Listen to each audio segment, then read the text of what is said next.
1972, a crack commando unit threw me in a prison for a crime I didn't commit. You're under arrest for a crime you didn't commit!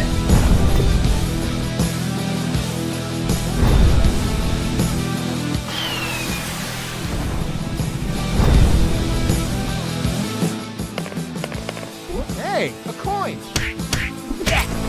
A crack commando. Hey, buddy, I have no paper. Here you are. You saved my ass, literally. You stole a one-eyed man's patch? That patch turned out to be handy to create a lethal weapon. What were you gonna shoot? Pebbles? Depleted uranium balls.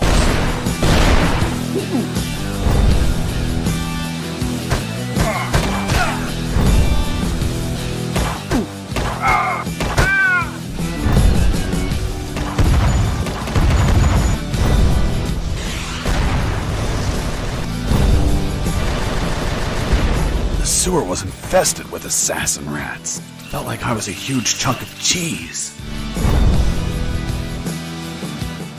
Who's there? Damn cat. Who's there? Another cat!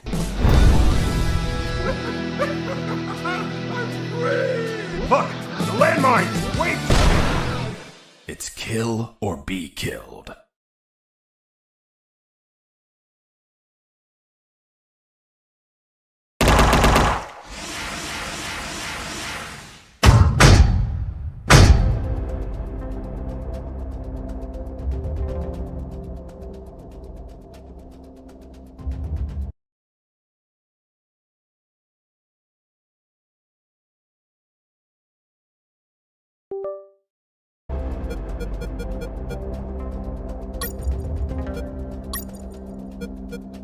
Once upon a time, a Soviet war helicopter entered Allied territory. The aircraft was intercepted and shot down. As the pilot emerged from the wreckage, he was arrested by the same bastards who shot him down, and later was brought to a military base for interrogation. That pilot was me. Name? My name is Fox. Jesse Fox. You don't seem to be Russian. Russian? Me? You were piloting a Russian aircraft 2 hours ago. I also drive a Toyota, and I'm not Japanese. All right, Mr. Fox. Before arresting you, I'm obligated to write down a report with your version of the facts. So tell us what the hell you were doing in that heavily armed Soviet helicopter. It's a long story. Sergeant, bring us some coffee. Yes, sir. Wachowski, bring the lieutenant some coffee. Yes, sir. Well, Mr. Fox, we have plenty of time. Explain what happened. In 1972, a crack commando unit threw me in a prison for a crime I didn't commit. You're under arrest for a crime you didn't commit! I promptly escaped from a maximum security stockade to the underground, trying to survive from these soldiers of fortune.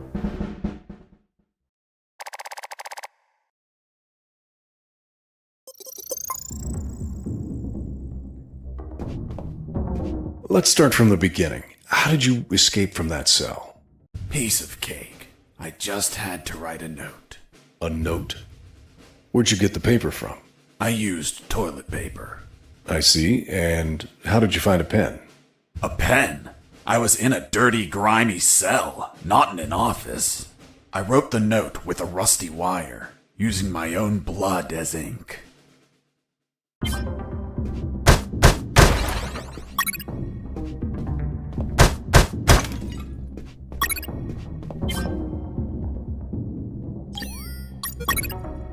I scratched my arm with the wire and got to work.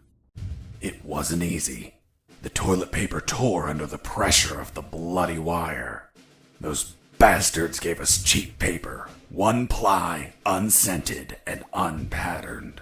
Why did you break the toilet? Why not grab the paper like a normal person? You know how prison is. It's kill or be killed. And I wasn't going to be killed by some dirty toilet. Hey, you moron! Holy Jesus.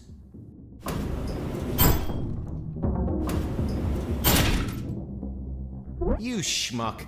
Do you really think I'd be stupid enough to kill myself? Kill myself? Ah.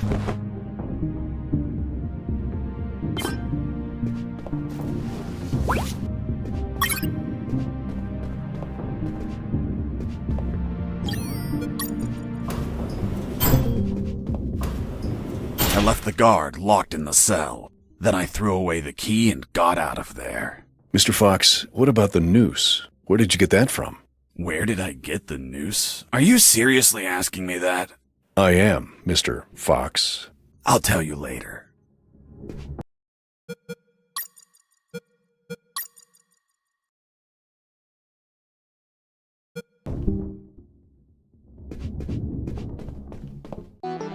When leaving the cell, I found myself in a prison yard surrounded by some buildings.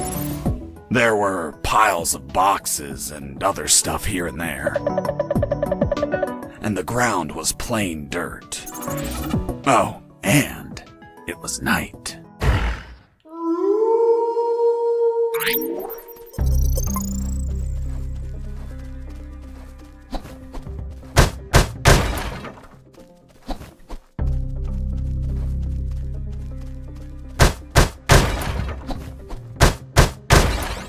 That box contained some filthy cloth scraps. I made some handy bandages to prepare for when I would get wounded. Bad news, dirty cloth rags don't heal you. They just stop the bleeding, and I ain't got time to bleed. Good news, I could reuse these rags as much as I wanted. Good dirty cloth is hard to come by. I thought everyone would be asleep at night, that it was safe to escape. I was dead wrong. I noticed the presence of one guard on the night shift. I heard something.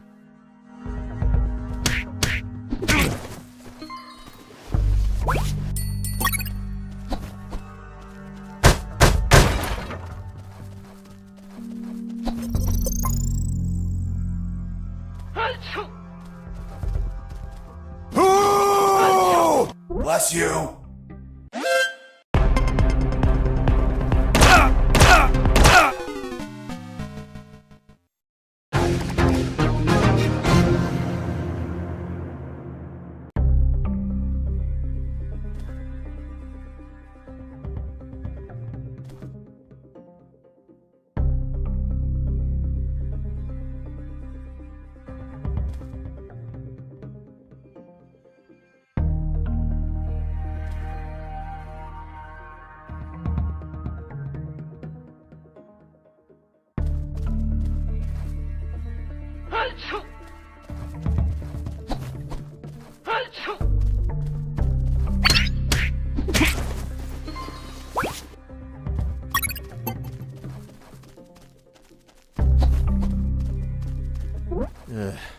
I need to pee.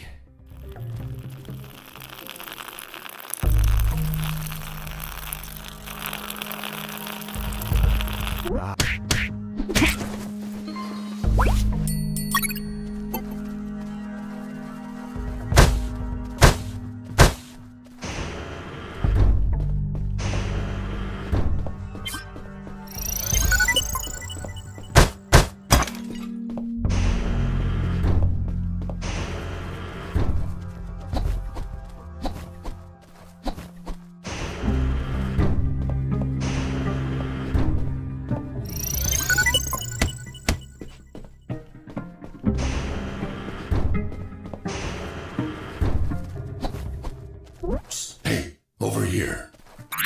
Hello? You talking to me? Affirmative. My name is Colonel Alan Harris, 5th Battalion. I'm Jesse Fox. Rank? I'm not military, Colonel. Then tell me, Fox, what the hell are you doing here? I've been jailed for a crime I didn't commit. Do you know how to get out of here? Try to escape through any sewer. There must be one nearby, 'cause it stinks when it's hot. Once outside, move along at nighttime and sleep during the day. What about you, Colonel? I've been tortured. My legs won't make it. But if you bring me a radio, I can help you escape. Hold on. Harris. Are you sure you heard him say Alan Harris? Yes, sir. Saw him yesterday. Look, Mr. Fox, Colonel Harris died a month ago in an ambush. Well, it's the name that stubborn old man gave me. I see. I'll write down on the report that you talked to Colonel Harris after his death. Continue your story. As I was saying, I searched for a radio to bring him.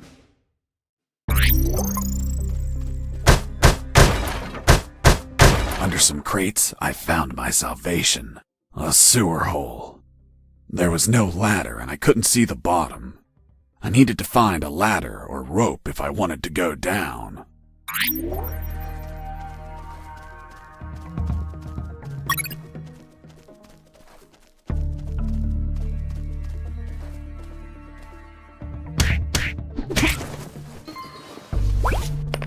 I took a coin off the guard. Money? What'd you intend to spend it on? I suspect there's no shops open for an escapee on a midnight run. Who said anything about spending? I used it to distract soldiers. I quickly found out that guards love picking up free coins off the ground.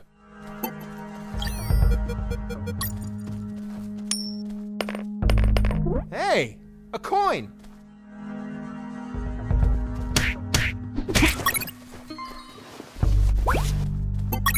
I picked up the guard's radio. Without encryption, I knew other guards could listen in on my conversations with Harris. I see. You still haven't told me how you got that noose. I'll tell you later. As I was saying, I needed to find a special encryption circuit to install in the radio.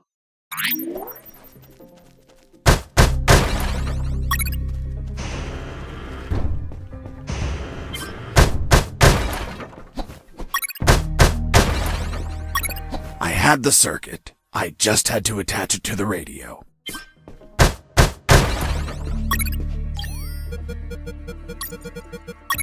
With the modified radio, I could speak to Harris with no one listening. Now, I just had to bring it to him.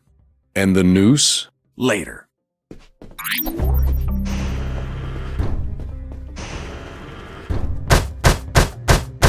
Why did you keep punching those crates?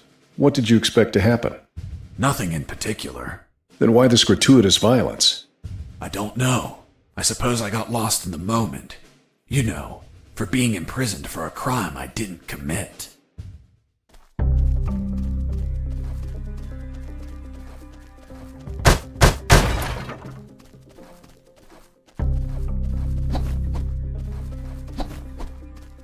Here you are, Colonel. A radio. I've modified it to encrypt the signal. Oh, good job, son. Do you have another one for you? Not yet. I'll call you through Channel 1 as soon as I find another. Good luck, son. And Godspeed.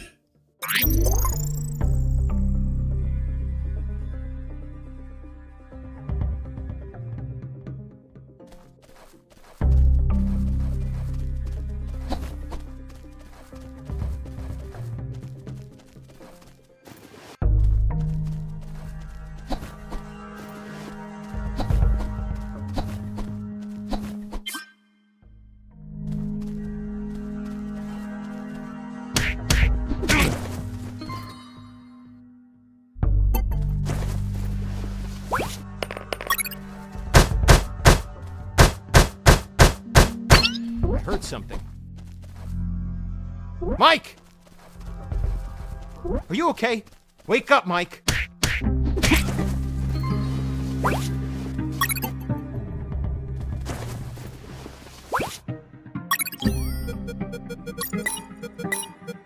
With the radio encrypted, I could talk to Harris. I wouldn't have been able to escape without his help. I hate to admit it, but the grumpy old man gave some good advice. Colonel, do you copy? Copy. Sewer found. I'm looking for a rope or something to go down. There must be some around. Search thoroughly. Colonel, do you read me? Loud and clear, Fox. How are you captured? We were heading to Cantor, a neutral zone, when we were ambushed. No one else survived. I doubt anyone back at base expects me to be alive either.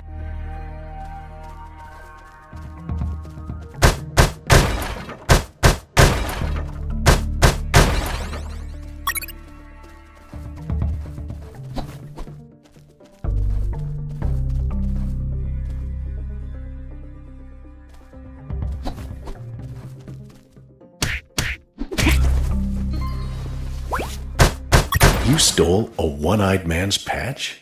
A one-eyed man that would shoot me without hesitation. Because it was his job. What you did was macabre and suggest you might have a fetish. Holy Jesus. Well, that patch turned out to be handy to create a lethal weapon.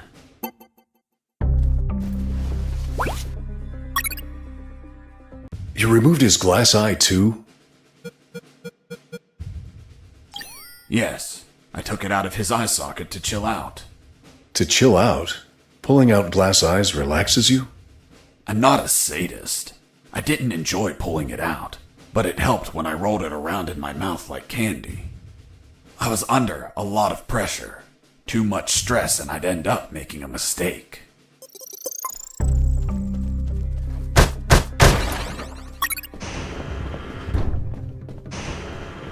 Hey, buddy. I have no paper.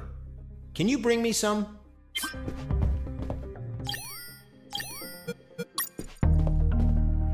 Here you are. Thanks, man. You saved my ass, literally. What the fuck? What sort of paper is this? It's only one ply, unscented, and unpatterned. It's the kind the prisoners use. Fuck, that's why their hands stink so much. By the way, who are you? I don't recognize your voice. I'm Lieutenant Marcus Stevenson. Lieutenant, you say? Sir, I apologize for my manners. I did not know your rank, sir. Relax and clean up your rear guard well. Sir, yes, sir.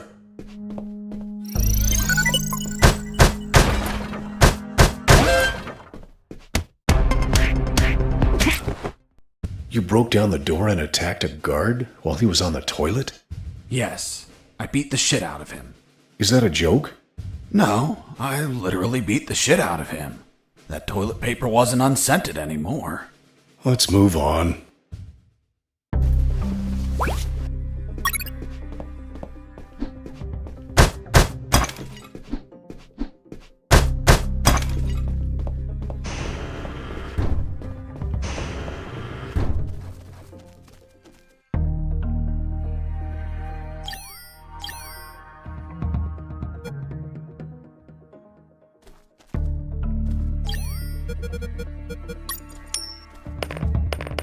Hey, a coin.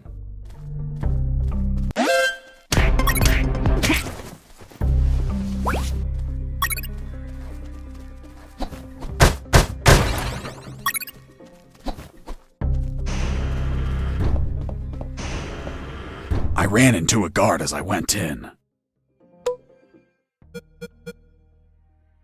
Luckily, the guy was sleeping. That bastard was going to have a rude awakening.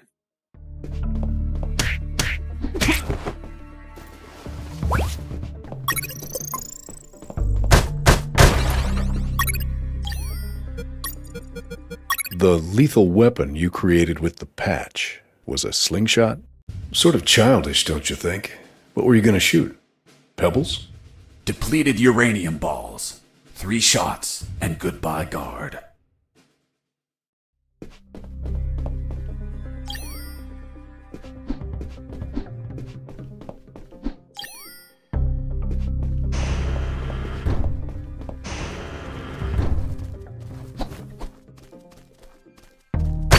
I heard something.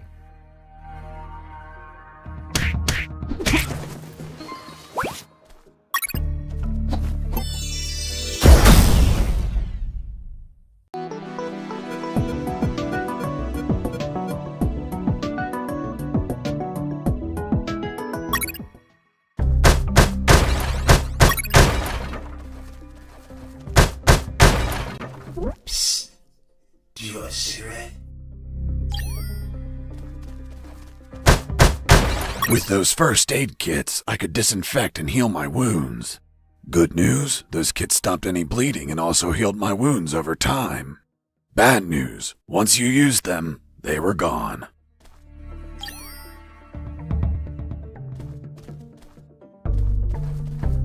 I heard something.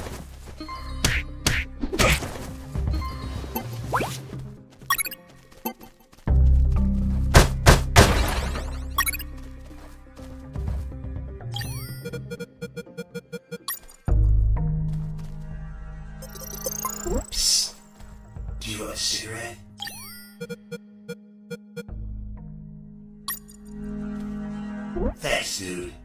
Hey, do you have a light? Thanks, dude. Hey, give me my lighter back. What later? You bastard. Screw yourself in that cell.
Hey, bro, help me. Get me out of this hole. If you're in a cell, it's because you committed a crime. And I don't free criminals. But you're a prisoner too. I've been imprisoned for a crime I didn't commit. Fuck you. Hey, friend, I'm also innocent. That's what they all say. Please, they keep the key in that box.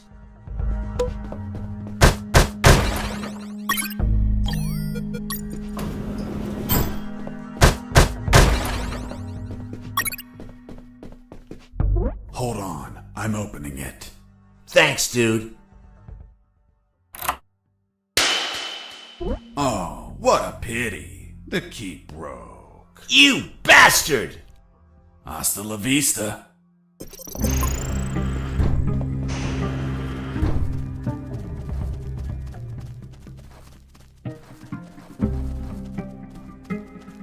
Hey, Mike, can you tell them again?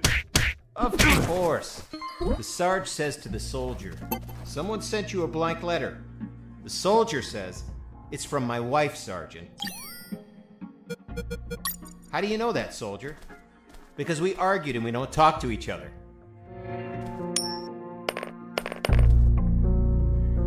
Hey, a coin. You're not going to pick it up, right? Yeah, why not? Come on, Mike, it's the oldest trick ever. As soon as you crouch down, smack! Smack what? The owner will show up and kick your ass. The Sarge says to the soldier, someone sent you a blank letter. The soldier says, it's from my wife, Sergeant. How do you know that, soldier?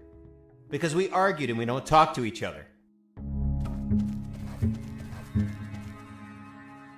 The soldier says to his captain, sir, I need to request leave for this weekend. Why do you need it, Private? I'm gonna have a baby, sir. Congratulations, request granted. Next week, the captain asks him, Private, was it a boy or a girl? And the soldier replies, I don't know, sir. I'll find out in 9 months.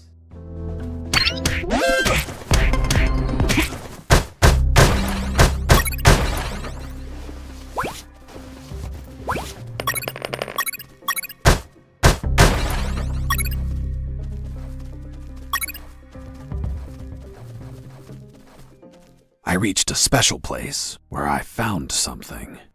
What, Mr. Fox? It was... what was it? Damn, I can't remember. Oh yeah, now I remember. It was that damn grenade guy. I wanted to punch the hell out of him, but I couldn't reach him. Why couldn't you reach him? There was a ditch. A simple ditch stopped you? This was no mere simple ditch. It was full of tentacles and blood-stained spears that moved up and down.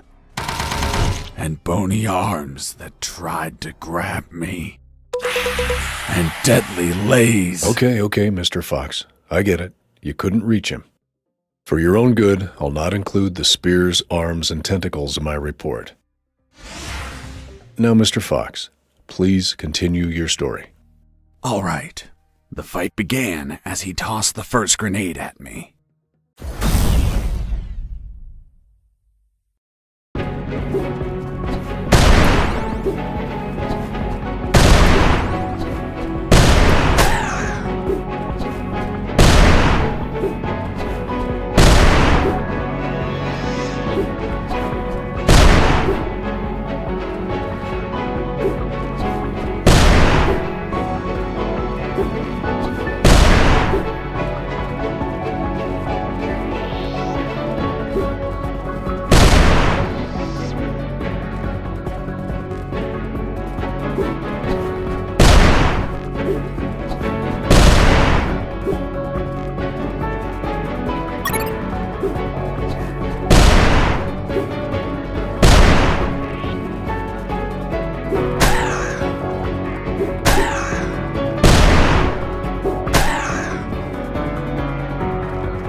I was injured and losing blood.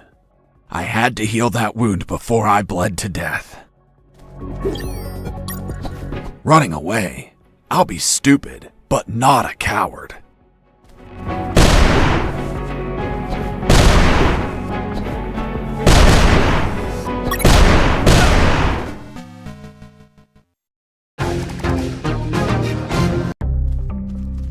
Oh, yeah.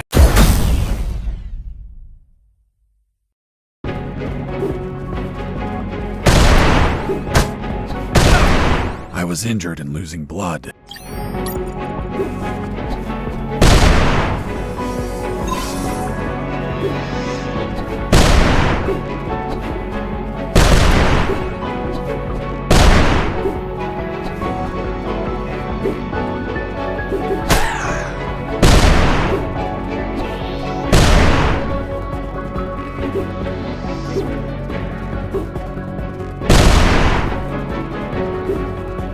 Running away? I'll be stupid, but not.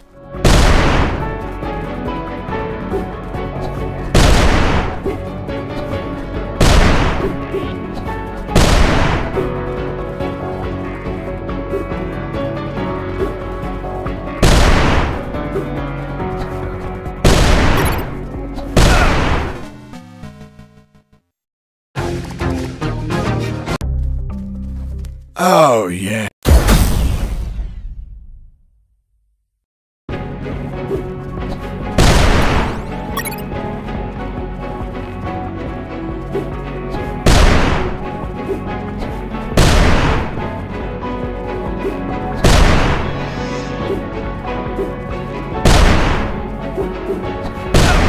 I was injured and losing blood.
Boss defeated. I searched the grenade guy. Wait, wasn't there a ditch? I used the bridge. What bridge? But you told me you couldn't cross the ditch. Because I didn't see it at first. I was completely focused on my opponent, the grenade guy. I see.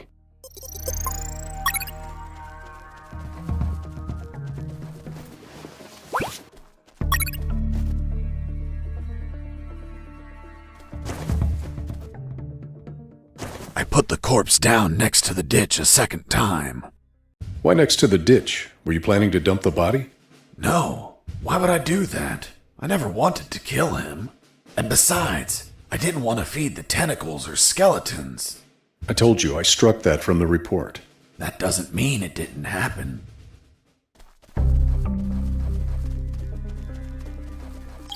Fox here. Over. What is it, Fox? I found a rope to go down the sewer. And you're not down yet? What the hell are you waiting for? I'm on it, Colonel. Colonel, do you copy? Affirmative. Did you already go down the sewer, son? Not yet, Colonel. Hurry up. We don't have all night.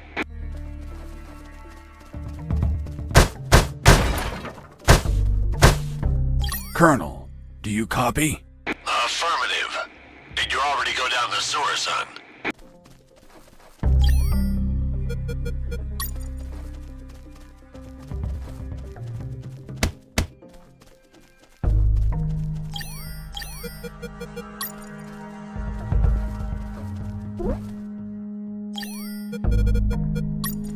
I got ready to use the rope to go down, but I couldn't find anywhere to tie it. I needed a hook or something to anchor it to the edge of the hole. I couldn't see the bottom of that hole, but I anchored the rope and I went down.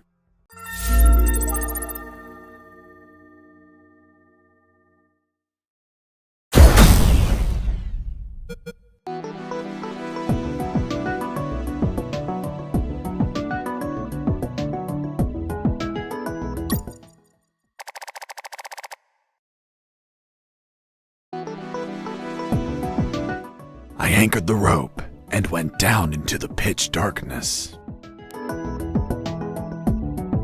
Finally, I touched ground. I was in a sewer composed of narrow passages. There were channels of rotten water and narrow sidewalks, and the typical pipes and waste everywhere. It smelled like shit. The putrid air was barely breathable. But once my lungs got used to that stench, I started to investigate my surroundings. First off, I had to check the depth of the water.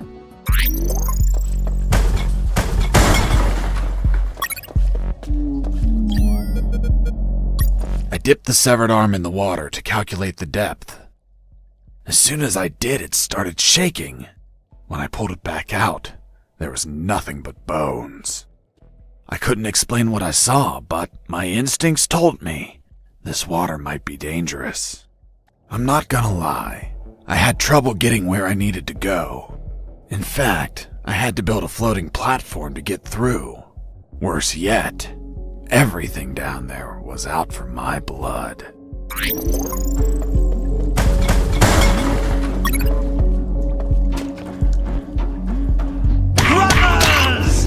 Hold on, Mr. Fox. What exactly did you say attacked you? What you just heard. Some sort of hybrid between piranha and human. A human piranha attacked you? I see. And in your opinion, could you elaborate how this hybrid could exist? That question kept gnawing at the back of my brain the entire day. I dwelled on it over and over again. And after seeing everything I saw on that base, their facilities, their experiments, their labs, I reached the only logical explanation. And what was that, Mr. Fox? A creepy scientist must have wanted to create a child of his own, but realizing he accidentally used piranha DNA, he deemed the child a monster. He held it up, looked deep into its fishy, loving eyes, and flushed it down the toilet with no care for its feelings. Holy Jesus. When the piranha ended up in the sewers, it started multiplying and shared its story of betrayal to all of its new piranha offspring, the same ones that attacked me.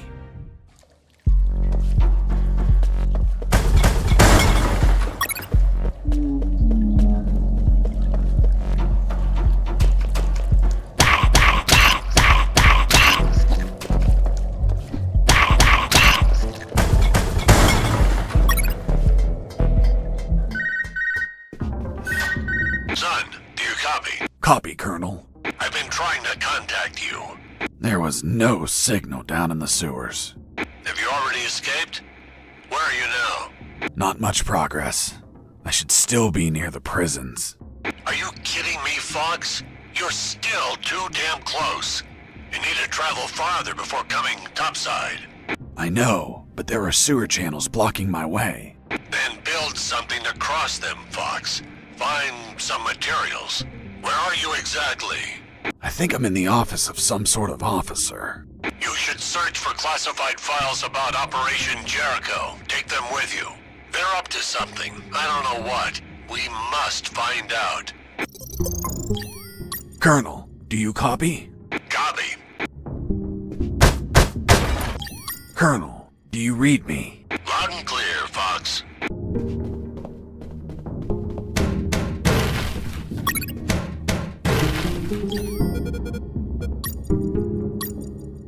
The first file was about an attack plan. Its code name was Operation Jericho. I couldn't find many details because it was encoded. But anyone could understand a chart about casualties. Its lines went all the way to the top. Before leaving the office, I called Harris to let him know that I found the files. Fox here. Over. What is it, Fox? I found some documents. Operation Jericho. Looks like it talks about an attack plan? Attack? Against what, son?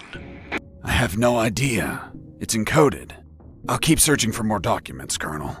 Operation Jericho is a rumor only known by a few officers and, of course, the enemy. How did you find out about it, Mr. Fox? As I told you, Colonel Harris asked me to search for files about it. The deceased Colonel Harris? Yes. I had the feeling that this officer didn't believe anything I was saying. It's understandable. I don't believe you either. Oh, really? Well, Miss Incredulous, why ask me to tell you the story? Well, I like the way you tell it. And since there are no theaters here. Great. So, what was Operation Jericho? It turns out that location was actually a clandestine base, with a company codenamed X-Army, commanded by someone named General X. They were planning a large-scale attack against Allied posts. And that plan was? Be patient. That comes later. Hey! Don't be like that. Come on, tell me! The officer that was taking my statement was also curious about what I knew. And what exactly do you know about Operation Jericho, Mr. Fox? That it was a hell of an operation. Harris and I knew the details thanks to the files we found. Correction, I found. Again, how much did you exactly find out? Let me continue. You'll find out later.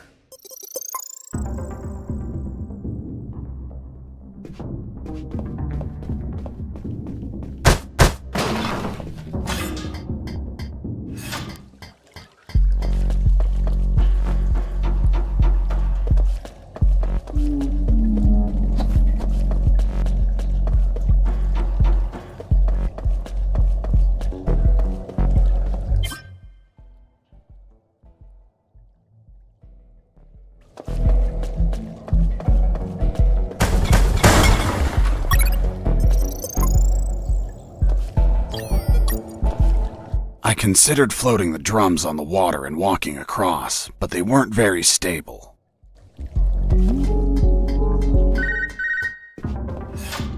Sergeant Rosco here. What? Escaped? How? Through the sewers? Shit! No, don't send anyone. If he hides like a rat, he will die like a rat. Switch on the shredders! I couldn't use the radio at that time.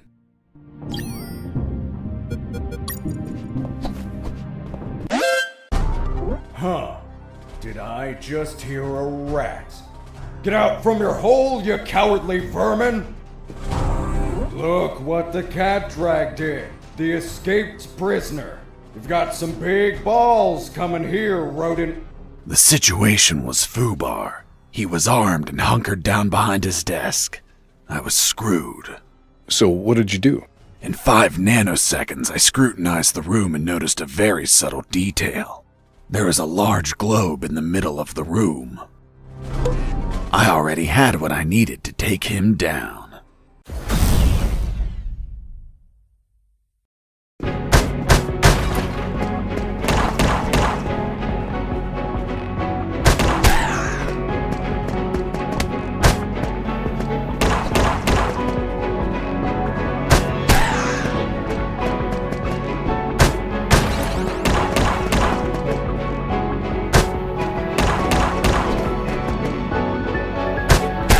Pissing me off!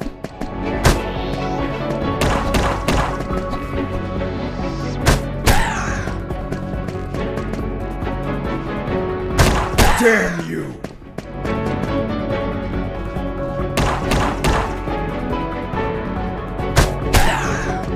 Boss defeated.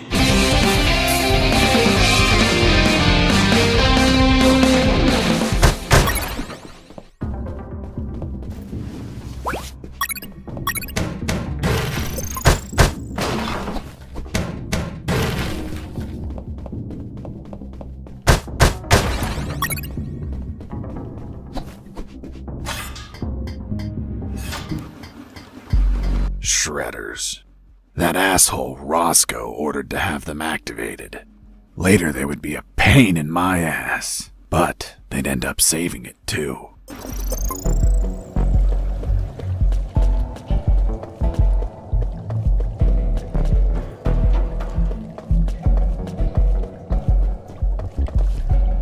As I proceeded down the sewer sidewalk, I noticed a path nearby I couldn't reach. Why not? It was across the sewer water. What was the distance to the other side? A yard, more or less. Couldn't you just jump it? Since I was captured, I didn't jump a single time, and I wasn't going to start now. I realized I needed something to cross to the other side.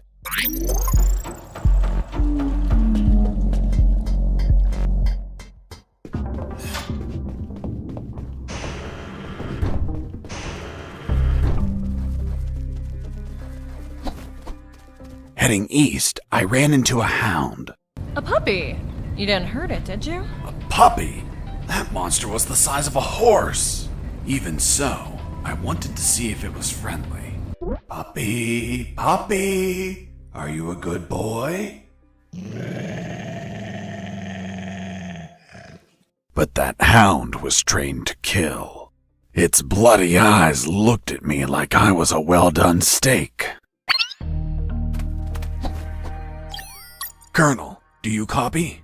Copy. Colonel, I'm still looking for something to go through the channels. But I have a problem. There is a huge hound blocking my way. Don't fight it. Do you hear me? It'll tear you apart. You should try to distract it. Search for any food you can throw to the mutt. Those hounds tend to be underfed to make them more aggressive. Colonel, do you read me? Loud and clear, Fox.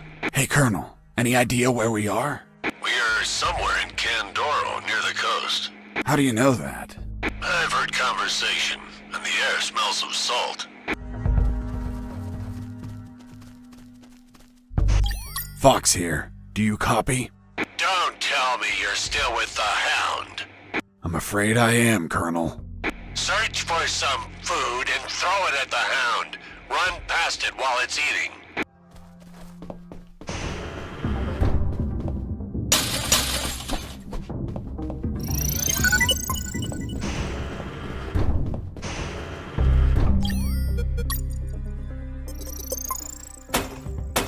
Who's there? Damn cat. Who's there? Another cat! Oh, another cat. Base, escaping prisoner. Send backup.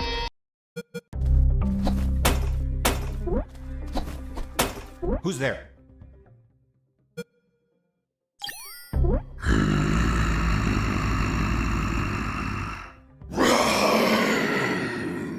Damn T-Rexes.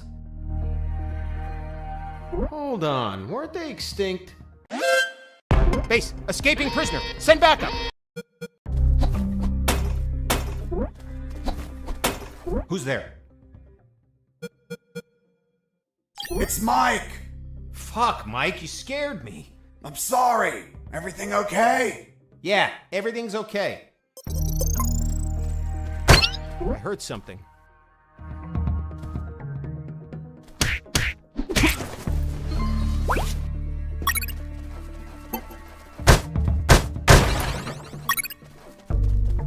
Heading south, I ran into a couple of trucks. That was my big chance to escape. But first, I had to get rid of the guards.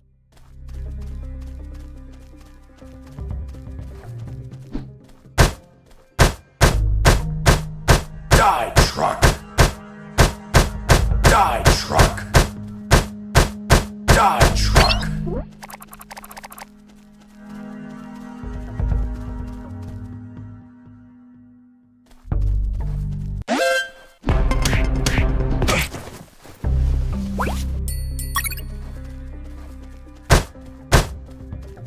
I heard something.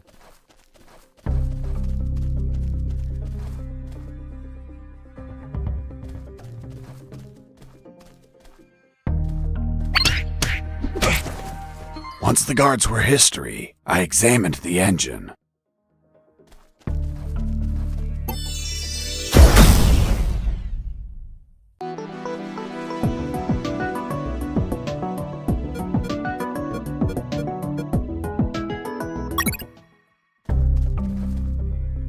I took a glance and my worst fears came true.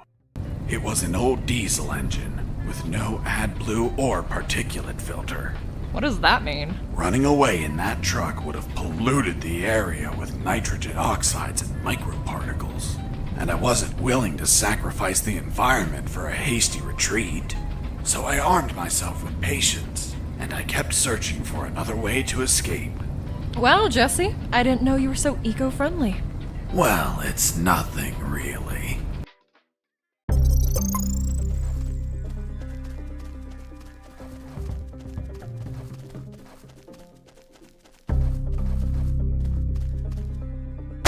I heard something.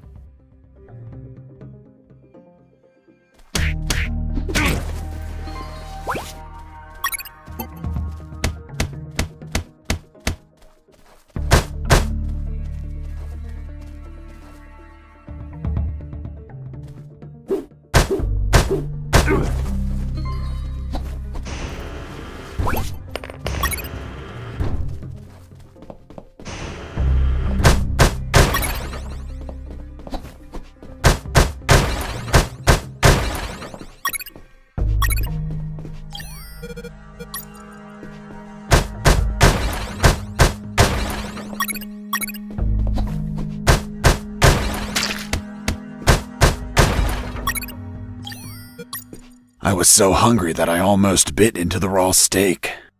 But I remembered that it's a crime to kill an animal for its meat. Are you vegetarian? No, killing them is a crime. That's why I eat them when they're still alive.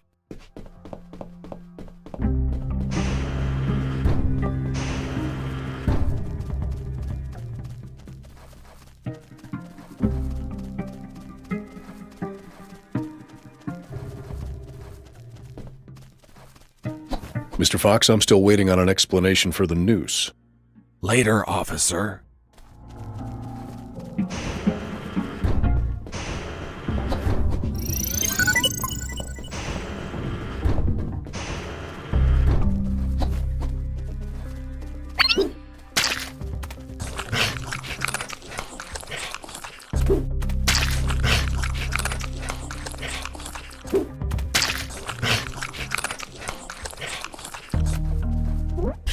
Watch out.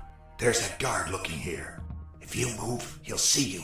Tell me when he's not looking. That bastard won't move. He's over here all the time. Fuck! Hold on. I have an idea. Yo, Mike! Mike! Shut up! I got pictures of your mom naked in the bathtub. Wanna buy 'em? Real cheap. You bastard! I'm done with his shit. Just go shoot that bastard. I'm already on my way. Fox here. Over. What is it, Fox? Still looking for something to cross the channels. Roger. Report back as soon as you find anything. Burn in hell! Nice. Thanks for the help. Thank you for knocking out that dick. By the way, name's Jesse Fox. I'm Mike. Hold on. Don't tell me the prisoner was also named Mike. No. Hold on. It wasn't Mike. I'm Robert. Let's see if I can get you out of here, Robert. Thanks, Fox, but no. If you escape, they'll shoot you. And I'd rather be jailed than buried. You don't have a radio, do you? Hold on. I'll get one for you.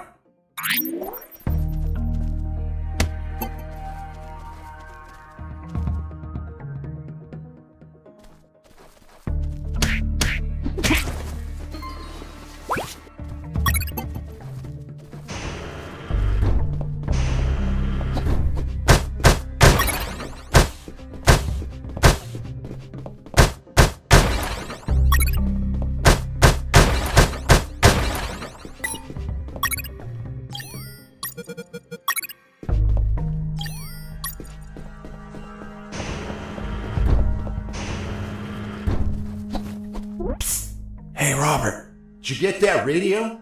Yeah, here you go. Thanks, Fox. I'll call you if I find out anything. If you want to talk, use channel 2. Okay, now get out of here before the guards show up. Colonel, do you copy? Copy. I have a wooden platform. So what are you waiting for? Get back to the sewers and keep running. I'm not so sure it'll hold my weight. Be creative, son.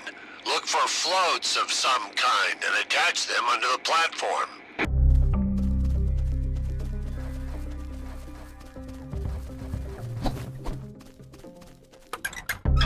Nothing interesting.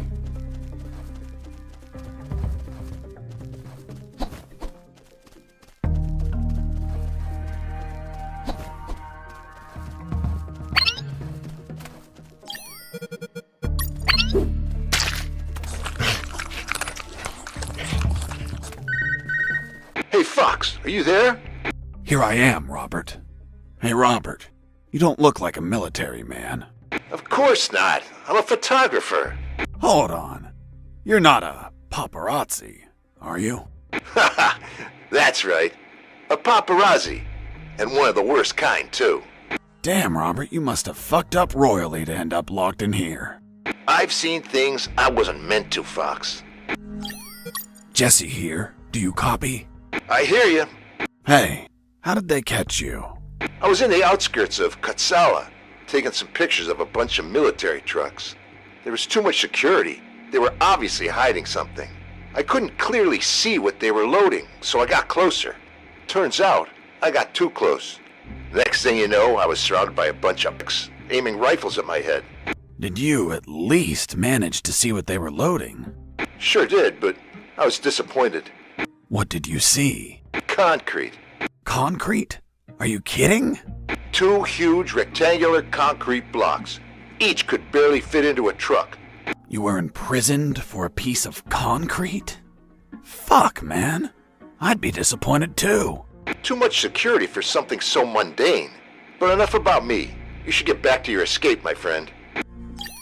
Robert, still there? Yep. Hey, Colonel, still alive? Affirmative, son. Do you know about any attack in the last month? Not at all, Colonel. Although the press says what they want to say. Damn press bastards. What are they good for? Absolutely nothing.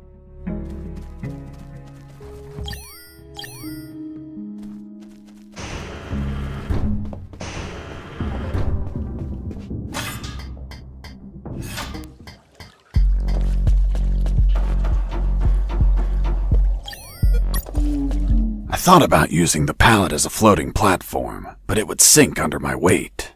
I needed to attach something to make it float.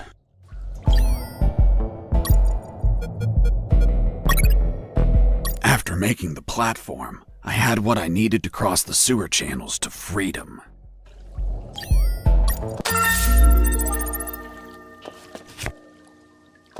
Hold on, Mr. Fox. The platform just vanished. What? Of course not. I picked it up every time I got to the other side. You didn't mention that. Sounded like it vanished. Well, I didn't feel like I had to mention something so obvious. Then should I write down that you picked up the platform every time you used it? Yes, of course. Well, Mr. Fox, please continue with your story.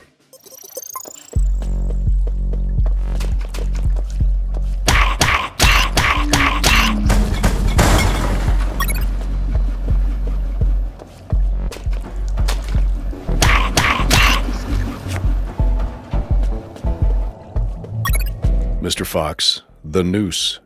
Later. Don't try my patience, Mr. Fox.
By the way, how many rats were down there?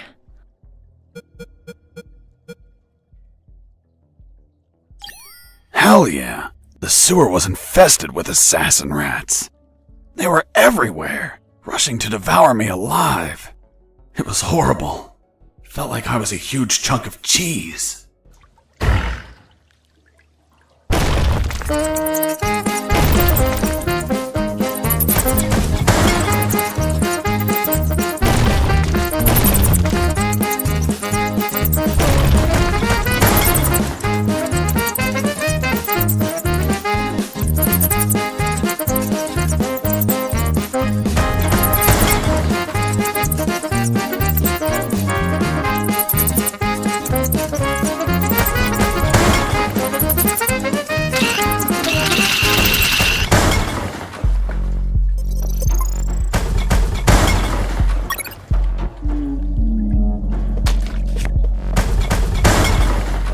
Inside some debris, I found an old flamethrower. It was in bad condition, but I could fix it. The worst part was the fuel tank was savagely chewed apart. It couldn't be saved, so I set out to replace it.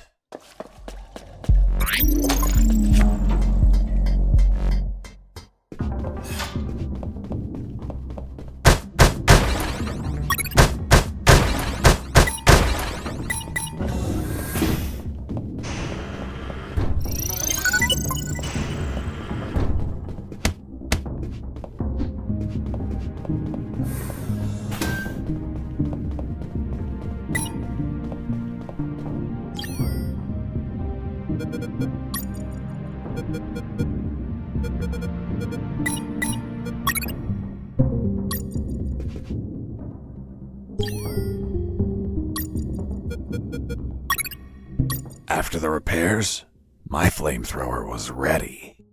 The tubes were covered in rust, so I took great care to avoid overheating it.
You must have been very lonely down there. Nah, I had some company.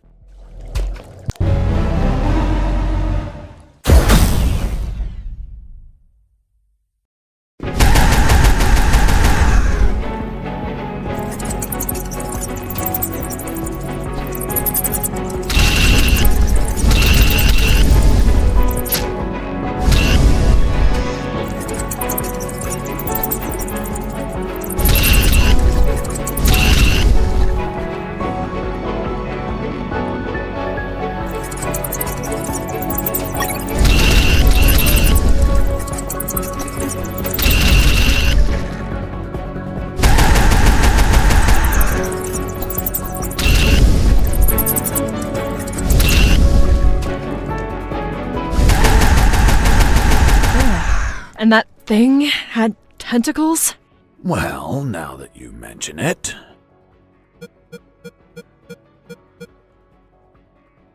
It had 24 tentacles.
Nearly had that thing dead, but then my luck turned south. The old flamethrower broke apart as I continued the fight. So I finished it the old-fashioned way, with my fists.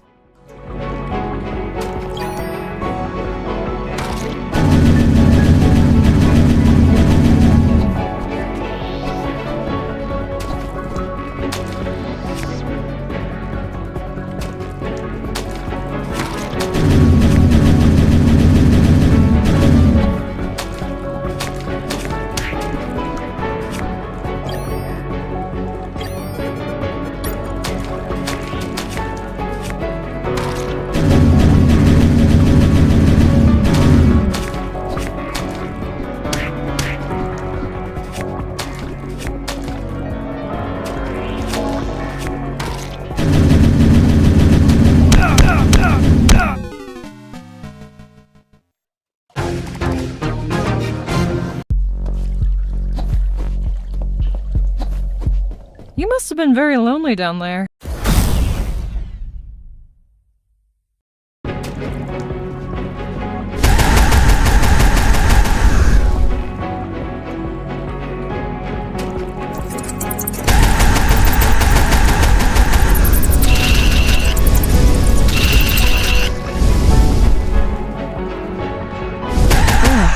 And that thing. It had 6 tentacles.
Nearly had that broke apart.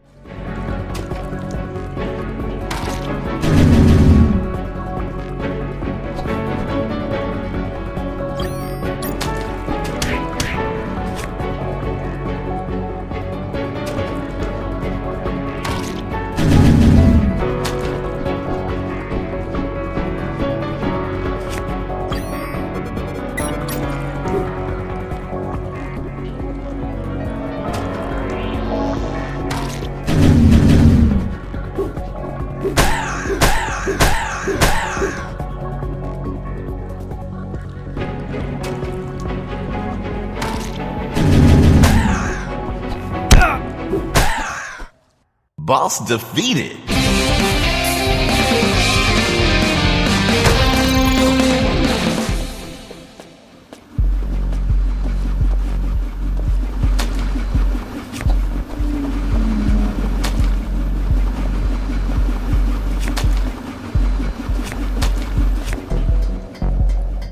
Mr. Fox, the gallows noose, tell me how you got it. I'll tell you later. Enough! You've tried my patience, Mr. Fox. Tell me right now how you got that damn noose, or I'll kick your ass and throw you in isolation. Okay. No need for that. I was just about to tell you. I asked Mike, the prison guard, to make a noose so I could hang myself. And he brought me one, thinking I would do it. That's all. What about the broccoli? Broccoli? What are you talking about? My apologies, Mr. Fox. I think I mixed something up. Is that really how you got the noose? Of course not. I lied to the officer. Why? Because no one threatens me to tell the truth. Then how did you really get the noose? I'll tell you later.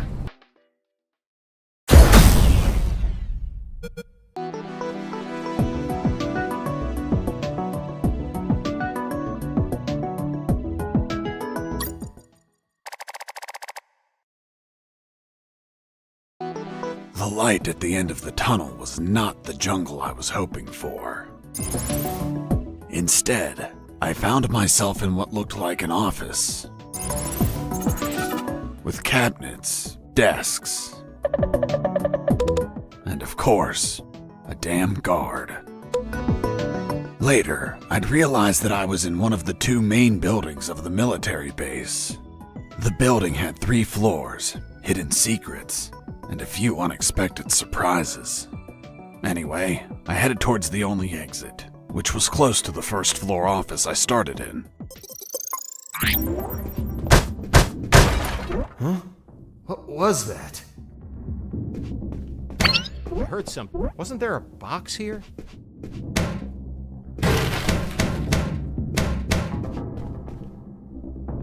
I heard something.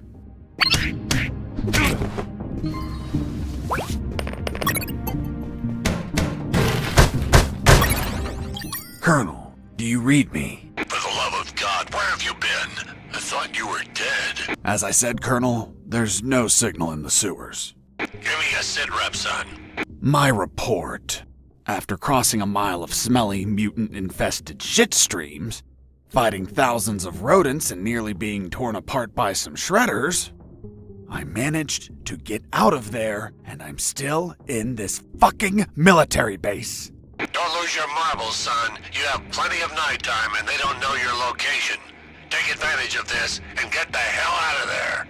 Just don't forget the documents. We need to find out more about Operation Jericho. If I make it out alive, will you write me a recommendation letter? If you make it out, we'll give you a damn purple cross. Over and out. Fox here. Over. What is it, Fox? Still searching for the exit of the building. Report to me when you find it. Robert, do you copy? Yo, Jesse here. Do you copy? I hear you. Colonel, do you copy? Copy. Colonel, why have you been tortured? They're trying to retrieve classified information from me, son. I told lies, of course. Soon they'll find out, and they'll probably kill me.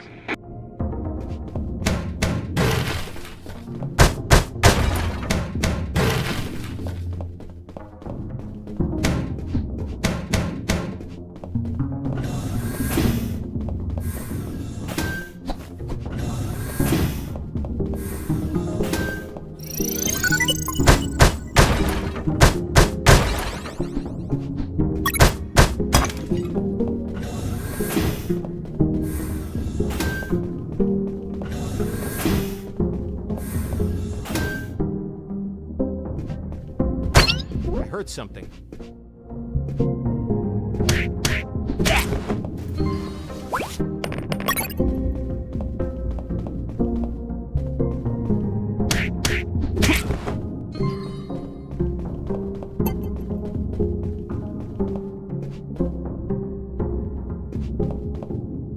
I heard something.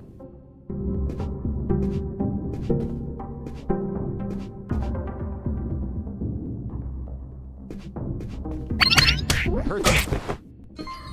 Mike!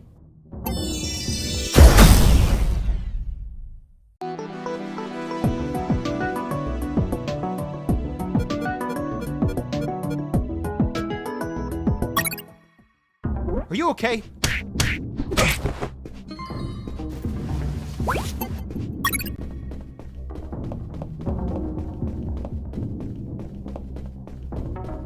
There, right in front of me, was the sick bay. Walking through that door changed everything forever. It's him. It's the prisoner that hit us. It turned out that all the guards I knocked out were brought to the sick bay, and some were still there. Freeze! Don't move or I'll shoot!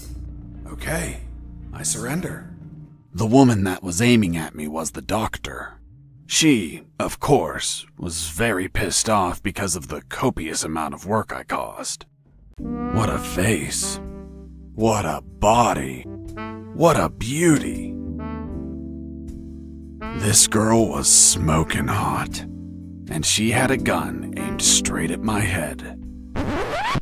At that distance, I couldn't do anything to neutralize her. I had to improvise. I needed something that would cause a non-lethal wound, like a sharp piece of metal. But I had to grab it without making a single step.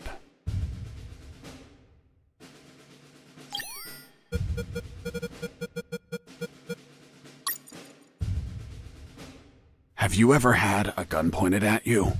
Your adrenaline skyrockets. You react on instinct. Everything happened so fast that the doctor had no time to react. In one swift movement, I took the wire, looked deep within the doctor's eyes, and I stuck it in my thigh. What the hell did you just do? I just hurt myself. Are you nuts or what? Now you can't shoot me. What do you mean? You just made it easier for me. According to the degree on your wall, you're a doctor. The Hippocratic oath you took as a doctor forces you to aid your patients, and also forces you to cause patients no harm. I've been injured in a sick bay. Your sick bay. Therefore, I'm now your patient. And I'm forced to assist you. You bastard! Yeah, been called that plenty of times. By the way, I'm bleeding. Fine. I'll heal you. Then you get the hell out of here. Done. It's no longer bleeding. Thank you, Doctor. You're welcome. Son. By the way, Hey, what was that for? that's for all the extra hours. I'm working because of you. It's just as well that you didn't kill anyone. Kill someone? Me? Do I look like an assassin? After arguing for a while, the doctor and I reached an understanding. I would not kill anyone, and she would help me escape. You'll find my access card in my jacket. There are first aid kits in the closet. Take some. If you shoot someone, use them so they don't bleed to death.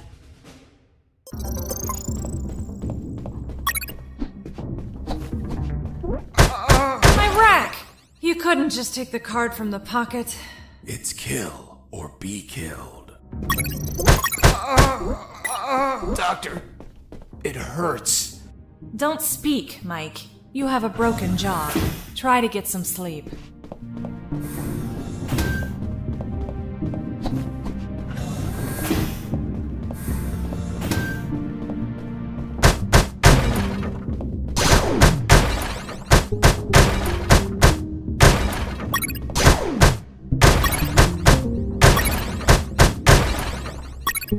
I finally had a gun. Now I could kill those guards. That is, if I were an assassin and didn't promise the doctor I wouldn't murder anyone. So if I shot someone, I had to use a first aid kit to heal them before they bled to death. So, you really didn't kill anyone? Of course not. I'm not an assassin. The gun I found was empty, but it had a 10-bullet magazine. So, I loaded it up with any bullets I found.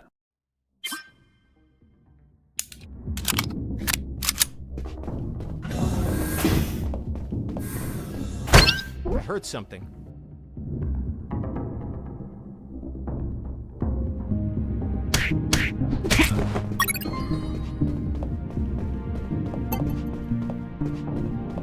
I heard something.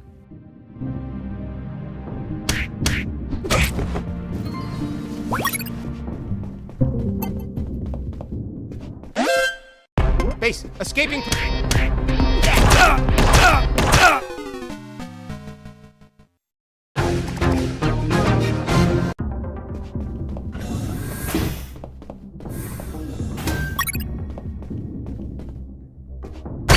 I heard something.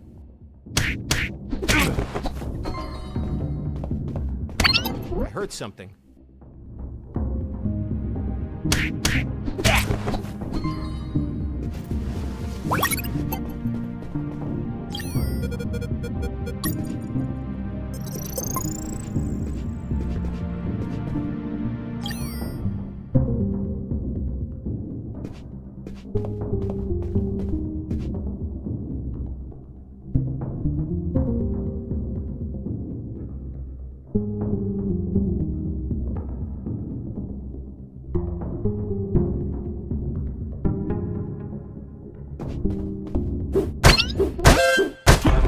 Escaping prisoner.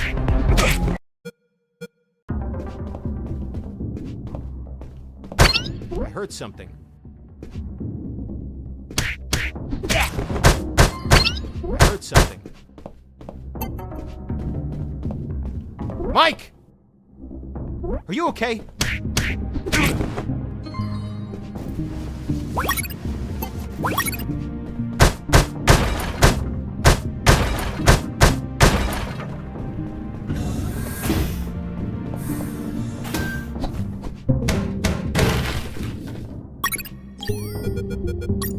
The second file of Operation Jericho was a compendium of coded numbers. It also had a map, so those numbers could be the coordinates of attack routes, or potentially the attack targets themselves. The first file was about an attack plan. Colonel, do you read me? Loud and clear, Fox. I found more documents. They look like a list of coordinates. Coordinates of what? This document is encoded as well. I don't know what the coordinates are for. Huh. They could be strike targets. Those bastards could be planning to attack us.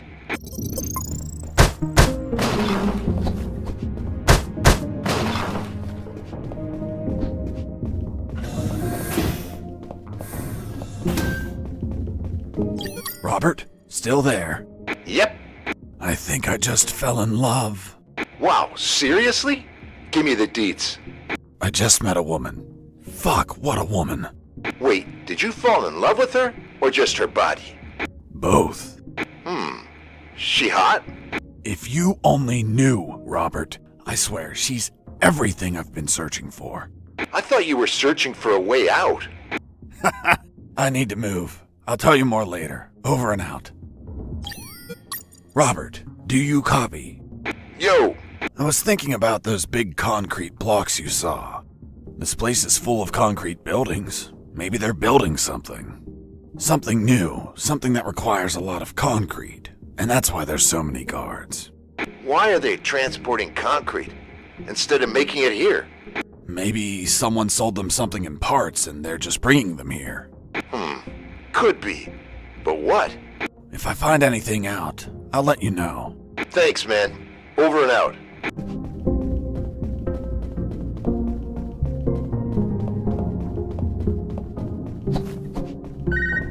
This is Jesse Fox. Over. This is the doctor. Over. What? Doctor? But how? How is the escape going? Just fine. Trying to find a way out of this building. Well, my access card won't work. It's only clearance level 2. Leaving the building requires level 3 clearance. Where would I find that? The officers would have them. Their offices are on the 3rd floor. Wow. Thanks for the help. I didn't know you cared about me. What I care about is that you leave ASAP so I stop getting so many patients. By the way, what's your name? My name is Doctor. Over and out.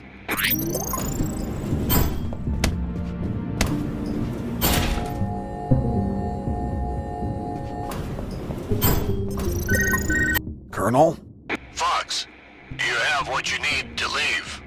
Not yet, Colonel, but a contact told me where to find an access card. A contact? Yes, a doctor. A doctor? Give me a description. She is smoking hot. Oh, for God's sake, control your hormones, son. We're in the middle of a very serious operation. Listen, Colonel, make no mistake. I'm not in any operation of yours. Nor am I any of your soldiers. I'm only trying to escape from this damn place. Damn it, Jess, don't you realize this isn't an escape, son? You must realize Operation Jericho could end up with countless casualties. And it's your moral duty as a citizen to prevent it. Prevent it? Me? Is that a joke? Yes, you. Search every damn office in that building for any information you can prevent that damned plan. Over and out.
I noticed a few abandoned crates that were thirsty for some punch.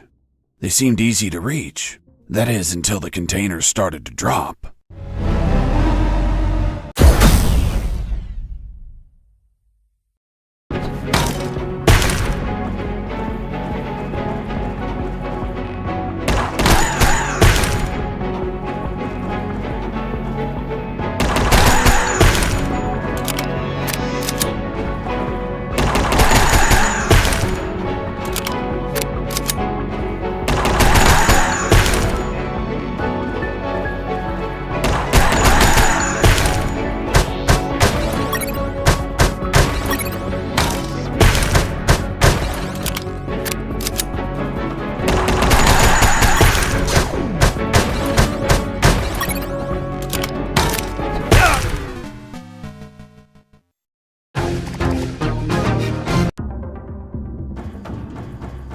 I noticed a few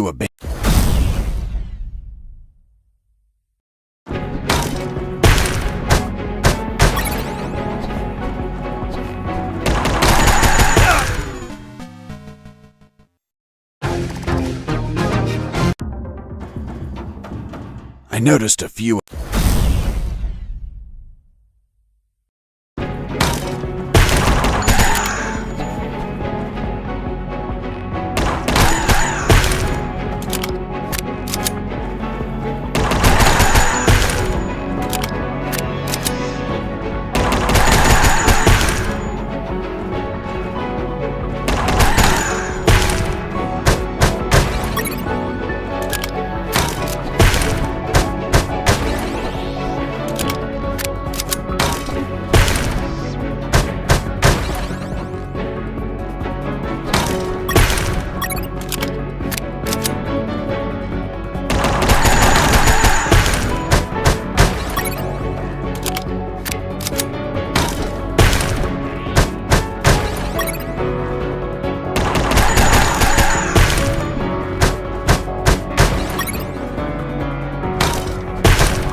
I noticed a few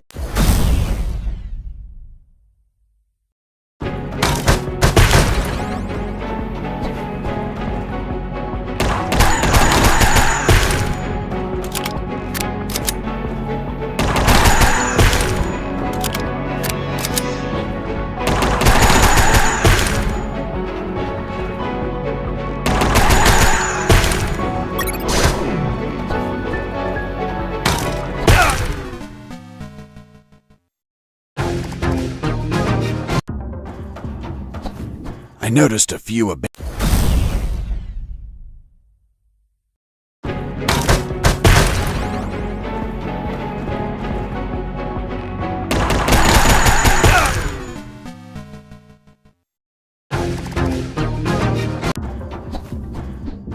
I noticed a few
I noticed a few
Boss defeated.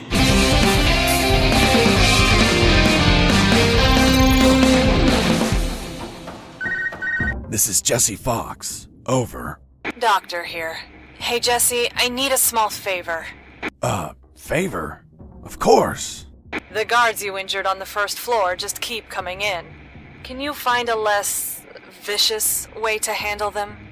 Not that I care, per se, but I'm getting a little overwhelmed here. Oh. Sorry, Doc. You can count on me. You're drooling. Brothers! What? Oh, sorry. Her voice was so damn sexy. Is my voice not feminine enough for you? Well, it's girly, of course, but... Oh, shut up. Continue your story.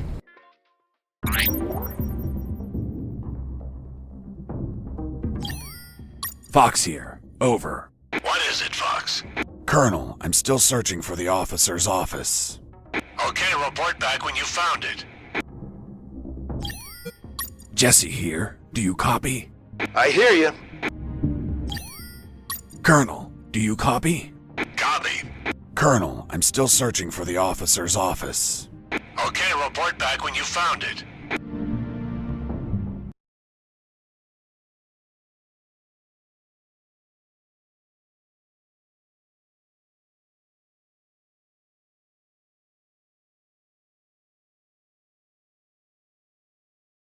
Hello, peasants. Have you realized a noose rope is what progresses this game? If the investigator wasn't interested in the noose, Jesse would have already been gone. This is the first Strand-type game. I am going to Wikipedia and change Death Stranding as the second Strand-type game. Anyone who is mad at me is emotionally fragile, but not that fragile. My ass!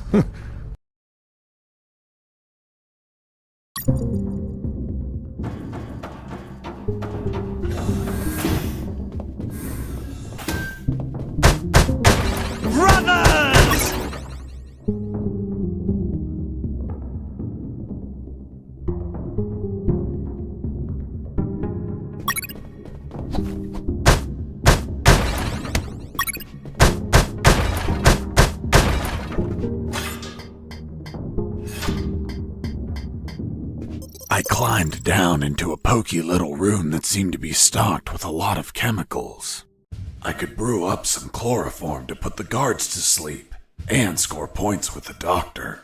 Hold on. You have expertise in chemistry? Chemistry's not that hard. You just have to mix the ingredients correctly.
I wonder what this smells like.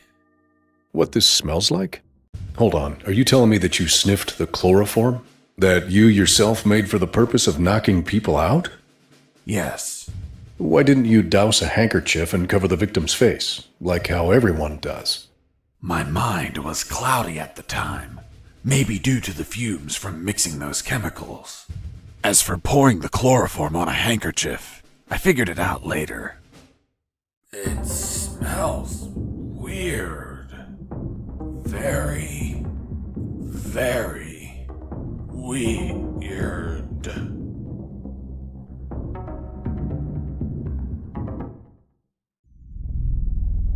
What happened? What the hell? I can't move. I'm tied up. Fuck. Where am I? What? A bed? Doctor? What's the meaning of this?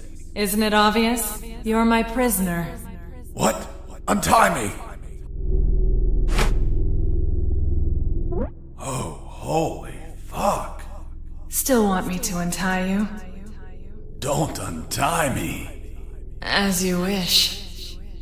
Oh, doctor. Oh, doctor.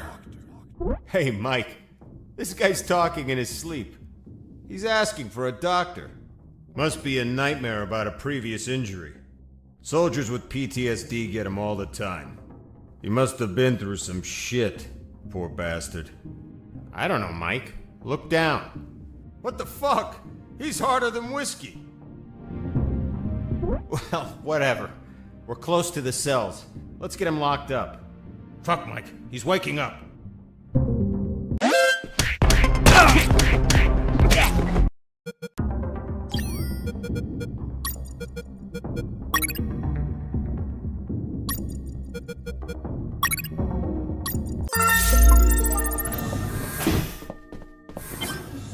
A guard with his back turned was listening to music. It was the perfect chance to test out the chloroform. I just needed to sneak up and put him to sleep.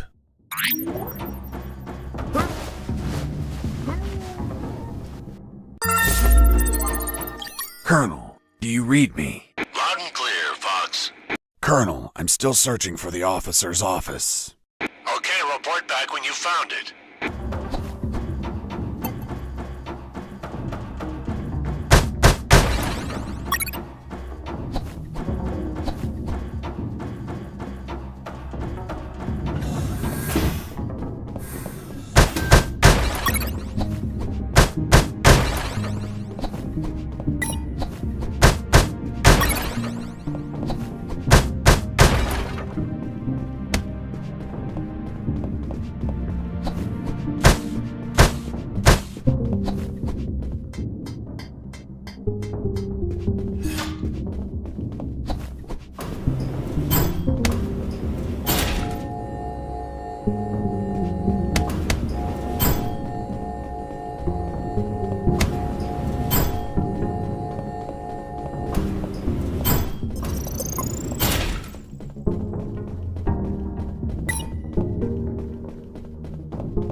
Thermal sensor.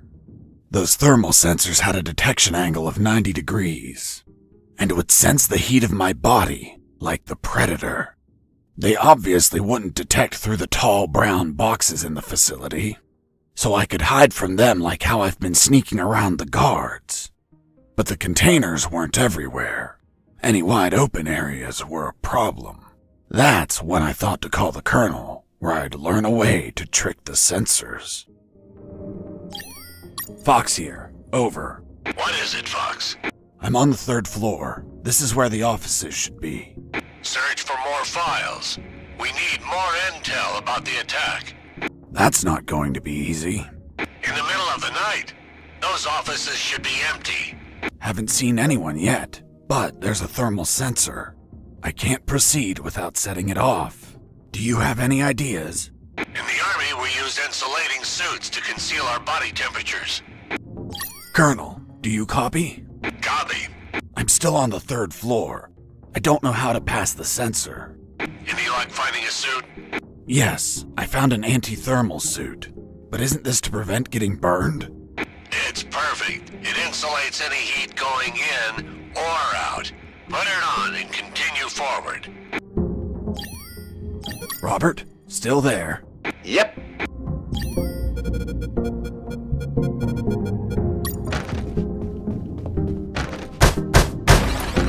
I knew better than to punch while wearing the suit. It was delicate and could tear. Bad news, no punches while wearing the suit. Good news, scoring more points with the doctor.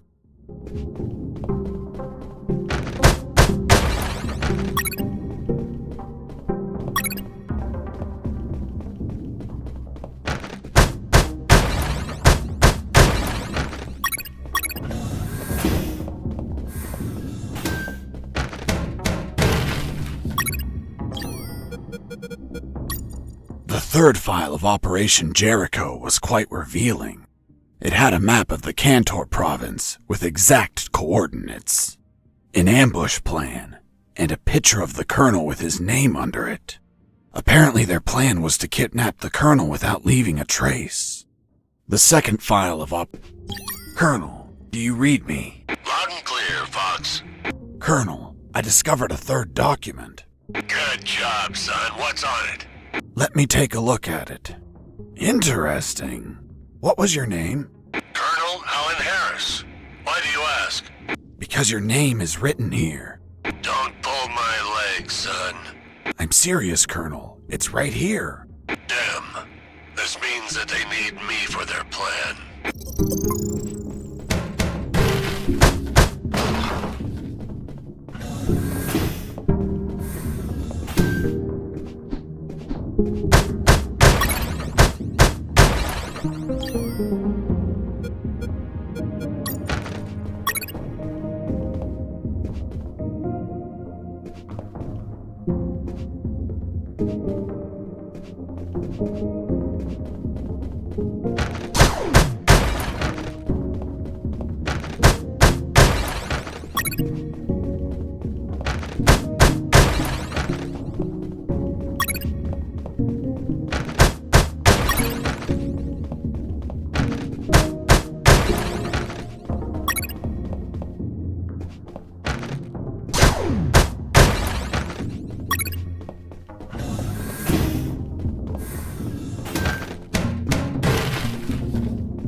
In the next corridor, I ran into 250 sheep.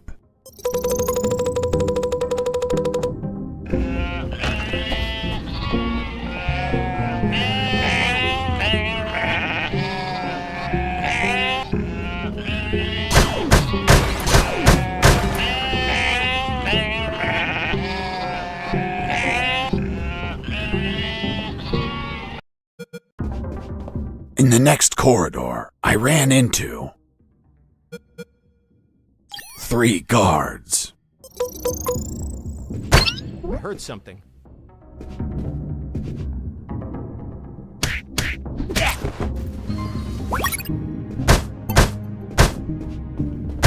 I heard something. Mike!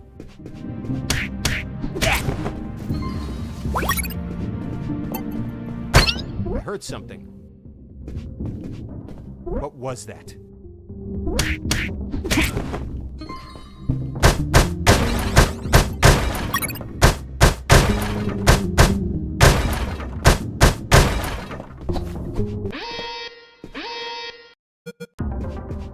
In the next corridor, 3 guards. I heard something.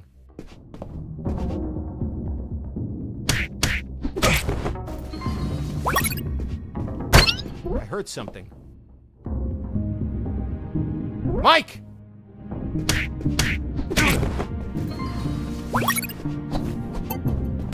I heard something.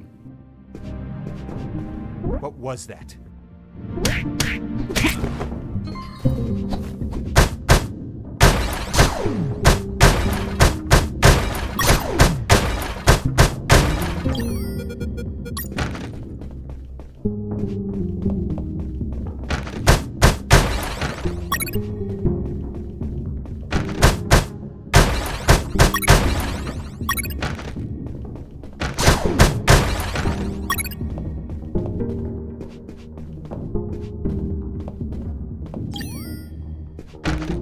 Jesus, you scared me.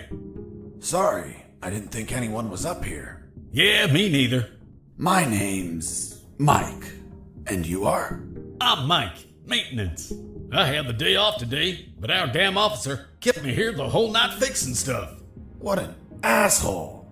I'm gonna kick his ass so hard, he'll drop his level 3 access card and be stuck in this building. Where's his office? Really? Wow! It's right behind you. That's the door. The one with the lasers? Yep. Let me guess. Deadly lasers. Yep. Disintegrate you on contact. Oof. Well, maybe another time then. Hold on. If we generate a small power surge in the right circuit, those lasers will shut down. Great. Let's do it. I'll need at least 12 batteries. We keep them in the boxes on this floor. You get the batteries. I'll prepare the surge. Hey, Mike. Here are the batteries. Good. Hand them over. I'm ready here. Just gotta connect them to this wire and... Whoo! Lasers deactivated? Nope. Shocked my hands. Let's try this again. Let's try this wire instead. Whoo! You okay? Bye, lasers. It's gonna take a while to fix them, but no regrets. Totally worth it. Thanks, Mike. I owe you one. Don't sweat it, Mike. We're even.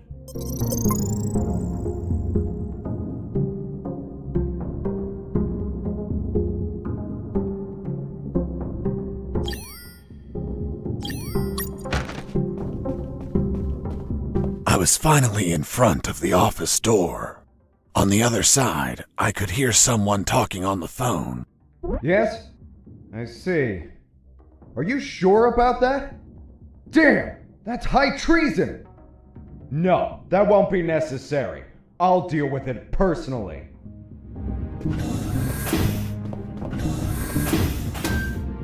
That was the officer with the access card I needed. But he was leaving through the other door, and the card had to be on him. What was he talking about?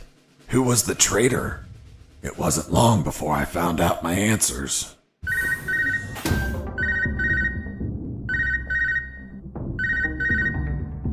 Hey, Fox, are you there? Here I am, Robert. It looks like you're in some big shit, pal. I've been listening to some radio comms and... Does the doctor sound familiar to you? Fuck yes. Why? Because I heard that someone is going to arrest him for treason. Damn it. I have to stop them. Careful, Fox. Don't panic. This shot could be a trap. Robert's call made my head spin. I left the office as fast as I could. It took me less than 2 minutes to reach the sick bay.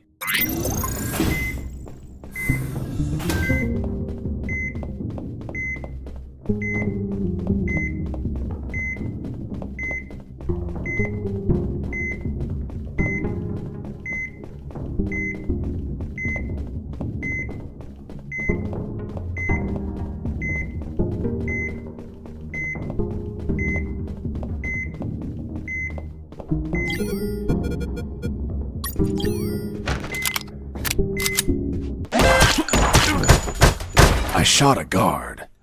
I couldn't let him die. I promised it to the doctor. I had to heal him before bleeding to death. So I got close, and I used one of my first aid kits.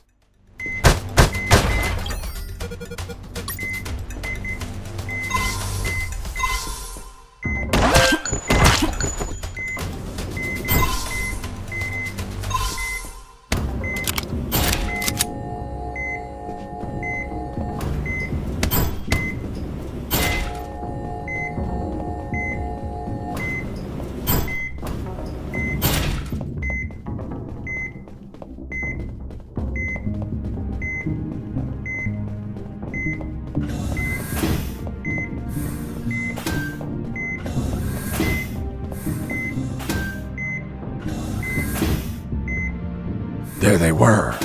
Robert was right. Those bastards were going to arrest their own doctor. Sons of bitches. I wasn't going to let it happen.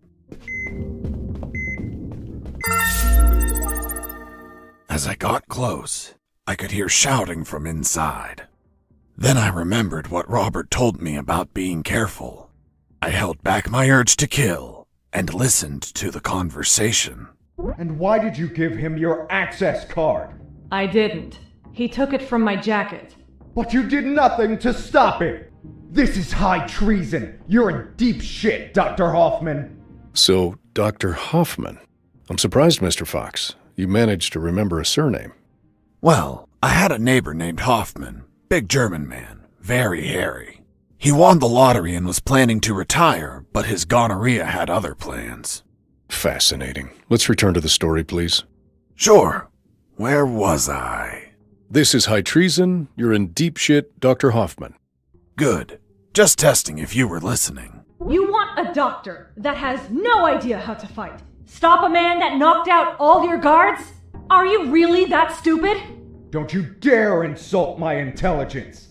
I know you gave him medical attention. How many wounded have you healed, Lieutenant? I'll tell you, none. Why? Because your job is to be a paper-pushing butterbar. Mine, on the other hand, is to heal and attend to anyone who needs it, even if that person killed my family.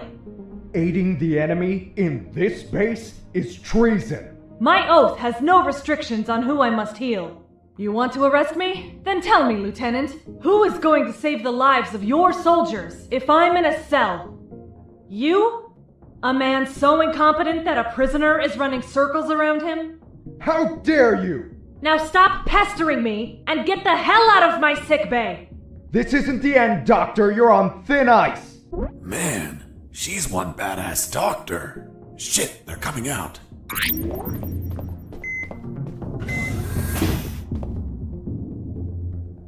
And off he went, taking the level 3 card with him. I needed that card if I wanted to get out of this building. But before that, I had to check if the doctor was okay.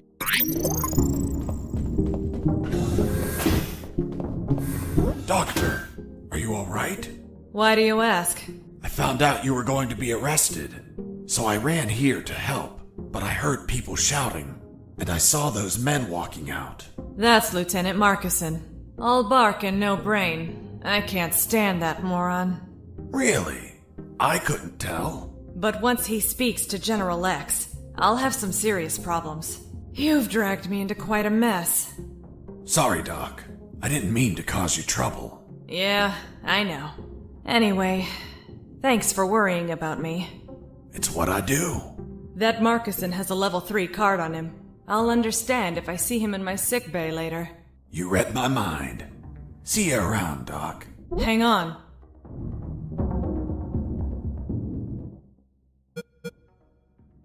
Wait, what? Ouch! Deja vu. What the hell were you doing? I was leaning in for a hug. With your eyes closed? And you said kiss out loud. Sorry, let's never speak of this again. Fine by me. You look tired. Take these first aid kits. Thanks, Doctor. Save some for Lieutenant Marcuson. If you shoot him, don't let him bleed to death. I'll be executed as an accomplice if he dies. Now go! Catch him before he exits the building.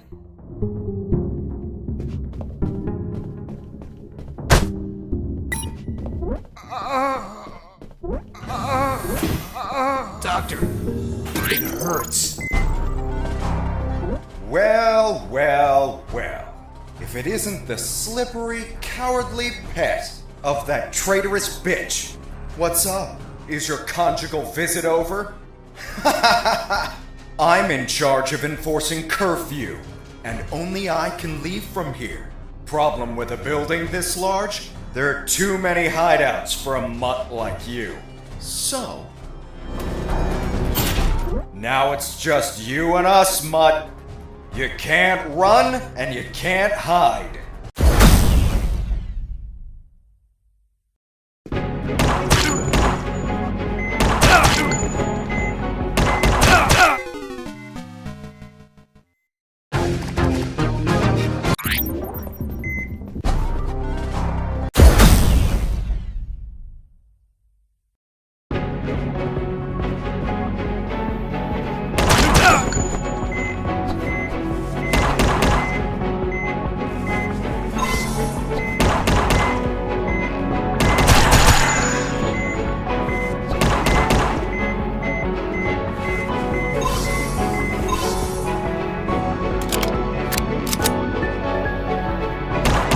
You're a tough little mongrel, aren't you?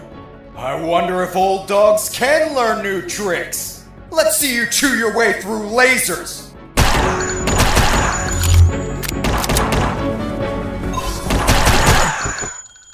Boss defeated.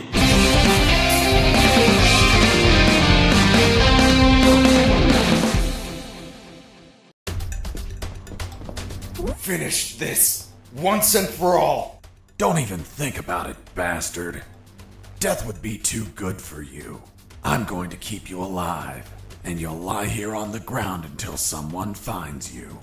Everyone will know that a single prisoner defeated you. The best part? You'll be severely injured. I wonder how it'll feel, being the patient of a woman you called a traitor. No! No!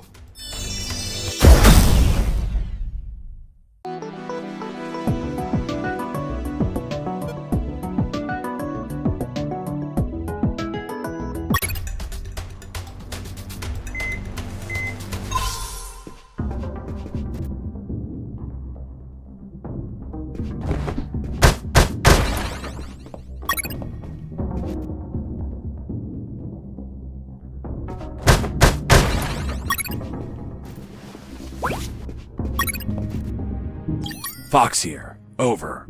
What is it, Fox? Colonel, do you copy? Copy.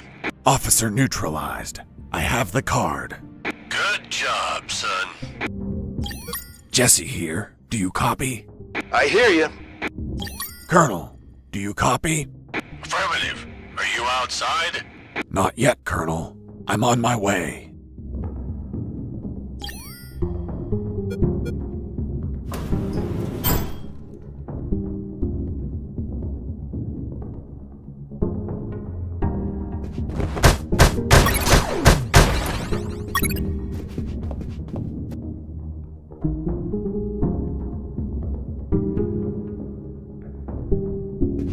I tried to open the door with the level 3 card, but the exit also had a biometric scanner, which needed to scan your retina and your fingerprints.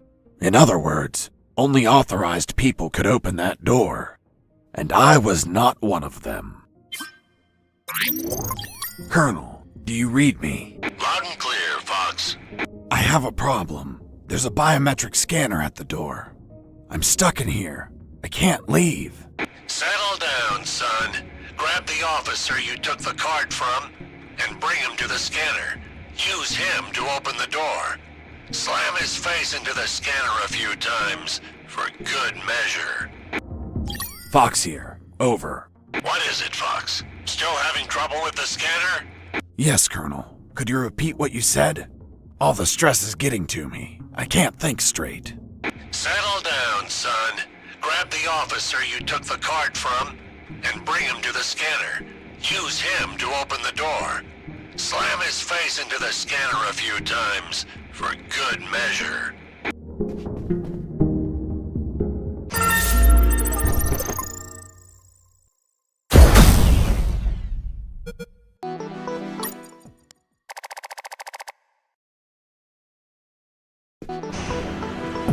I could finally breathe some fresh air. The ground was untended. Uneven grass covered the soil. And the jungle was relentless. Everything was dark, save for a light above the door.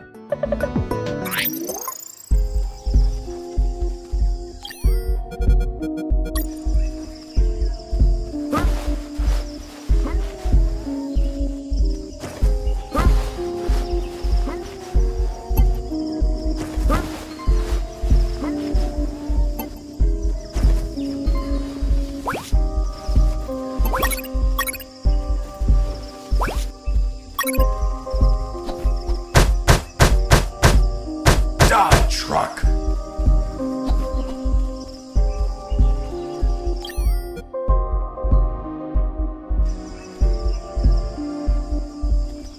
In my escape, I ran into a gang of hounds that were sound asleep.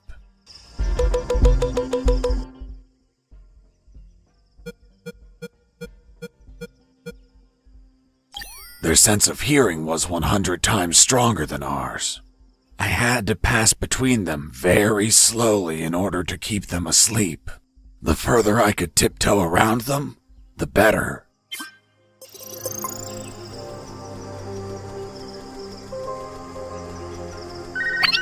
Fox, have you already left the building? Damn it! Your call just woke up a horde of killer hounds! Run! Run, Fox, run!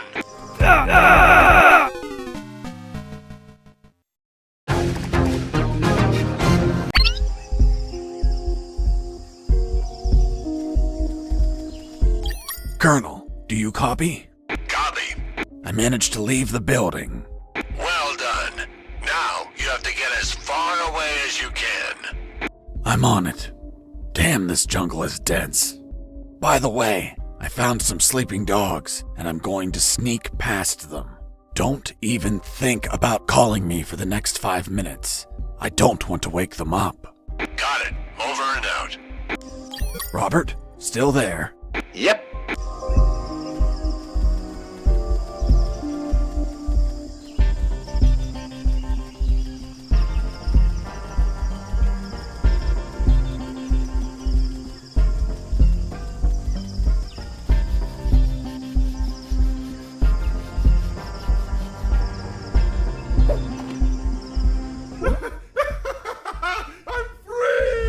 Hey, Mike, aren't we supposed to shoot him? No need. Let's make a bet, Mike. How high? How high what? Fuck! The landmines! Wait!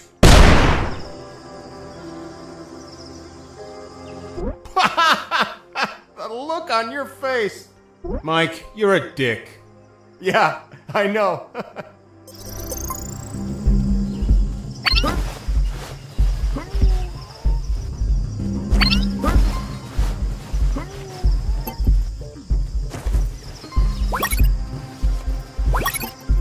Colonel, do you read me? Loud and clear, Fox. Colonel, I have a problem. A problem, son?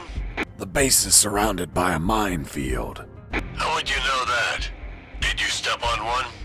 No, Colonel. Only a fool would run into a minefield without thinking. Good. Find a metal detector. You can use it to detect the landmines. Have you found a metal detector? Not yet, Colonel. I'm still looking. Robert, do you copy? Yo! Have you found a metal detector? Not yet, Colonel. I feel asleep. Hey, I'm sleepy. Oh, thanks. I'm sleepy.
There was nobody in the room, but my instincts told me it was a perfect place for a trap.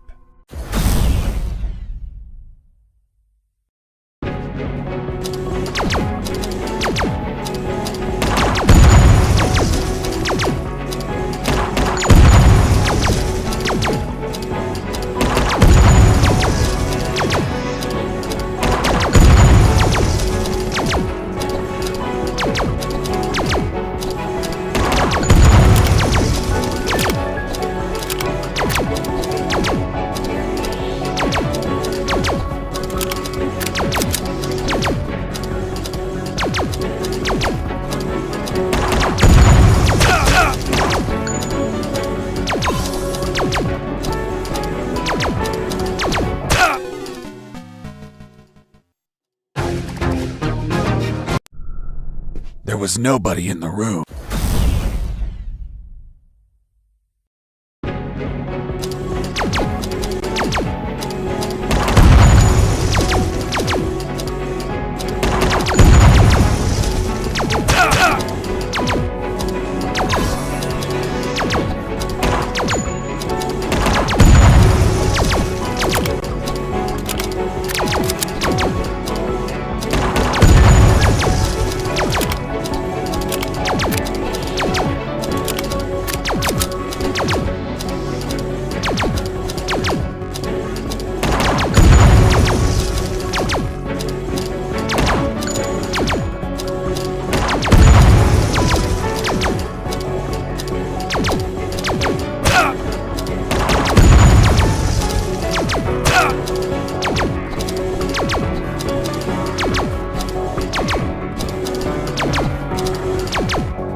Boss defeated.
Fox here. Over.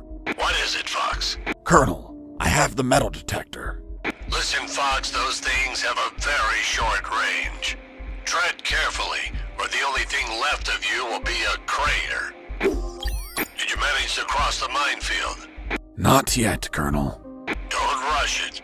Stay safe. Jesse here. Do you copy? I hear you.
Mines weren't the only threat. The jungle was home to ferocious hunters. I noticed the presence of giant CC flies fluttering around. One bite and I'd be asleep forever. 2, empty. I needed to be relaxed, with no close threats or alarms.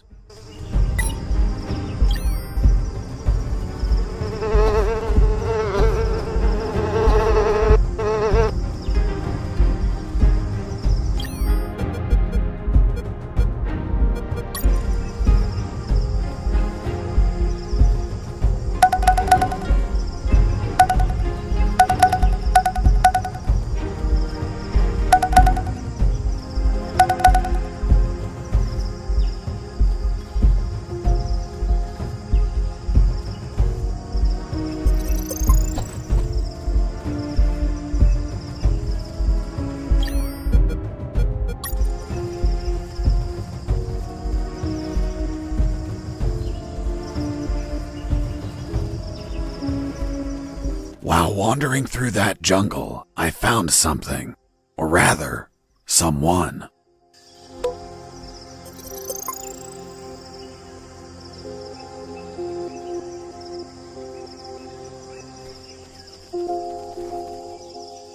I saw the rotting remains of an escaping prisoner.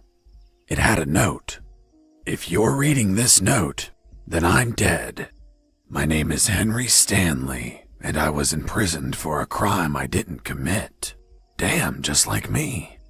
After escaping from my cell, I ran away through the sewers, then ended up in the Alpha building. I finally managed to leave that damn building, but now I'm lost in this tropical hell. I've spent 30 years trying to leave this damn jungle, but no luck. I'm old, and my strength is fading. I won't last long. These are my last words.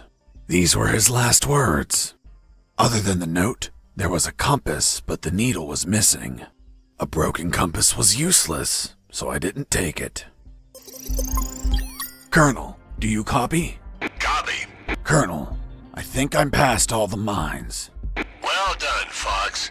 See if you can commandeer an escape vehicle. I will try, Colonel. How's it coming along, Fox? I'm still searching for a hot ride. Sorry, Colonel. I'll tell you when I find one.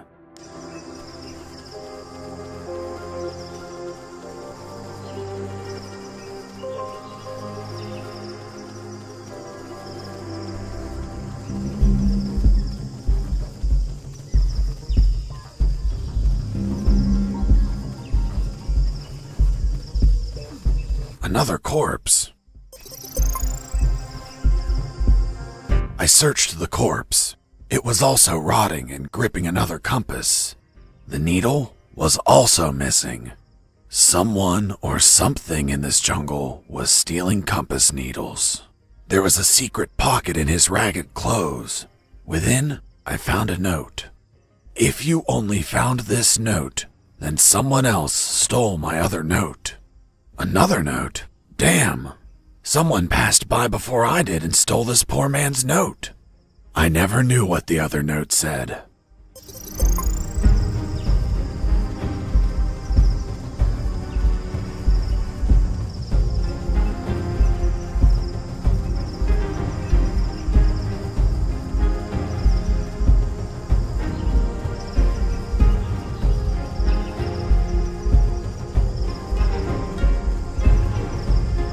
Third corpse.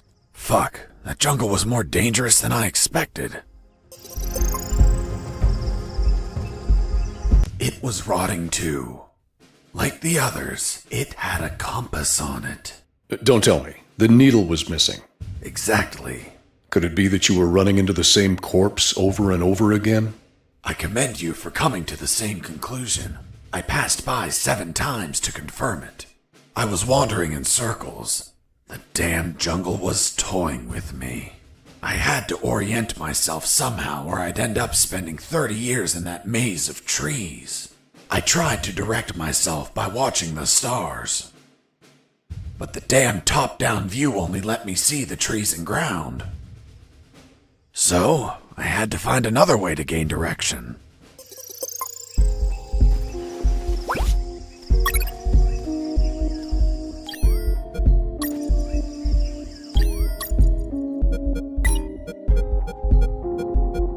What was the diameter of the compass, Mr. Fox? Around 2 inches. And how long was the rusty wire, Mr. Fox? 6 or 7 inches. Wasn't it a little too long to place it inside the compass? I'm stupid, but not that stupid.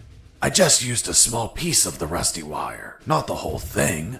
I ripped off a piece with my teeth before placing it in the compass. But that wire wouldn't have been magnetized.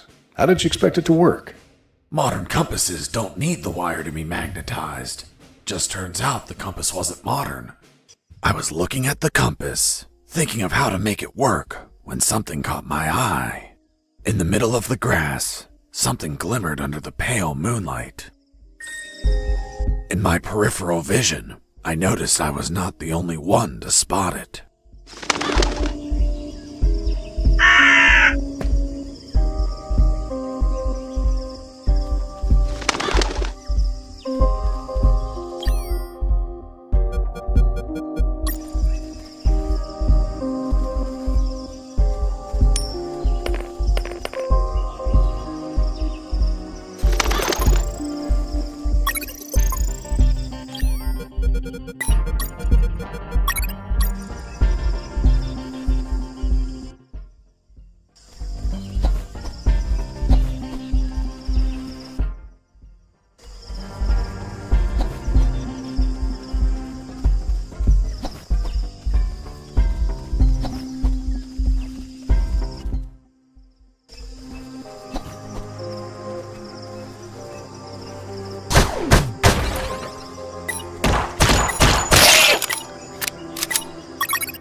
Attention! Are you ladies the new recruits? Fuck, you're the saddest It wasn't wise to use weapons there. Bunch I've ever met, and I've seen stacks of shit taller than you are. You think you're macho because you stuck your dicks in God knows what hole? I'm going to beat you shit stacks into weapons of war, even if it kills you. Where are you from, boy? From Minnesota, sir. Minnesota? Only two things come out of Minnesota. Men and soda. I don't see you bubbling, so you must be a min. What's a min, sir? Do I look like a scientist to you, pissant? Sir, no, sir. You're not worth an Urban Dictionary entry, shit stain. What do you do at night, scumbag? I sleep, sir. Sleep? Well, excuse me, princess. Does she need a little nap? We don't get beauty sleep. We take shifts, bitch. We train. We go the extra mile. When do we sleep, sir? During your break time, your highness. But, sir, it's a 15-minute break. Then sleep fast, fuck. Yes, sir. The fuck happened to your eyebrows? They're shaped, sir. You kidding me? Are you the bitch of the yard? Sir, it's personal hygiene, sir. The only reason people get clean is to get fucked. Do you plan on fucking me, bitch? No, sir. Do you plan on fucking the enemy? No, sir. If I see these eyebrows shaped again, I will shape your balls clean with a single vicious rip! Is that clear? Yes, sir.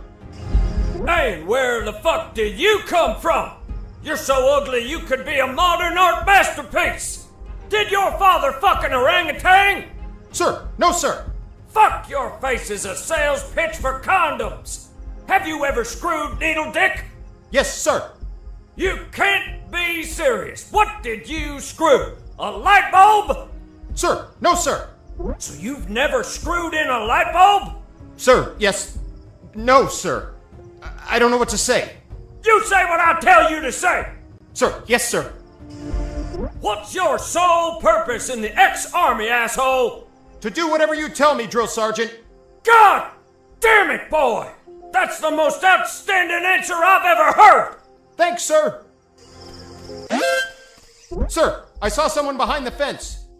Fuck, scumbag, did I tell you to watch the damn fence? No, sir. Then does the fence remind you of your mother, motherfucker? Here, you don't see, you don't listen, you don't speak until I order you. Is that clear? Yes, sir. Now get out of here. Go back to your barracks.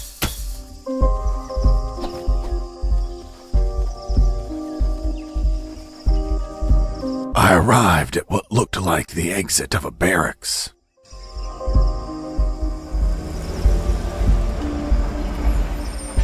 Hey, Mike.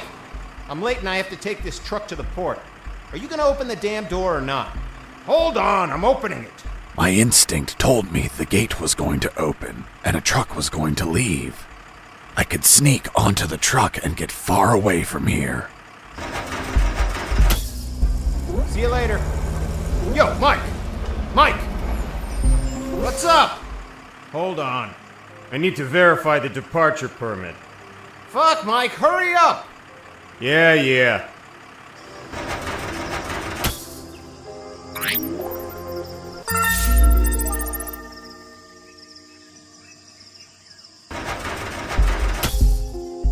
Yo, Mike! Can I leave now? Negative. The lieutenant canceled the delivery. You'll have to come back in. Oh, holy fuck!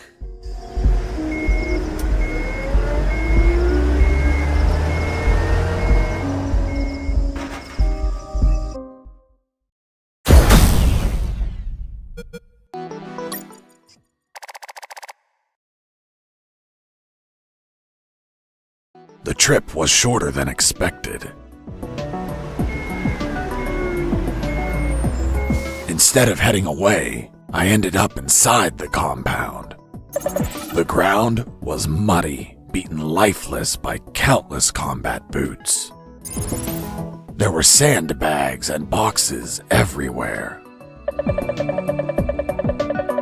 I heard Mike getting off the truck and talking to the other Mike. Mike, what the hell happened? Someone screwed up and loaded the wrong stuff. Useless fuckwads! They reported that they'll get the correct stuff loaded soon. Sounds like a nap is in order. No can do. They're loading onto another truck in the north parking lot. Serial number 233980. So move your ass there. They told me to head to the south gate just so I could be sent back to the north one? Fucking bureaucracy. My instinct was back, and it knew of another truck I could ride. My plan to stow away wasn't screwed at all, just slightly delayed. I only had to reach the north gate without being seen.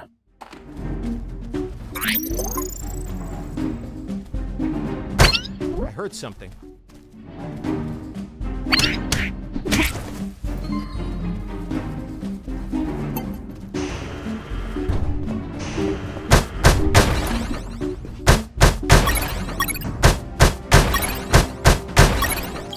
Colonel, still there? Affirmative. Where are you? I'm still in the compound. What? Weren't you escaping in a truck?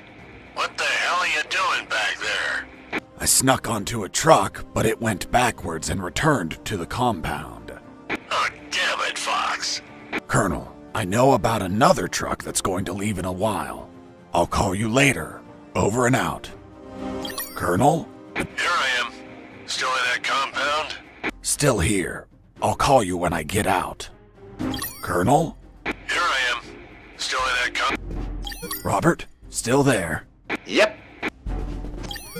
Robert, do you copy? Yo.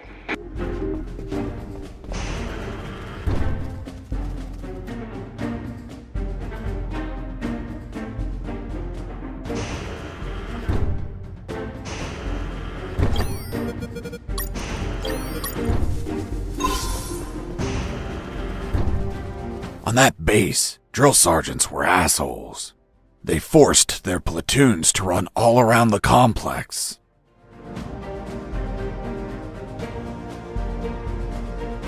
I had to be careful not to be seen.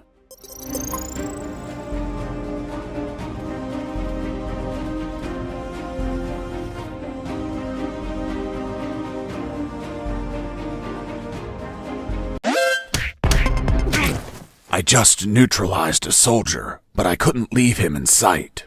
Those platoons could pass by, see him, and raise the alarm. So I made sure to carry the soldiers I neutralized, hiding them elsewhere out of sight of those patrols.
Jacker here.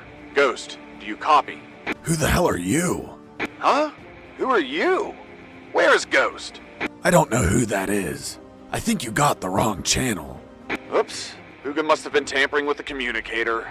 Damn geeks. Over and out.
Inside that barrack, there were some guards.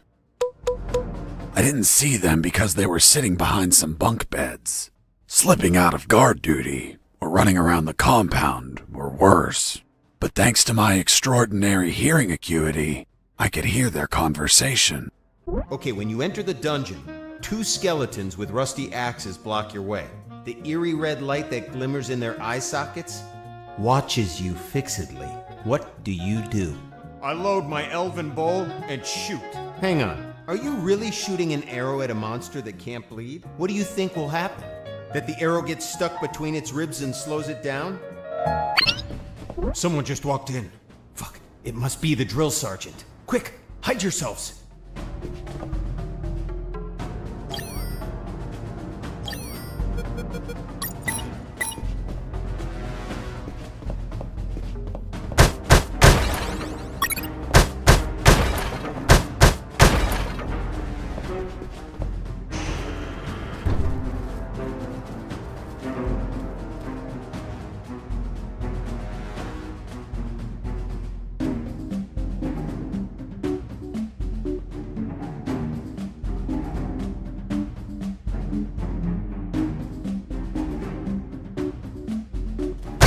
I heard something.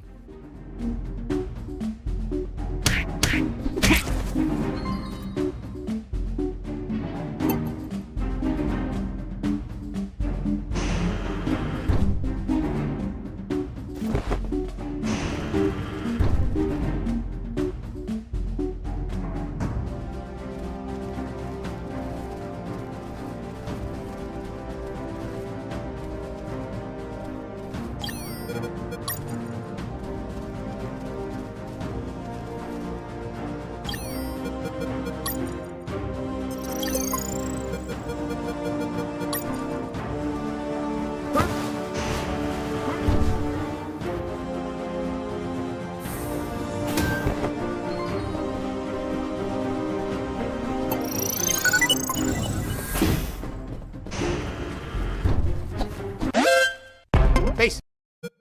Escaping. Send down.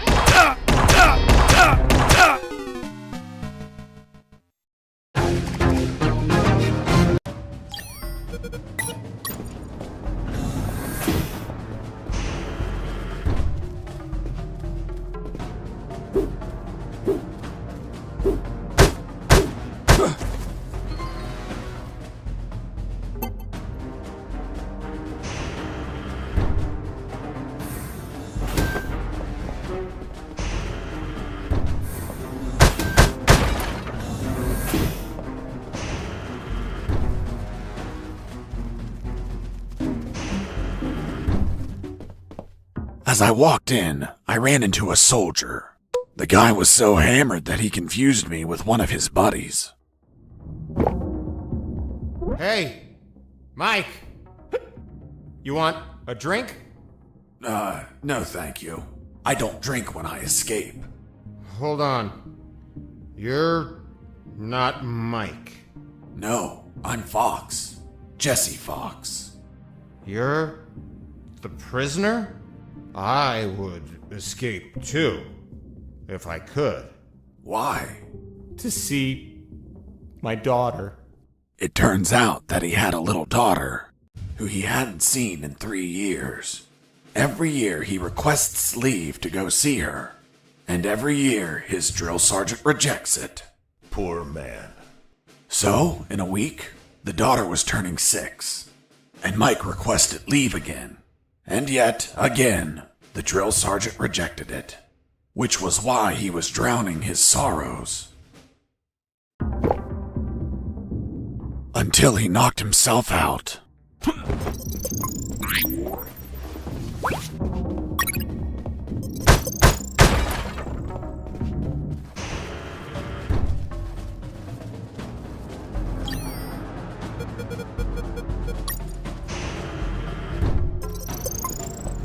I ran into a guard as I went in. He was urinating. Please don't tell me you pissed that guard off while he was urinating. I couldn't. Someone beat me to it. What the hell are you doing, scumbag? Sir, I'm peeing, sir. Did you wash your hands? No, sir. I'll wash them when I'm done, sir. Are you touching your dick with your dirty hands? How can you be such a pig? Hands are washed before, not after peeing. Sir, yes, sir. Why did you stop peeing, scumbag? Sir, I ran out of pee, sir. What a pussy! Who do you think you are, a fucking Sybil? A soldier continues peeing even if his balls are empty. Now get the hell out of here! Sir, yes, sir. Sergeant, there's someone behind you. Fuck, soldier, did I tell you to look behind me? No, sir. Then why the hell are you looking behind me? Here, you don't look, listen, or speak unless I tell you to do it! Understood? Sir, yes, sir. That damn drill sergeant acted tough with his men, but he ended up crying like a baby with me. Who the fuck are you? And where the hell is your uniform? In the laundry, sir. And what in the hell is your uniform doing in the laundry? It was dirty, sir. Are you kidding me? Since when do clothes have to be clean? In Texas, we put it in the laundry when it stands on its own, sir. Fuck! You're from Texas? Only 2 things come from Texas. Charcoal and assholes. Which one are you, boy? I don't see any ash smears, but I definitely see a shit stain. But sir, Texas exports propane accessories. Shut the fuck up, shit smear! I'm not a shit. Yes, you are! No, I'm not. Hold on, Mr. Fox. Didn't you say it was the drill sergeant who ended up crying like a baby? You're contradicting yourself. It was you. Sergeant, execute this liar. Yes, sir.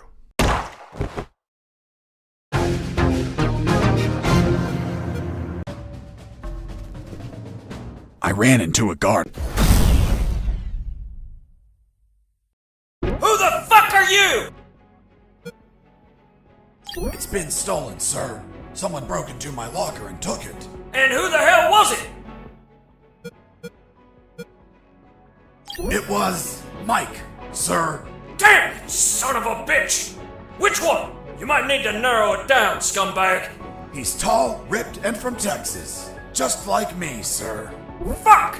You're from Texas? Only 2 things come from Texas.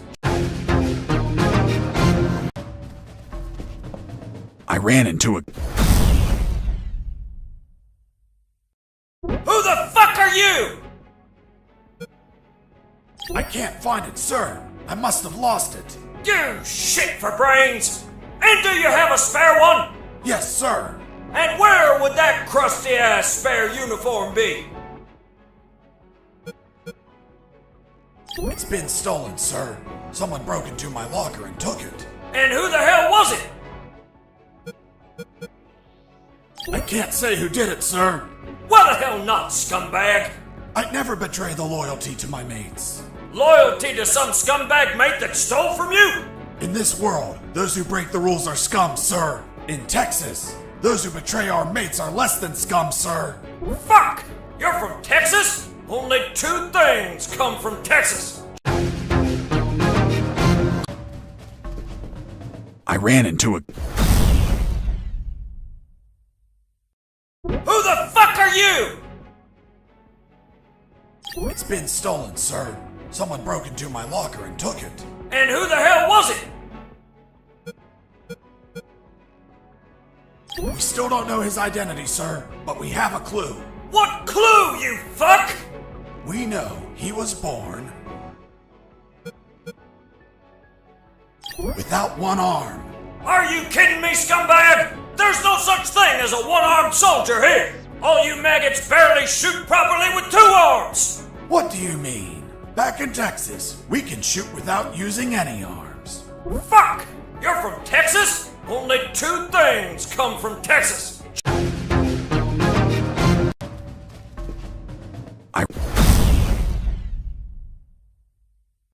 Who the fuck are you? It's been stolen, sir. We still don't know his identity, sir. The same year you did, sir. In '69? Fuck! That was a damn good year! Indeed. Back in that summer, in Texas, I got my first real six-string. Played till my fingers bled. Fuck! You're from Texas? Only two things come from Texas. I ran into a guard as I went in. Who the fuck are you? It's been stolen, sir. Someone broke into my locker and took it. And who the hell was it? We still don't know his identity, sir, but we have a clue. What clue, you fuck? We know he was born in the same state you were, sir. So that son of a bitch is from Texas. Hold on. You're telling me you're from Texas? Only two things come out of Texas. Propane and assholes. I don't see any propane accessories, and I know you're full of shit. Me full of shit? What, you little... Of course you are. Look at your brown eyes. What? My eyes are blue. You sure? The whole base is talking about your brown eye. No. No! I'm not! To avoid confusion in the record, did he have blue or brown eyes, Mr. Fox? Both, but now he had black eyes. On second thought, I'll leave this out of the report. Proceed. Just as he started to tear up, I helped old Blue Eyes kiss the canvas. Boss defeated. Thanks, dude. Oh, I mean... Freeze, or I'll shoot. What the hell are you doing, scumbag? Aiming at you with my weapon. Fuck, soldier, did I tell you to aim your weapon at me? No, sir. Then why the hell are you aiming your fucking weapon at me? Here you don't look, listen, or speak unless I tell you to do it. Understood? Sir, yes, sir. Did you wash your hands before aiming your weapon at me, scumbag? No, sir. Fuck, how can you be such a pig? Get the hell out of here. Sir, yes, sir.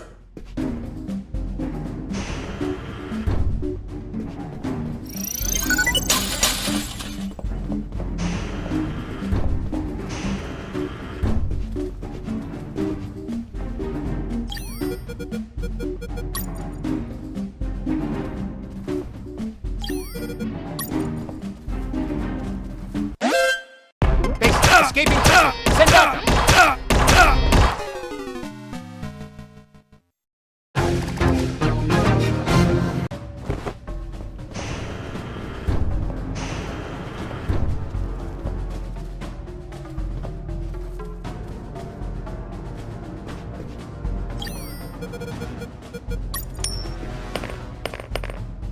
Hey, a coin!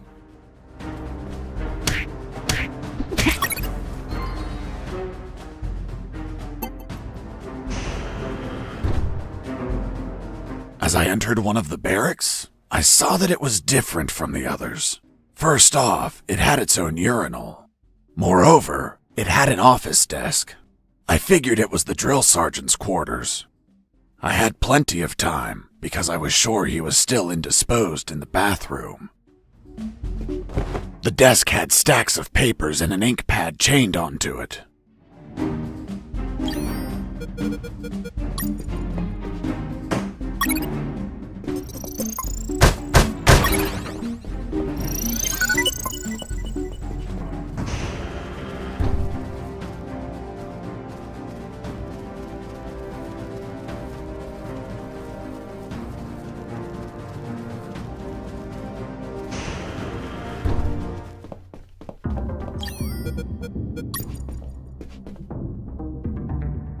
I returned the stamped permission form to the same pocket I found it in. That soldier was going to have a fucking great surprise when he woke up.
You're Fox, right? I knew you were going to pass through here sooner or later. I'm Machine Gun Mike. Are you ready to face me? Or are you going to run away like a coward? Run away? I don't run from dead men. Then prepare to die.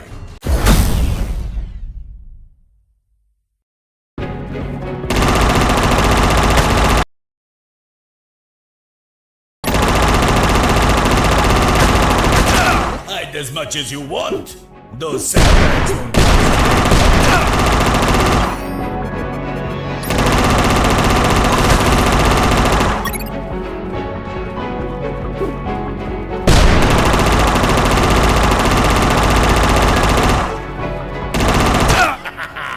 You fell for my trap. I waited a little before shooting all my bullets. So you think I was reloading? Damn you! You destroyed my machine gun! Damn you, Fox! Boss defeated.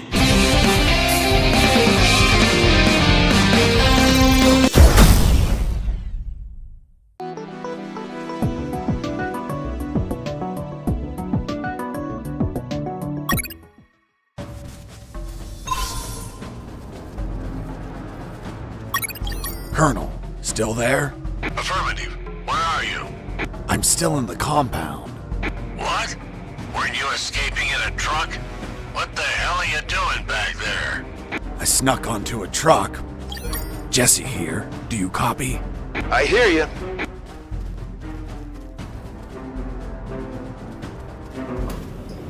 I arrived at the northern parking lot. There were trucks and containers all over the place. I wanted to hide in the right truck, serial number 233980. But Machine Gun Mike could be waiting for me, seeking revenge.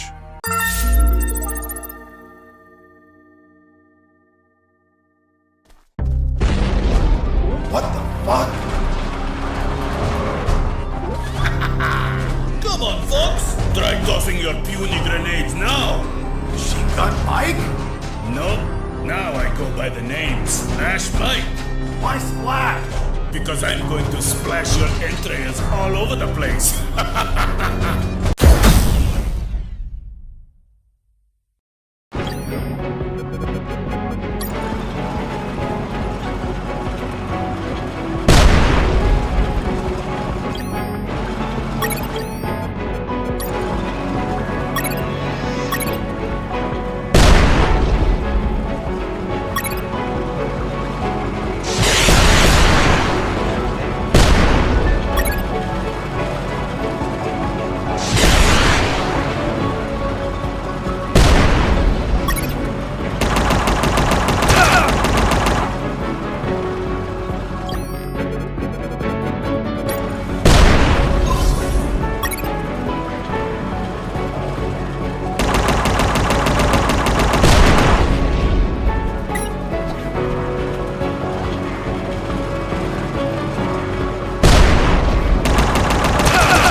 Boss defeated.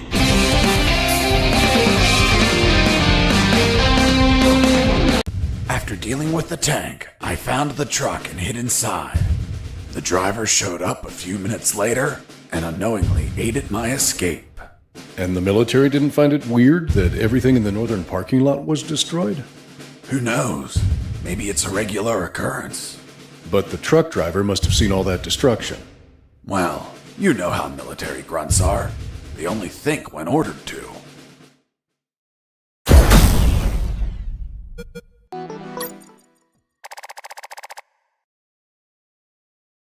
So, in the end, you escaped, hidden on that truck? Yep. What about the shit you told me about not escaping in a truck to prevent pollution? Because the first time, it would have been me behind the wheel. This time, the truck was going to leave, with or without me. Which means the pollution wasn't my fault. How convenient.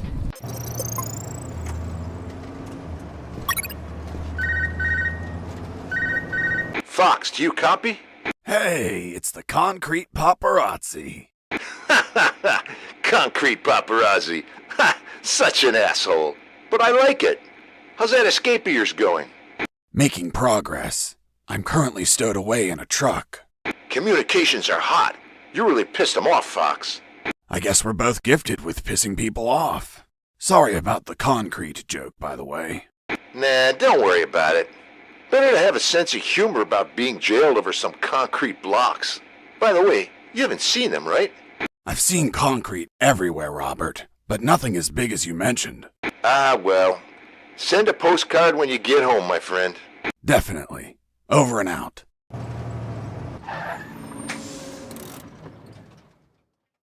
The truck stopped at last. Its destination was a small port owned by the clandestine base. Looked like the truck was carrying packages to be transported by sea.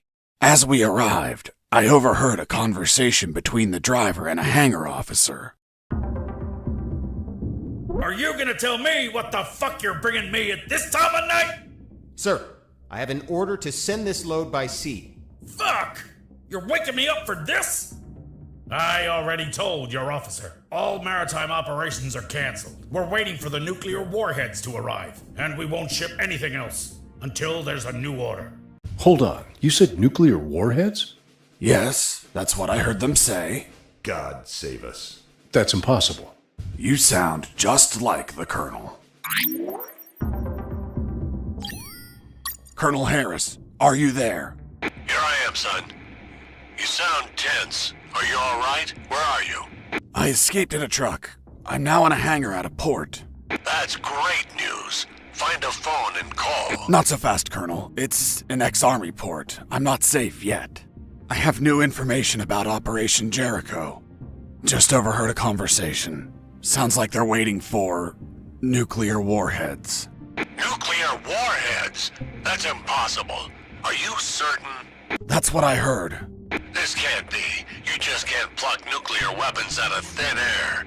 They're extensively regulated. Is it possible they stole them? We don't have any news about any theft in any country. If they were stolen, either a country hid the fact or it happened while I was captive here. Is it possible to build them? These people have a lot of resources. They'd need radioactive material and it can't be freely obtained. Not to mention a big lab and highly skilled people to produce them. Whatever the case, they managed to acquire some. If that's true, son, we're screwed. Hold on, Colonel. I heard something. Crap, they started the engine. I'll call you later. I have to jump out before the truck drives off.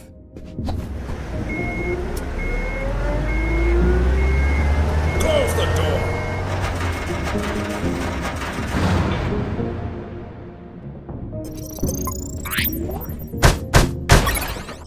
Colonel, do you read me? Loud and clear, Fox. Fox here. Over. What is it, Fox? Robert? Still there? Yep.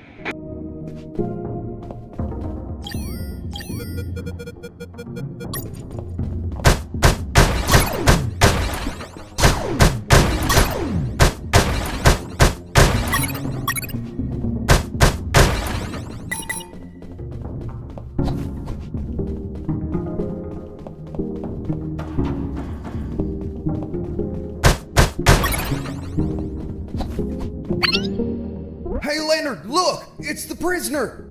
Leonard, not Mike. These guys were Leonard's. Mike doesn't fit engineers. Quick, call for backup! So they get the credit? No way! I'm fed up with them making fun of us just because we're engineers. You're right, Leonard. They treat us like nobodies because we don't carry a rifle. Our weapon is our intellect. To the controls! We'll tell them we saw the prisoner. Activating radio saw. Guys, you're engineers. Don't play soldiers with me, okay? I won't hurt you. Come on, let me pass. I'll give you some trading cards. Eat a dick. Fine. I don't know what you have on those computers, but any unsaved work is going to get lost. The saws were controlled by the terminals. I only had to destroy them, and with all the noise in the hangar, a few explosions wouldn't draw any attention. But I had to be careful not to kill the engineers, and heal them in case they got injured.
Son, do you copy? Copy, Colonel. Still in that hangar? Yes, Colonel. Still trying to figure out how to get out of here. By the way, guess what? They have a mini rescue submarine. Rescue? These people don't look like they go around rescuing people. I'm getting inside to have a look. Maybe I can ride it out of here.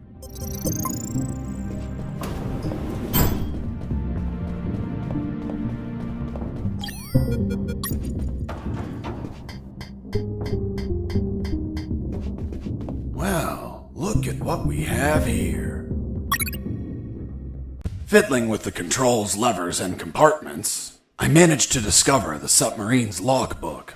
It contained details about its last mission, a rescue operation. The details didn't catch my attention at first, but this logbook turned out to hold exactly the answers we were looking for.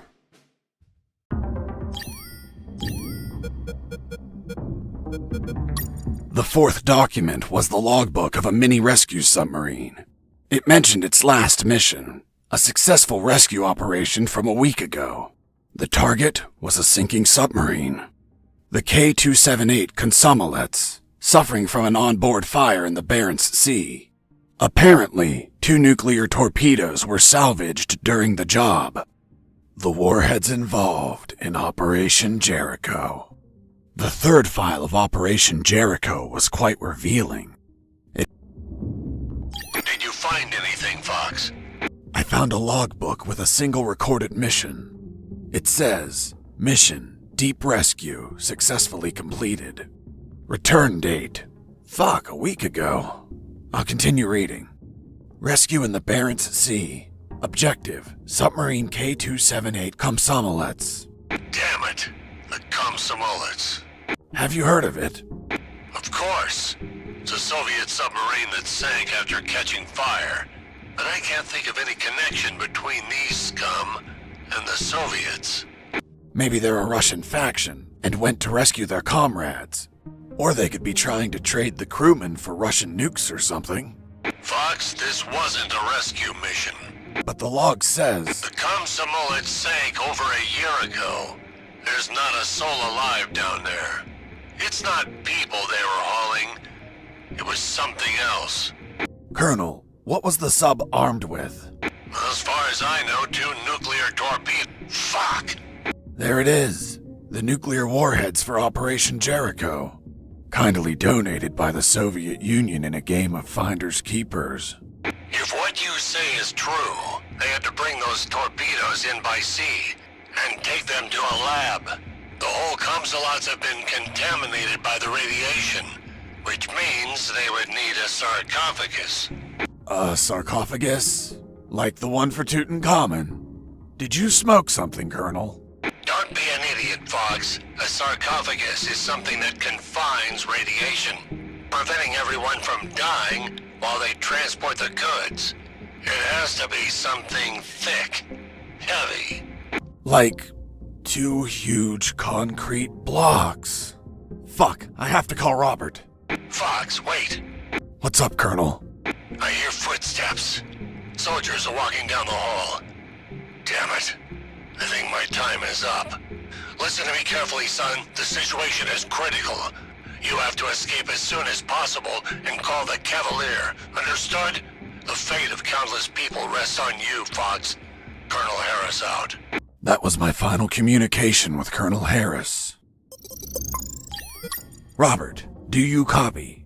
Yo! Fox, looks like they're gonna transfer a prisoner. Someone called Alan Harris. I know. Do you know what they plan to do? No idea, Fox. But looks like the orders are coming from top brass. You're really pissing them off, my friend. Be careful. Maybe they'll use him against you. I'll keep that in mind. By the way, I have something to tell you about your concrete. Don't tell me him. Man, you rock. I don't know where they are, but they've been used as a sarcophagus. A sarcophagus? Like the one for Tutankhamun? Did you smoke something, Fox? Of course not. I mean a thick container to contain radiation. Radiation? Please tell me they're not nukes. They are, from a sunken Soviet submarine. Shit. That's why there's so much secrecy and surveillance. Cheer up, Robert. Your capture isn't for something trivial anymore. It's for a nuclear arms race. Fuck! This news is the bomb! That's a literal way to say it. Keep me informed, my friend. I want to know all the deets. I will, Robert. Over and out. Jesse here. Do you copy? I hear you.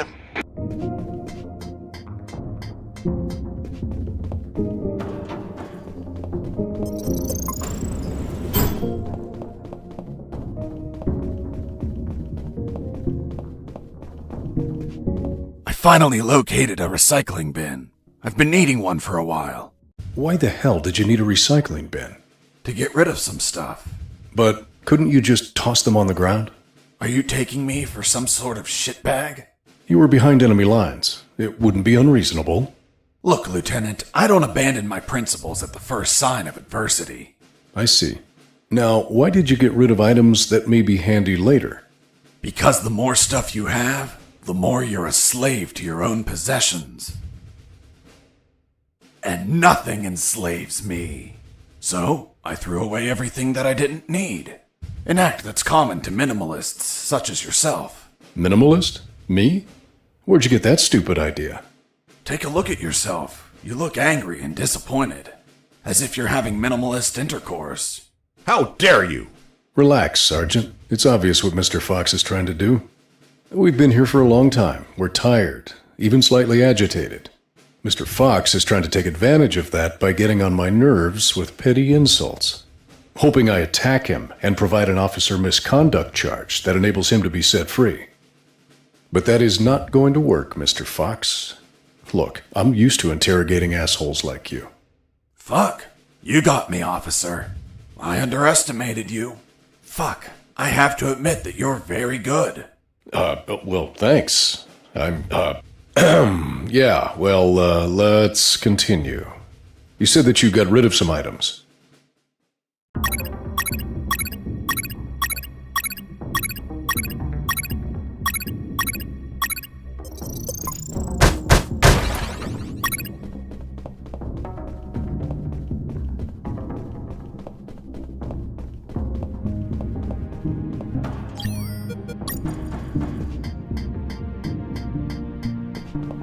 After putting the key in the lock and turning it, the sub started to move. I took the mini submarine through underground channels beneath the hangar. Seriously? Now you can drive mini submarines? Nope. Never done it before in my life. But I found a manual. Can you read Russian? Of course not. It was in English. The mini submarine was American. It was a pretty smooth ride. I didn't have to worry about the battery levels, oxygen, or depth. And the inside was very comfortable. I could practically live in there. Huh, well, of course. It's an American product. What did you expect? Yeah, but you know how American vehicles are. They practically explode on contact. Ever seen an action movie? Anyways, that's why I avoided any hard collisions.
had to feel lonely, locked in that submarine underwater.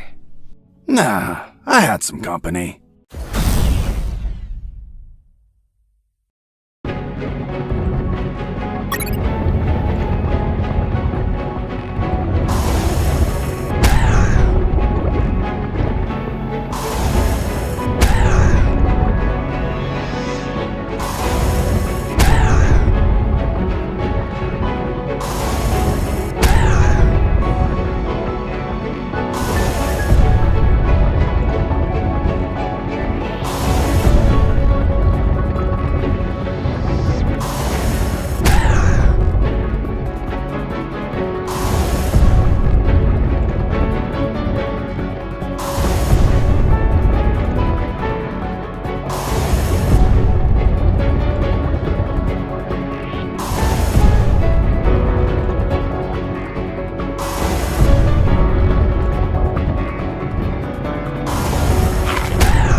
Boss defeated.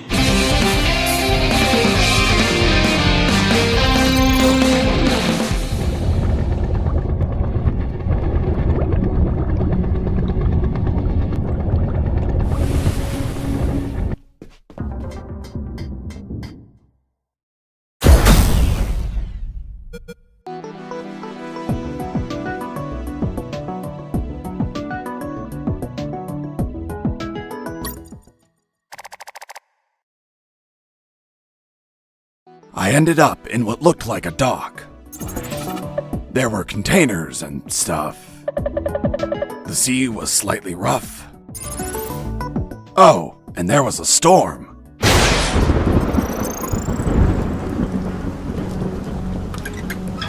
Useless stuff. Nothing interesting. Robert, still there? Yep.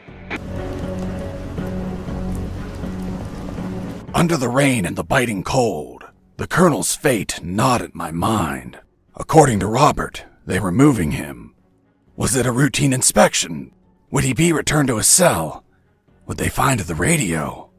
He was an old, annoying, tiresome man, but I feared for his life. Until the radio chimed in. It was Channel 1. Colonel, what happened? Are you okay? I'm fine, Mr. Fox, thank you for asking. But my rank is General, not Colonel. Wait, you're General X? So, Mr. Fox, have you heard? You've become quite the celebrity. I've been dying to meet you since your debut.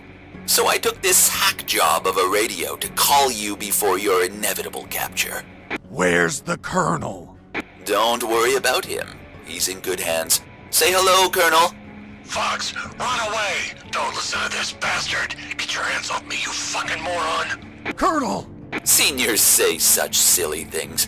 I join him in wishing you a happy escape, but you know too much. Sooner or later, you will make a mistake. One that'll prove fatal. We'll see about that, General.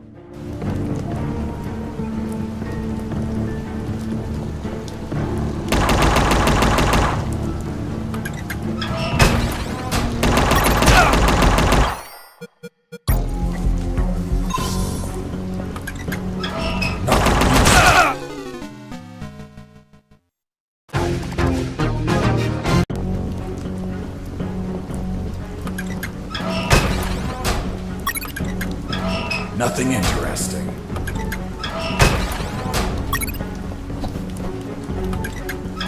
Nothing useful. Under the rain and the biting cold. Colonel, what happened?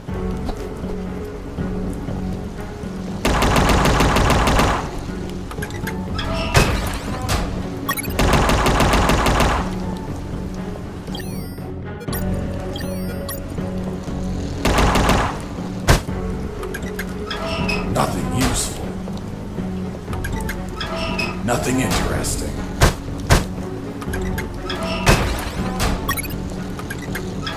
Nothing interesting.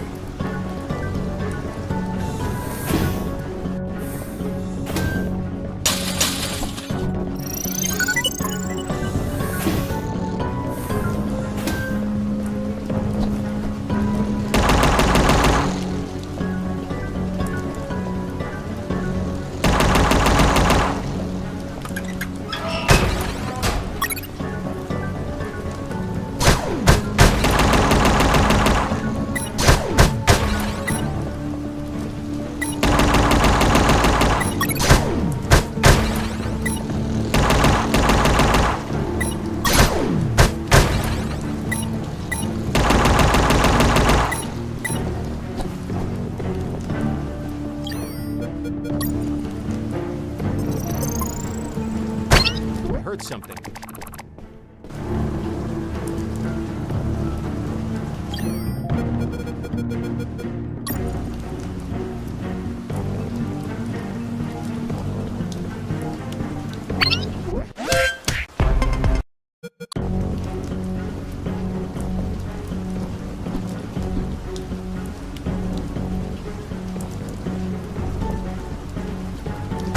I heard something.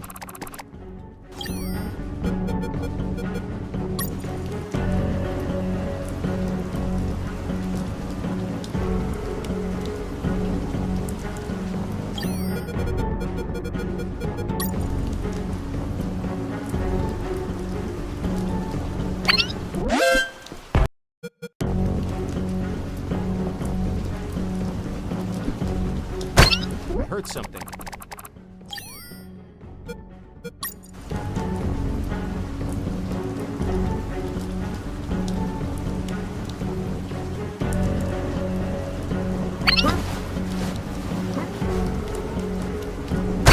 I heard something.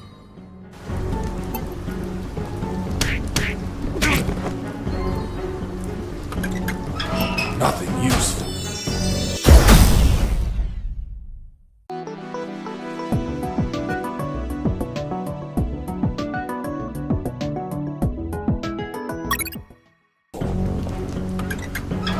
Nothing useful.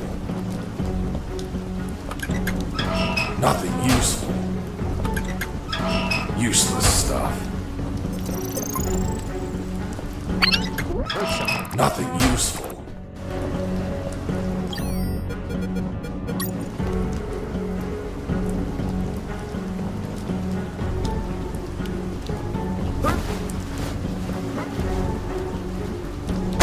I heard something.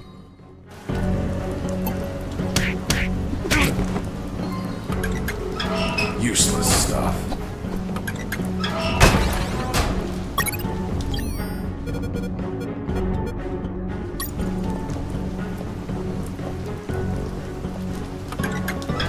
Nothing interesting.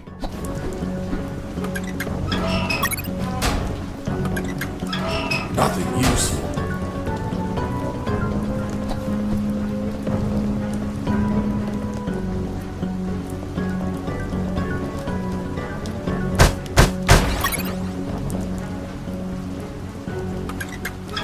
Nothing interesting. She's a lovely ship. Indeed, and flies like the wind or the waves. Is she yours? She is. I look after her like a treasure. I want to buy her. Ha ha ha! This beauty costs $50 million. I doubt you can afford it. Just 50 million? Here's the money. Fuck! So much money! That hunk of scrap is all yours. Here's the key.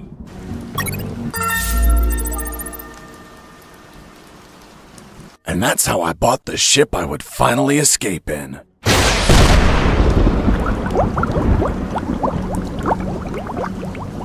If only a lightning bolt didn't split her in two.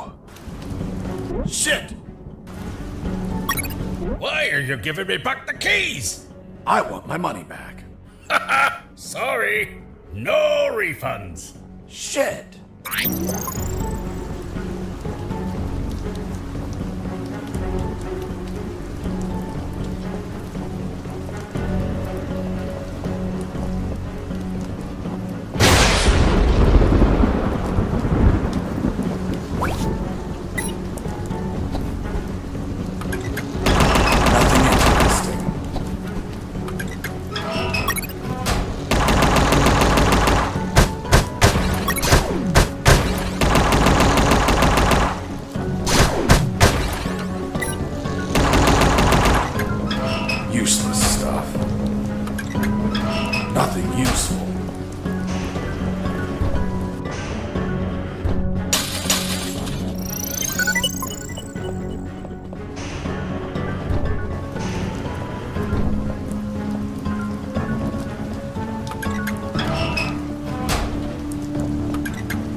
Nothing interesting.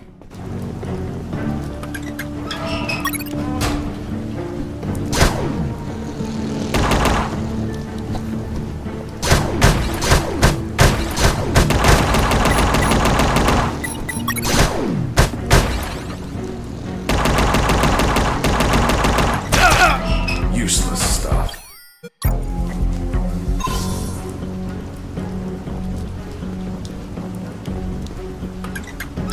Useless stuff.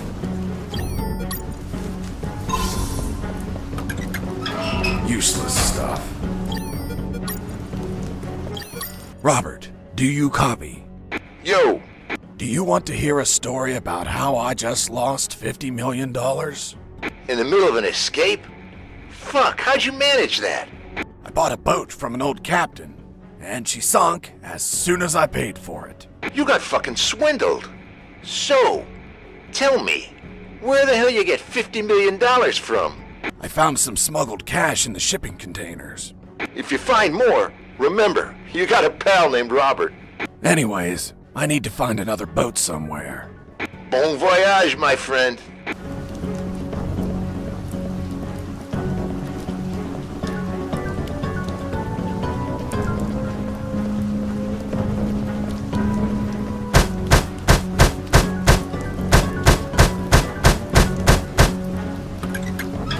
Useless stuff.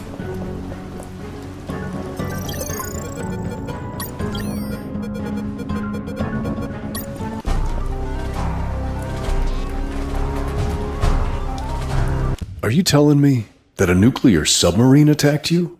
That's what I'm saying. I see. And now you're going to tell me you fought it instead of running away. Of course. I would have left it alone if it didn't launch its missiles. And nobody launches missiles at me without permission.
Boss defeated. My triumph was fleeting. The platform collapsed after the ballistic abuse from all the missiles.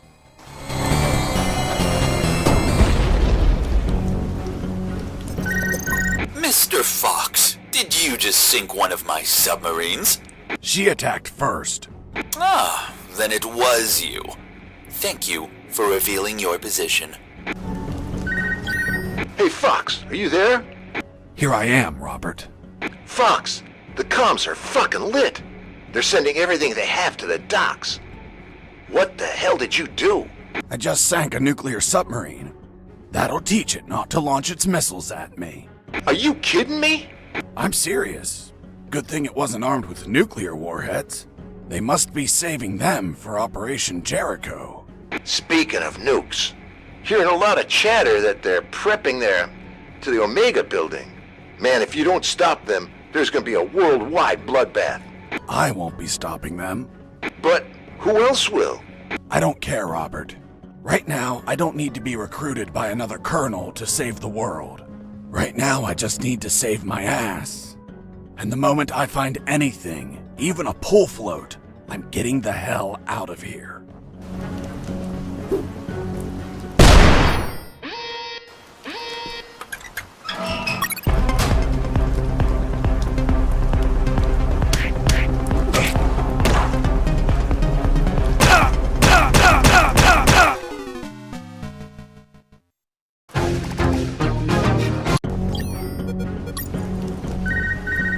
Mr. Fox.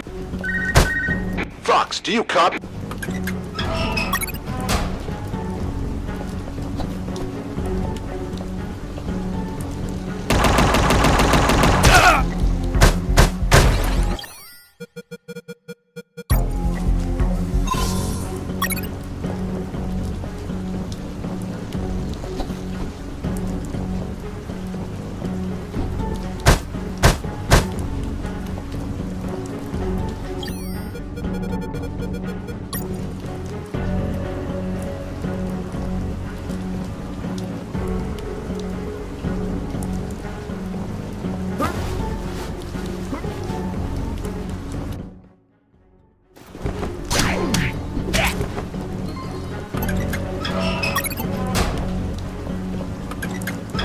Useless stuff. Nothing useful.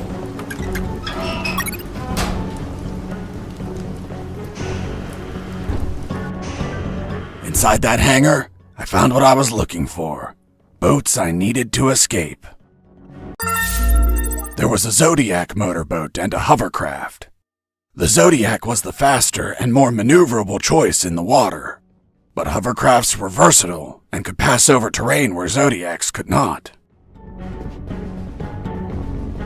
As I checked the Zodiac, I found out that its gas tank was empty.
Boss defeated.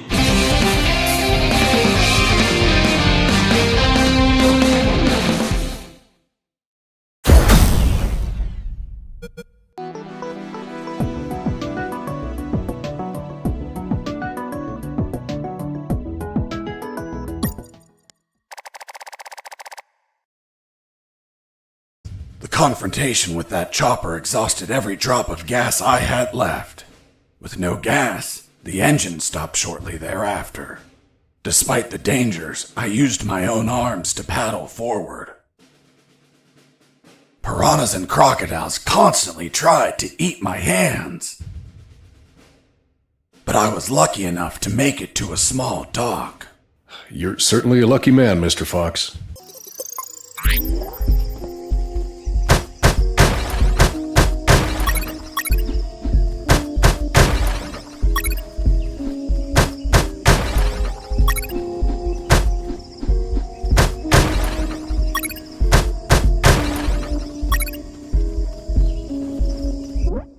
Please, oh please, don't kill me.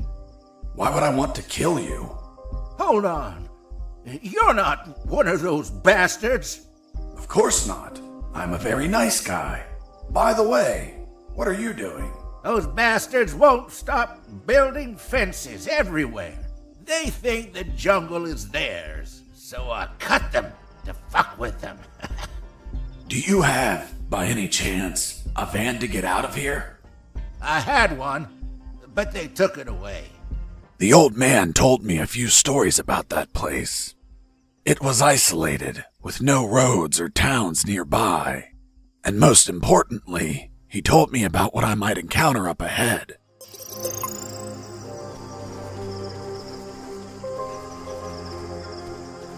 There, hidden in the middle of the jungle, stood a compound riddled with cameras. The level of security was sky high, like the mansion of a cartel boss, and I could see why. Because the center of this fortress was the Omega building, the heart of Operation Jericho. The old man told me that he saw some helicopters landing on top of the building. If I stole one of them, that would be my ticket out of there. One thing was for sure. If I was detected by a camera and the alarm triggered, they would put the Omega building in lockdown and I could kiss those helicopters goodbye. But none of that matters because even though I was already showing signs of exhaustion, I slid in like a shadow and managed to go undetected.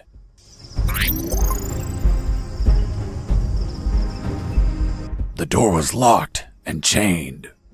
There was nobody outside, so finding the key for the lock wasn't an option.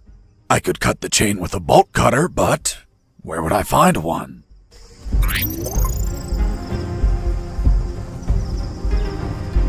Hello, friend. Give me that bolt cutter. But it's mine. Now it's mine.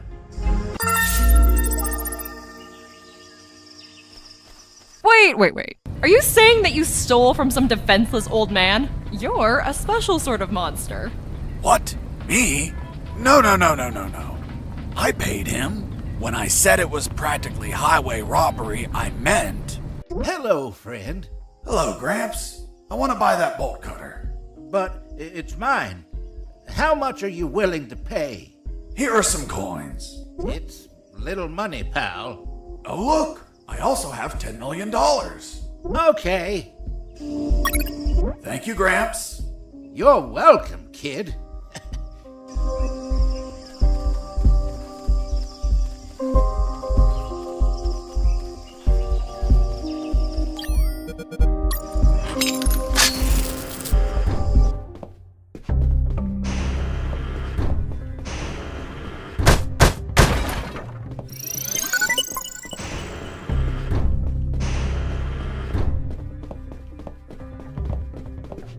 On the east side, the cameras were accompanied by guards.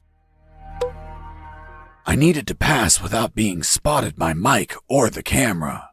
So, I had to get rid of Mike and leave no witnesses. But it was more complicated than that.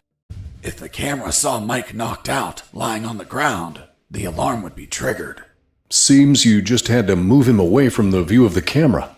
Exactly, but if Mike wasn't there as the camera viewed his post, the alarm would still be triggered.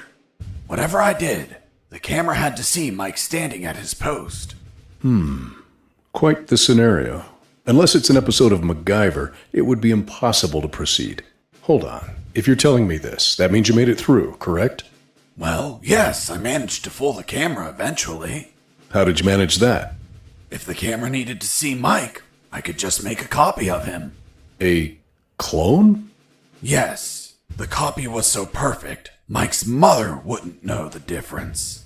I made the swap when the camera wasn't looking.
That uniform would be handy later to create a fake Mike.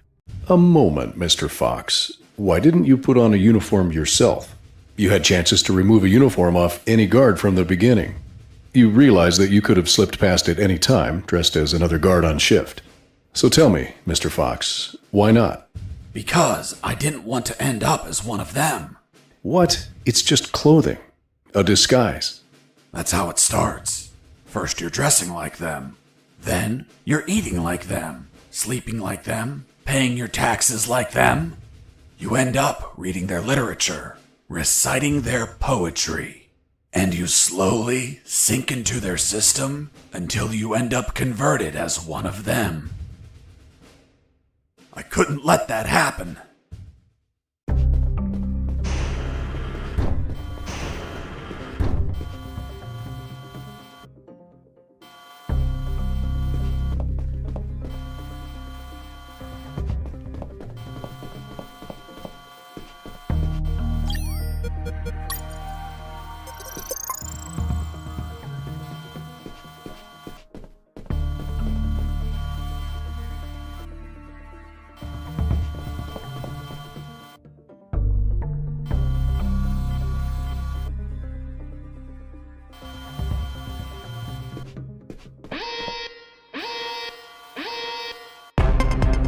Didn't you say that the alarm never sounded?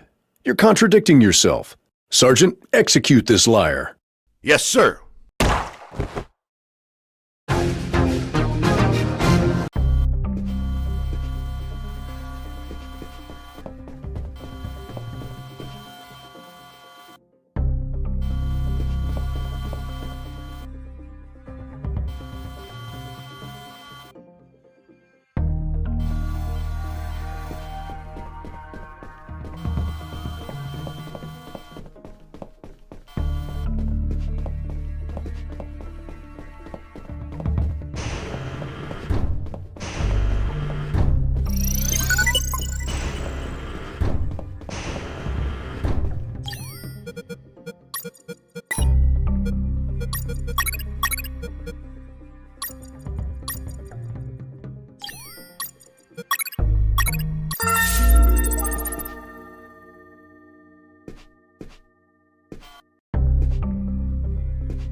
Didn't you say that the alarm...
There it was, the entrance to the Omega building. That would be the last place I'd visit on my tour de escape.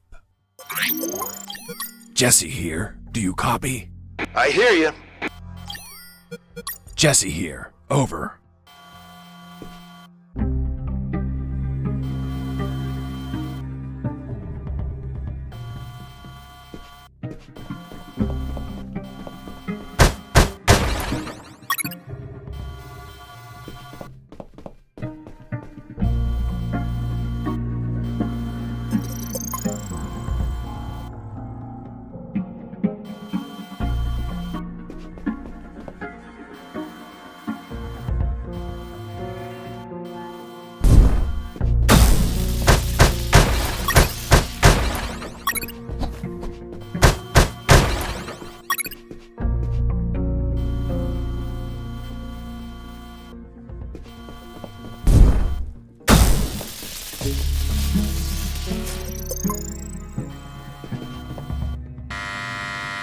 Who is this? Hello. Good evening. Look, my son needs to pee. And he really needs to go to the bathroom. Could you let me in, please? I'm sorry, we can't let children inside. But he's about to pee himself. It'll be everywhere. Walls, doors, ceilings. There's a toilet just after you enter the compound. There he'll be able to pee and save his game. Who is this? Who do you think I am? I'm Mike. Open up. Hold on while we check. But wait, you're not Mike. Didn't you say that the alarm never sounded?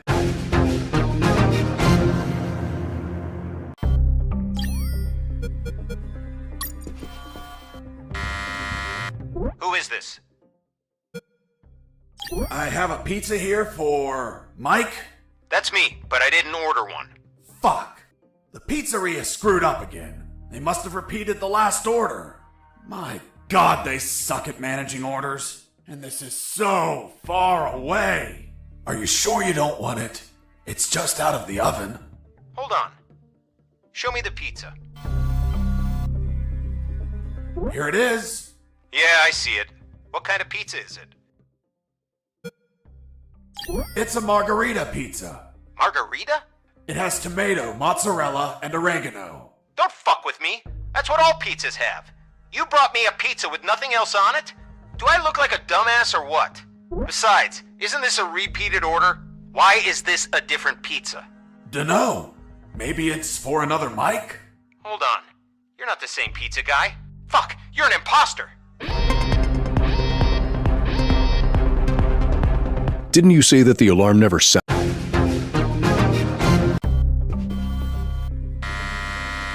Who is this? I have a pizza here for Mike. It's a 4-cheese pizza. You've got to be joking. I'm lactose intolerant. Besides, isn't this a repeated order? Why is this a different pizza? Didn't you say that the alarm never sounded?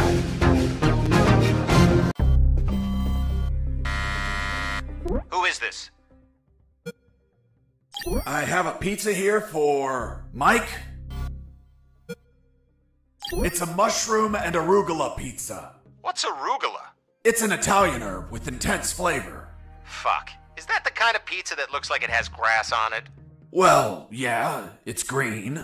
Do I look like a sheep? Besides, isn't this a repeated order? Why is this a different pizza? Didn't you say that the alarm never...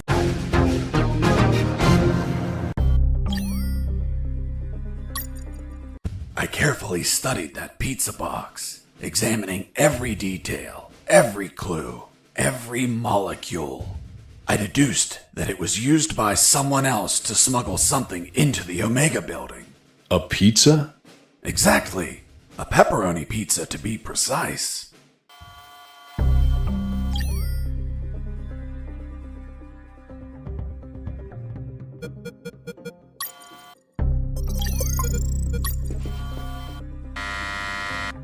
is this? I have a pizza here for Mike. It's a pepperoni pizza. Great. The kind I like. Are you sure it's fresh? I don't see any steam coming out of the box. That's because they covered the box holes. So the pizza doesn't cool along the way. Do you take me for an idiot? That pizza is cold, asshole. Who are you calling asshole, asshole? Come out here and say that to my face. Fuck, you're not the pizza guy. You're Fox. Shit! Didn't you say that the alarm never...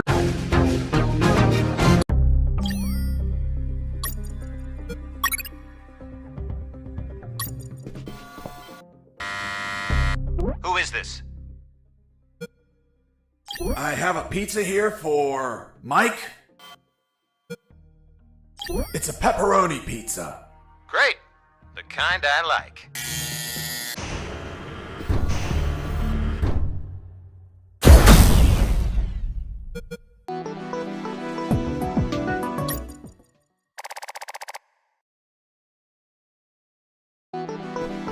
As I crossed the door, I entered into the Omega building, the heart of Operation Jericho.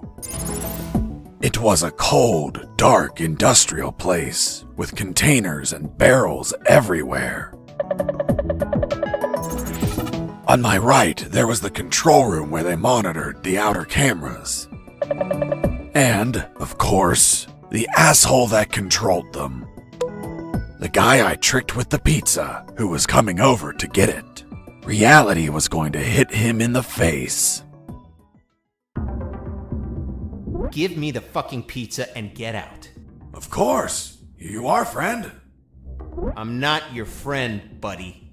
What the fuck? It doesn't weigh shit. Son of a bitch. You bake these thinner by the hour. It's empty. Where the hell is my pizza? Look at what's on the box. What? Where? I was inside the Omega building. I just had to reach the rooftop and pray that I'd find a helicopter.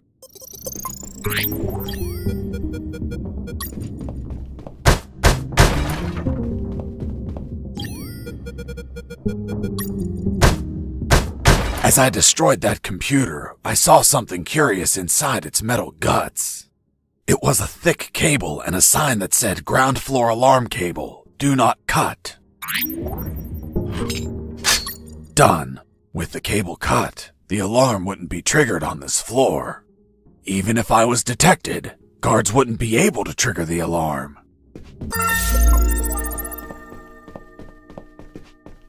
They put a lot of effort into the security of that compound. The guards weren't the typical ones I've encountered before. They were Scandinavian guards. Not only were they tougher than normal guards, they were light sleepers too.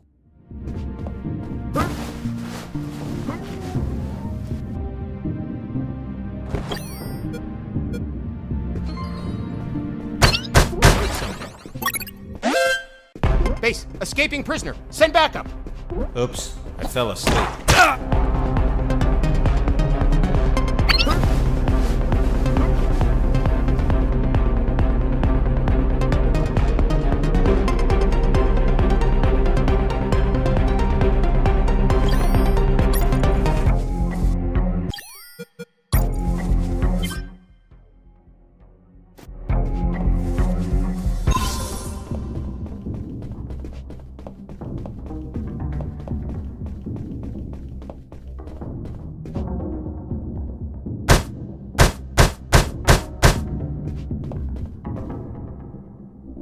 I heard something.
heard something.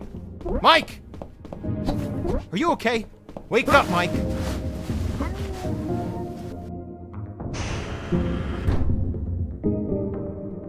In that pokey little room, I found a few crates. They contained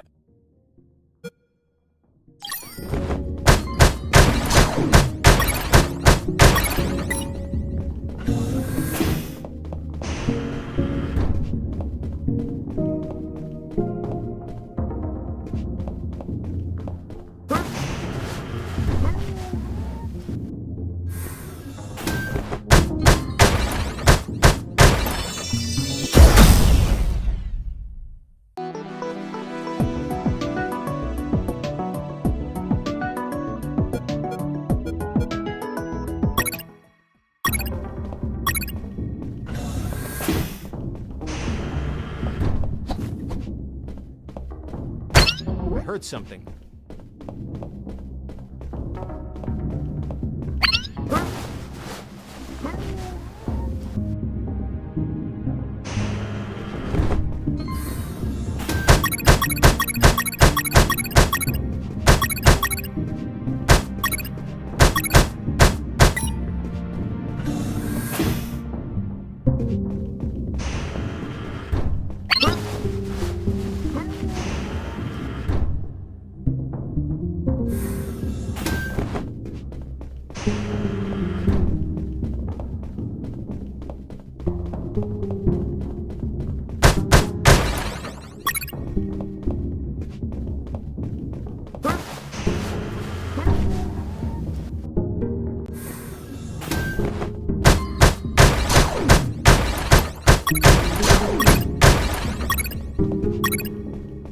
Oops, I fell asleep.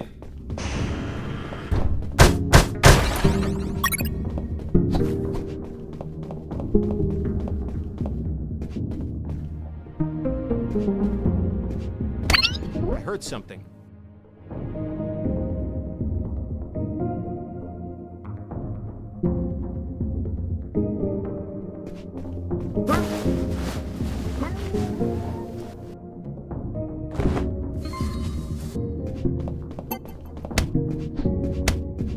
I heard something. What was that? Mike! Are you okay? Wake up, Mike!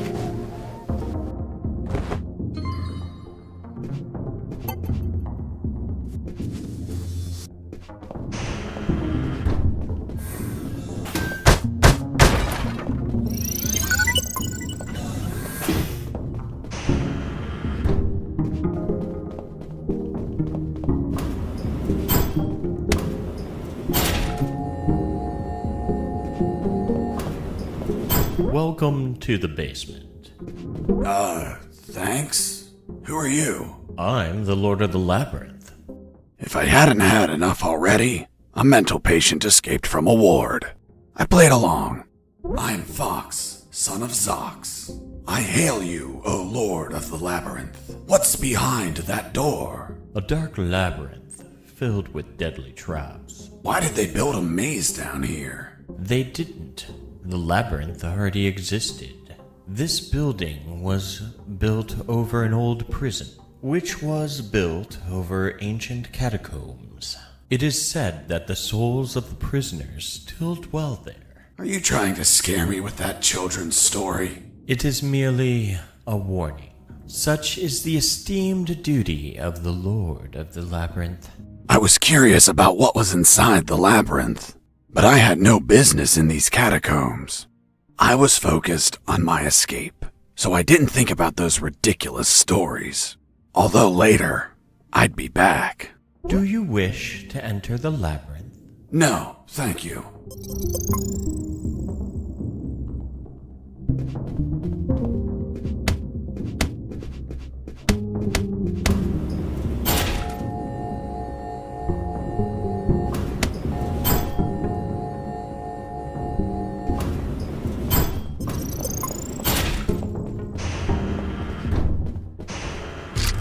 Freeze!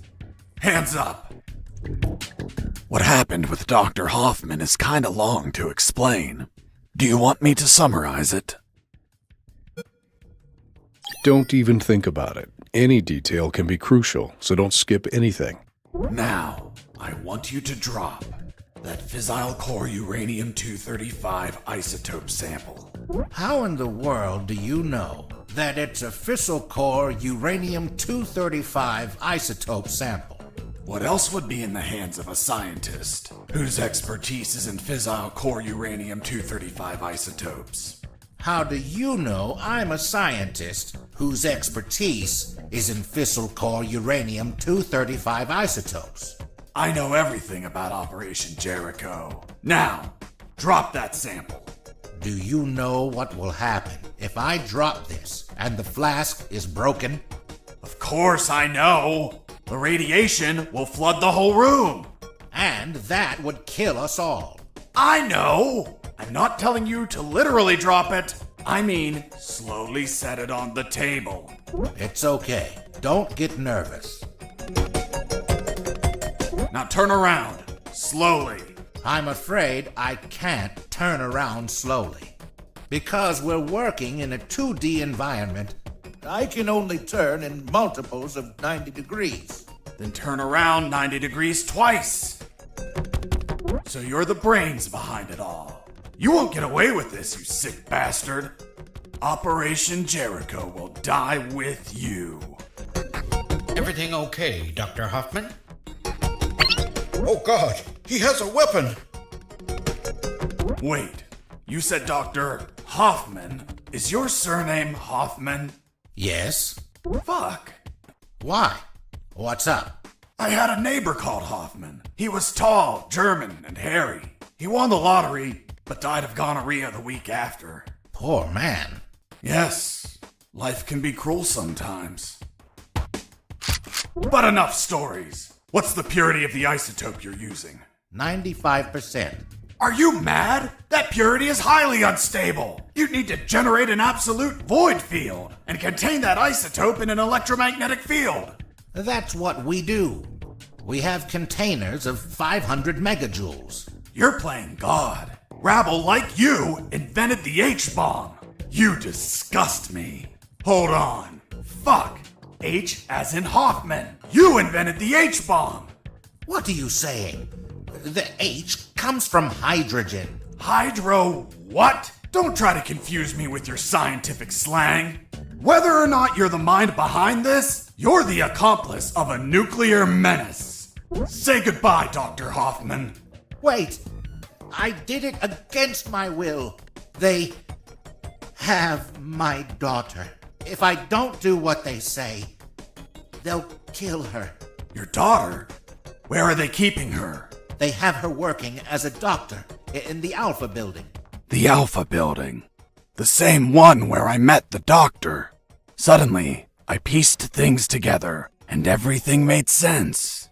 There were 2 doctors in that building, although I never saw this man's daughter. Doctor, how old is she? Somewhere in her 30s. In her 30s? What kind of answer is that? A good father would say she turned 32 last April 31st. April only has 30 days. Don't change the subject. What sort of father are you? It's okay. I confess I've never been a good father, since I've spent all my time absorbed in science. Not mine. Not mine either. Excuse me one moment. Hello, honey. This is not a good time. It's never a good time for you, Dad. I know. But my current situation is particularly disastrous. Why? Because a man is pointing his gun at me. What? Who is he? I don't know. He doesn't seem like he's from here. I think I know who it is. Ask him if his name is Jesse Fox. Hold on. Pardon me. Are you Jesse Fox? Yes. Yes, it's him. Damn it all to hell. Do you know him? Honey, are you there? Hello? She hung up. Oops. Now it's mine. Jesse Fox here. Over. Can you tell me what the hell you're doing? Doctor, hey, hello. How are you? Not very happy knowing that you're aiming a gun at my father. What? Your father? Yes. Doctor, This is not your father. What do you mean? Of course he is. That's what they're trying to get us to believe. In truth, he's the father of another doctor that works in your building. What? There are no other doctors. I'm the only one here. They're trying to make us believe that too. They're manipulating us.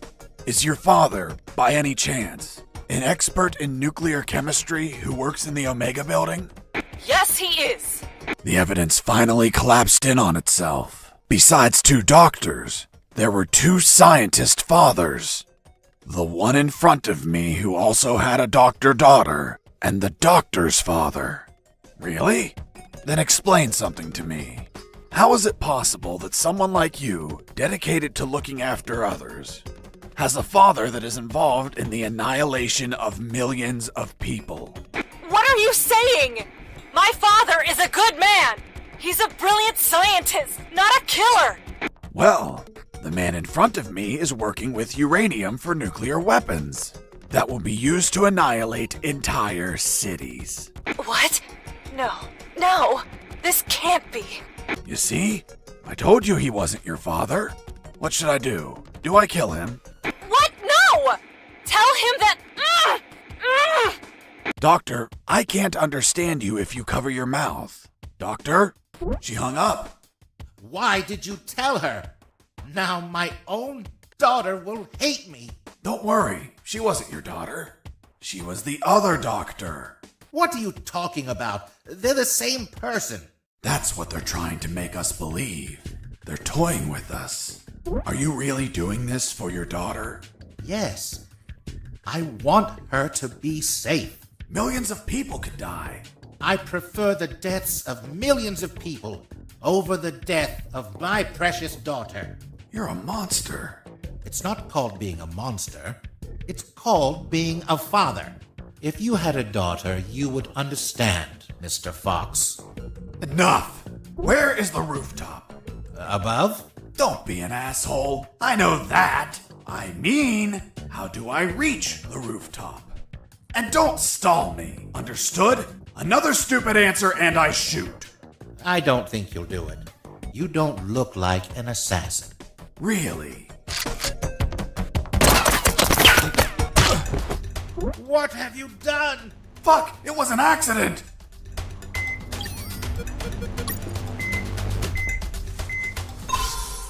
Tis but a scratch.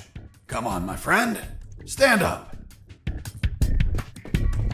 I'm going to repeat the question one last time, and this time I won't miss. Excuse me. You didn't miss. You hit me. That's true. Then this time I won't heal anyone. How do I reach the rooftop?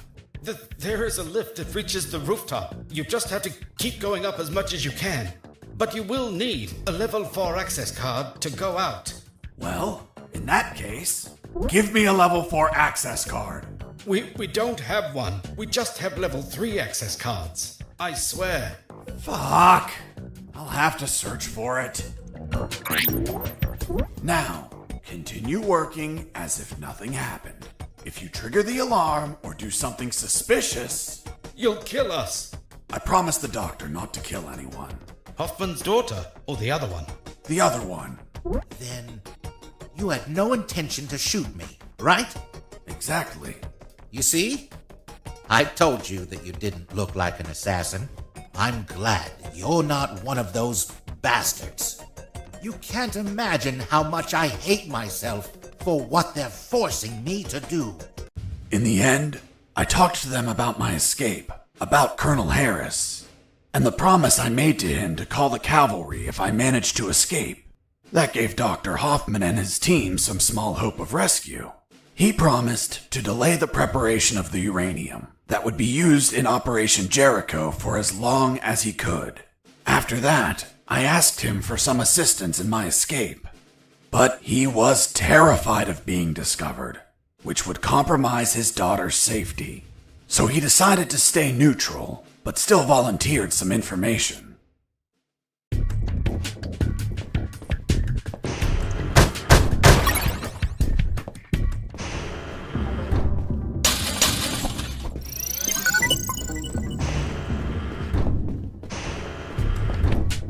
Another thing, don't shoot in the lab. Most of these devices don't react well to bullets. Be careful in there. There are patrols of mechanical spiders. They can see in every direction. Can they be shut down somehow? Only with an electromagnetic grenade, but it would only last a few seconds. Enough time to let them taste my fists. Thanks for the warning. Please carry on with your genocide work. Robert, still there? Yep. Guess where I am? I don't think you're home. The radio signal wouldn't reach. I'm in the Omega building. Fuck, man. Where they're prepping the nukes? You decide to stop them? What a change of heart, man. No, it wasn't intentional. Then why the hell are you there? Trying to ride a helicopter out of here. Guess that whole runaway by sea plan didn't work out, eh? Just forget about that. I'll see what I can find out about that building.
Be careful in there.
Mr. Fox! Mr. Fox! I'm coming! What's up, Hoffman? My daughter. She is not replying. Isn't she a doctor? She must be operating on someone. Right when you come into my life? Too many coincidences. What if they killed her? Why would they do that? If they do, you no longer have a reason to continue your work here. You're right. But... relax and wait a while. And remember to delay those nuclear warheads as much as you can. God knows what'll happen if they get completed.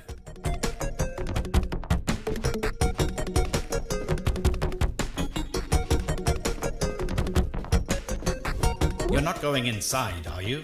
I'm just going to have a quick look. Are you crazy? Without an anti-rad suit, you will die in just a few minutes.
Hey, Fox, are you there?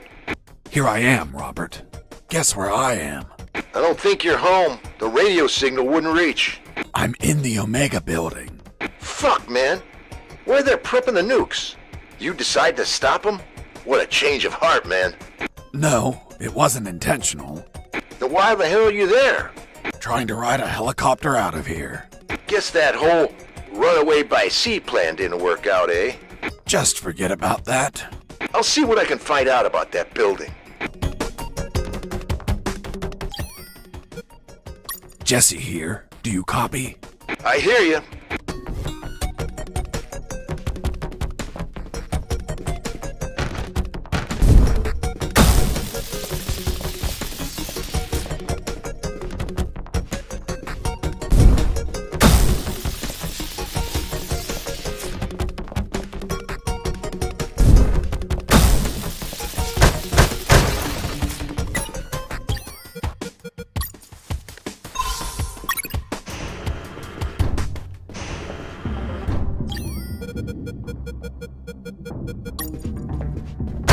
I heard something.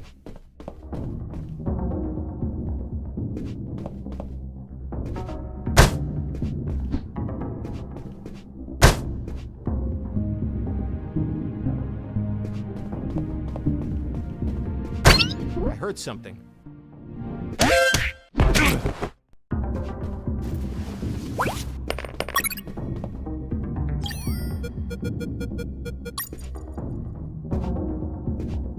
I heard something.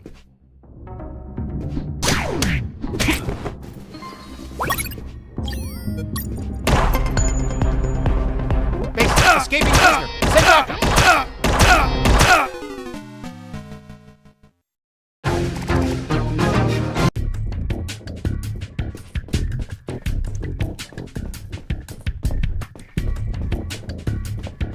You're not going inside, are you?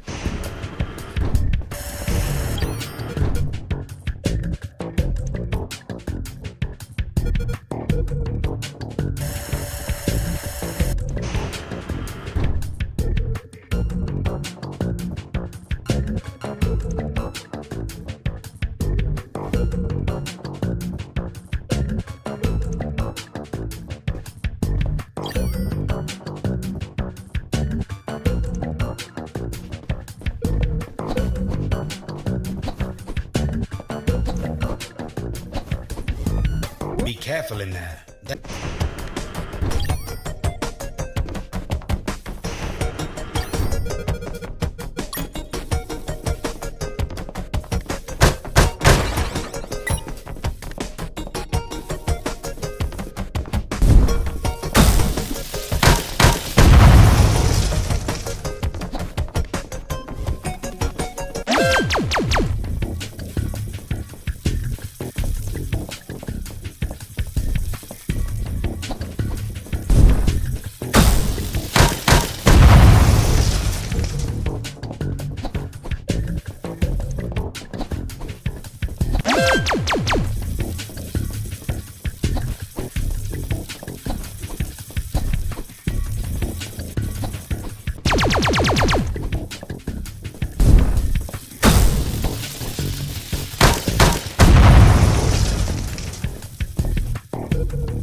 Mr. Fox! Mr. Fox!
Hey, Fox, are you there?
This was the access card I needed to reach the rooftop.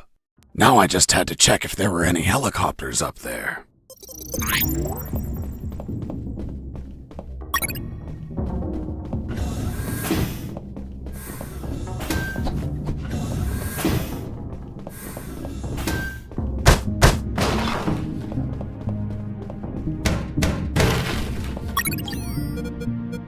The fifth document was a shopping list.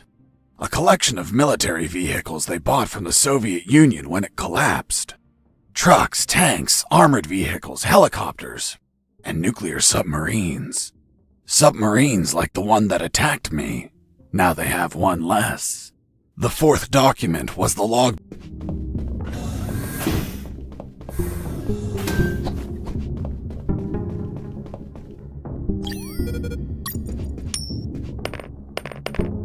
Hey! A coin!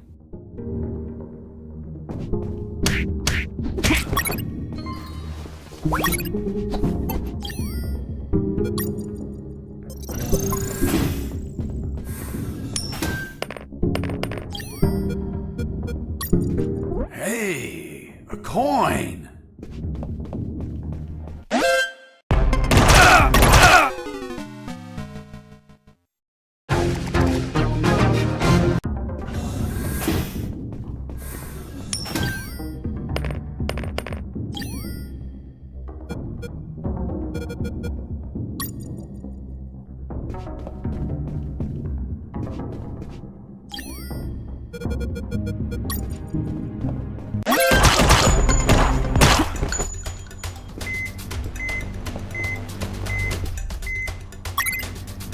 I found some photos on a desk. I had to look at them because, I was born curious. Curious? Don't you mean nosy? There were shots of some guys loading something big onto trucks.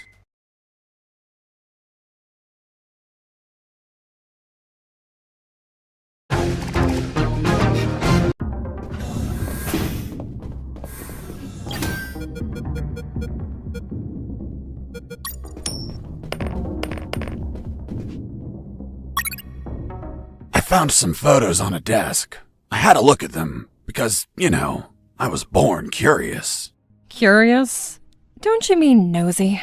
There were shots of some guys loading something big onto trucks. Something that looked like concrete blocks. Fuck. These were the photos Robert was taking just before he was captured. Jesse here. Do you copy? I hear you.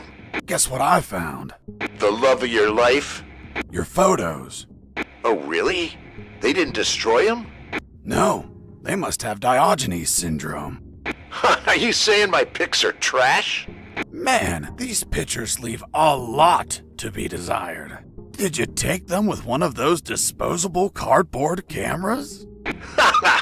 You're such an ass. Only the smartest of them. Take them with you, my friend. I hope they help you for something. Will do. Over and out.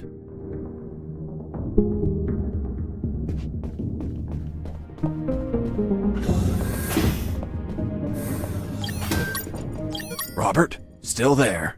Yep.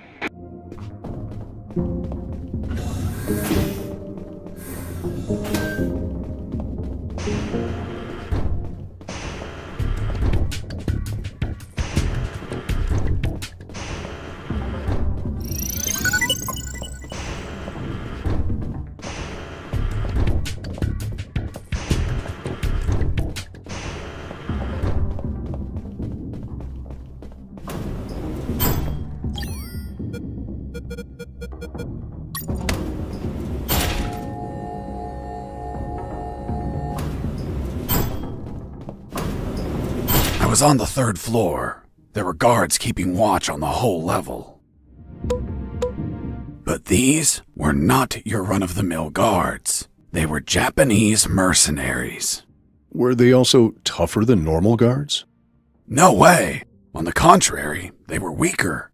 One punch and down they went. But these Japanese mercs were damn perceptive due to special training they received. Their unique awareness was twice that of a normal guard, an angle of 180 degrees. Getting close to them unnoticed was impossible if you weren't behind their back. I heard something. I heard something. Mike!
heard something.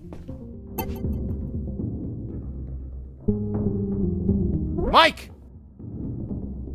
I heard something. Mike!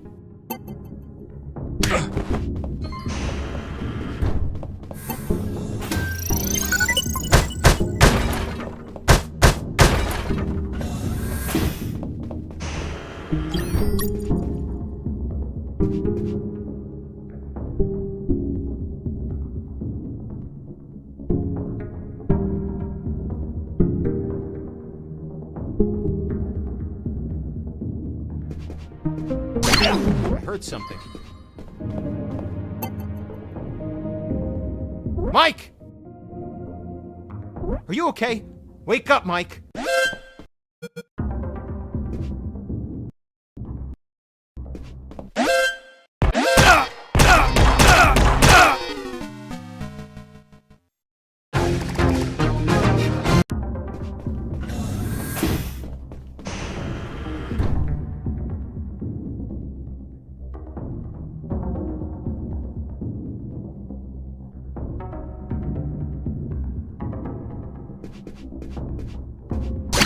I heard something.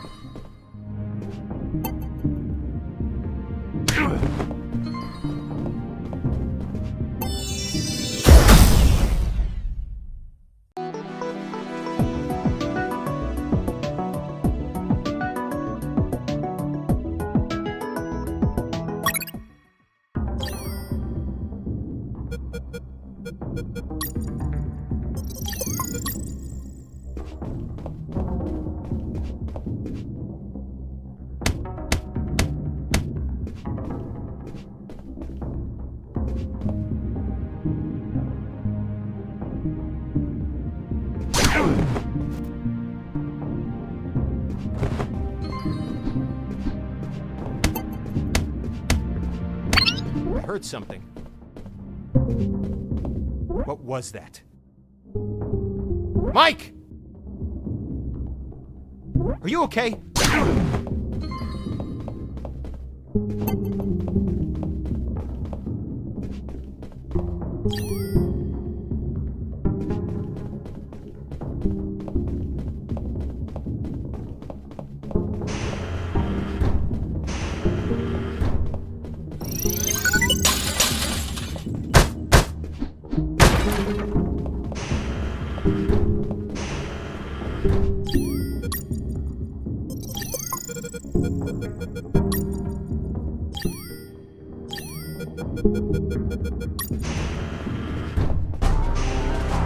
I am Takuma Takagashi, Great Japanese Samurai Warrior, Guardian of General X. If you're the boss of those assholes, know that they couldn't take 2 punches. You insult Japanese culture, you die by my katana. Really? I'm going to show you what I think about your damn karate.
You show great courage in combat. To fight you has been great honor. Sayonara. Hasta la vista, baby. Boss defeated.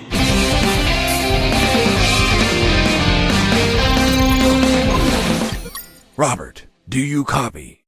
Yo!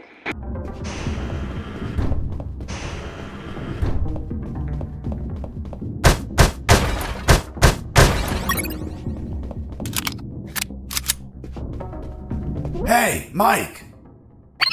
Fuck! You scared me! Mike? Yeah, it's me. I heard about how you kicked Marcuson's ass. Son of a bitch. He deserved it. What are you doing here, Mike? Well, after I finished repairing those lasers, they decided I had to come here and fix more stuff. Wasn't it your night off? Yep, just another night working for a bunch of damn extortionists. What brings you here, Mike? Need some help? Nah, I'm going to the rooftop. Almost there. Just take an elevator up a floor. I know, I was just exploring a little. Anyway, if you need any help, come see me. I'll be around. Thanks, Mike. See you later. Yep, toodaloo.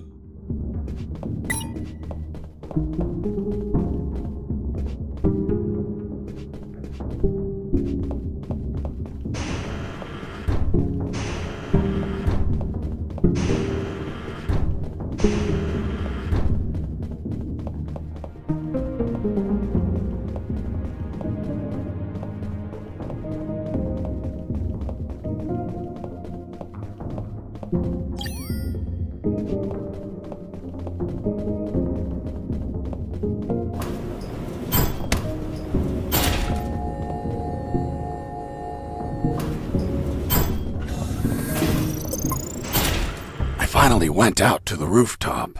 As I stepped out, I observed details that would be missed by mere amateurs. But to a trained eye like mine, nothing ever goes unnoticed. First off, there was a communication antenna to my right. Right? You mean on the left? I was looking south, so your left is my right. Of course. Continue. Another key detail. There were 4 guards. And they were smoking. Well, well, well. Look who we have here.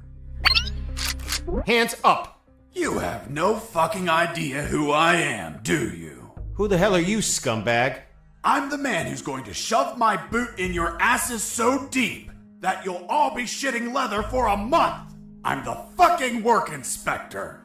Military Internal Affairs. What? So, how the fuck is it possible that a goddamn gentleman like me, dressed as a mere civilian, freely strolled around the whole fucking building? I'll tell you how. Because some inept guards decided that instead of being at their posts, they slithered up to the rooftop to hide, smoke, and spew scum. It's our 5 minutes off, sir. Are you kidding me, soldier? No, sir. What's your name, scumbag? Mike, sir. Listen to me carefully, scumbag Mike. I've been sent by the general himself. He is pissed off with all the soldiers in this building, and I have his permission to ensure each one of you are pissed on. I just have to make a little fucking check mark, and your precious fucking leave is a never-ending hell of cleaning latrines and wiping piss. So, don't piss me off. Do I make myself clear, scumbag Mike? Crystal clear, sir. Chatting here, blah, blah, blah. Gossiping like schoolgirls. You disgust me. Fuck. Imagine if I was a spy or a prisoner who managed to obtain critical information, and I was pretending to be a work inspector in order to steal a helicopter and escape. What do you think would happen, scumbag Mike? Sir, it would be a non-authorized takeoff, and it would be shot down by the surface-to-air missiles. And you think he couldn't avoid it? Only if he disabled the communication with the missiles, sir. I see. And how would he do that? Sir, disabling the communication antenna that communicates with all surface-to-air missile batteries. And then he just gets away. What kind of shitty security is that? That's it? This is all going into my report. Heads are going to roll. Please, sir, don't rescind our leave. We have children waiting for us. Fuck! You have children, and you're smoking? You call yourself a father, scumbag Mike? I have good reason to keep you from your kids. No, please, I'll give up smoking. I swear to God. Swear to me. I swear. I'm magnanimous. I will turn a blind eye to this indecency. But the day you hold another cigarette will be your last. Thank you, sir. Take a look at this floor. It's littered of cigarette butts, you pigs. Have you been tossing these without putting them out? You'll burn the building down. Not to mention the pollution. And what happens if a passing child gets burnt from these? Fucking swine. Lean down, little piggies, and collect all these cigarette butts. With your mouths. Now. Yes, sir. You too, asshole. Yes, sir. Now, get out of here and go back to your posts! Yes, sir.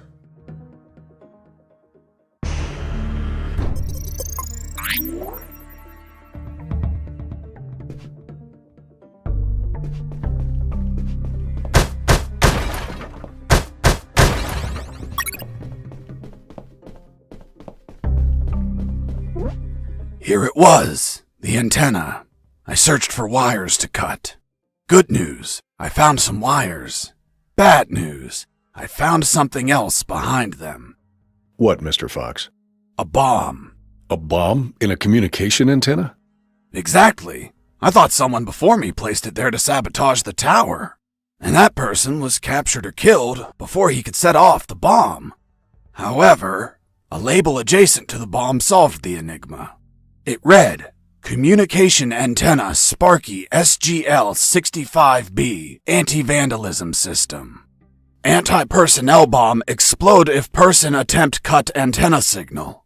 Explosion will not affect structure, but shrapnel eject outside literally destroy any person nearby. Interesting. Sergeant, do we have anything similar on base? No, Lieutenant, but we can request for one. Well, continue with your farce, Mr. Fox. The label continued, For emergency purpose, disconnect antenna. Prevent explosion by follow KGS 185/U protocol. And what the hell is that protocol? The KGS 185/U protocol. I didn't figure it out at first, but it turns out that I had read that name before.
There it was, the helicopter I eventually escaped in, only to have you inevitably shoot it down.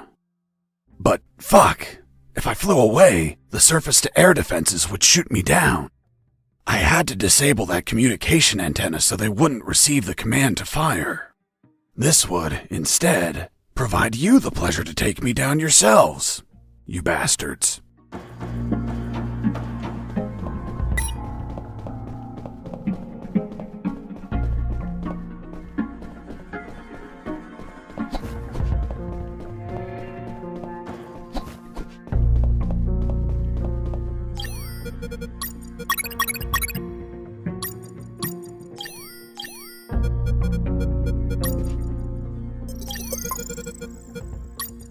Jesse here. Do you copy?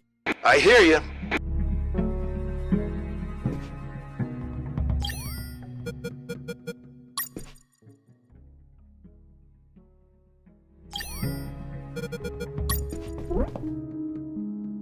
I used use the wire with clamps to connect the... with the...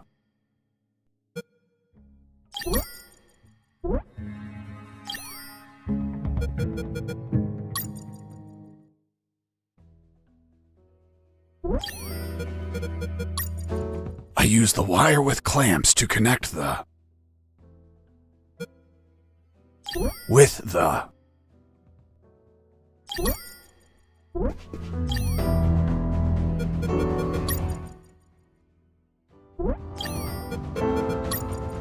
I use the wire with clamps to connect the...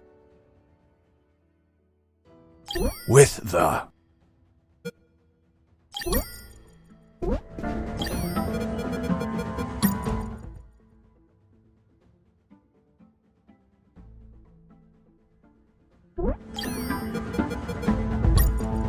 I use the bolt cutter to cut the...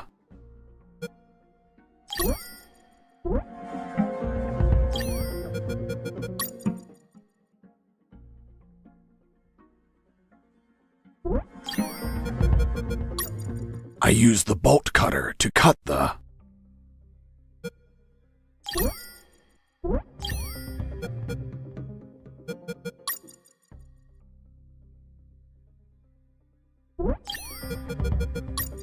I use the bolt cutter to cut the...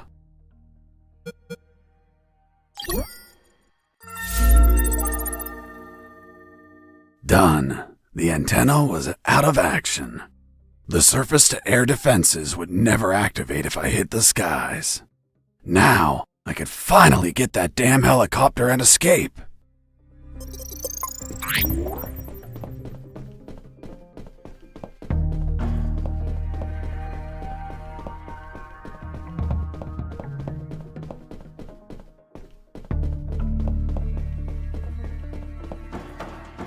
There it was, the helicopter I eventually escaped in, only to have you inevitably shoot it down. But fuck, I didn't have the damn key. I needed it to get the door open.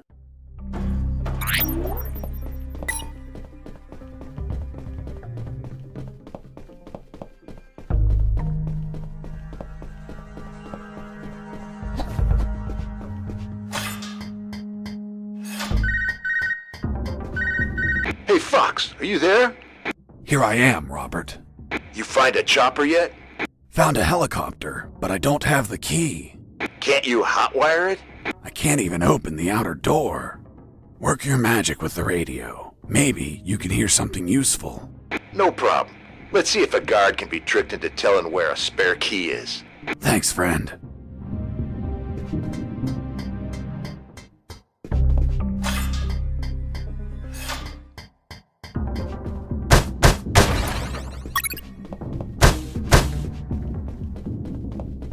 Hey, Mike, how did they bring you here? In a helicopter, like everyone else. Everyone but me? Mike, I'm looking for the key to that helicopter. Well, General X probably has it in his office. Is it far? You're right in front of it. That door? Yes. Fuck, finally some luck. But? What? Only General X can open it. Shit. Can't you use your magic? Nope. There has to be a way to get in there. A back door or something. Come on, Mike, think. Wait. His office might have another entrance. A while ago, I was studying the map of this building, and I saw something weird. Weird? What was weird? The office has a private elevator that leads to the basement. I always wondered why he wanted an unlocked private elevator. So you could take the main elevator to the basement and go through there to General X's private elevator? Yup. Thanks, Mike. I'm going to the basement. Mike, wait! The basement is a fucking maze! Take this map with you. You'll need it to get through safely.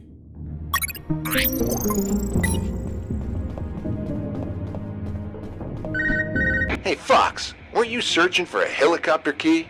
Fuck yeah. You have it yet? Not yet, but I believe General X has one in his office. Why? Because I heard some talk on the radio. They're keeping a copy of that key in a special room. It's somewhere close to General X's office, through a private lift. Don't know what room it is or where, but I know the door is marked with an X. A door marked with an X? Yeah, man.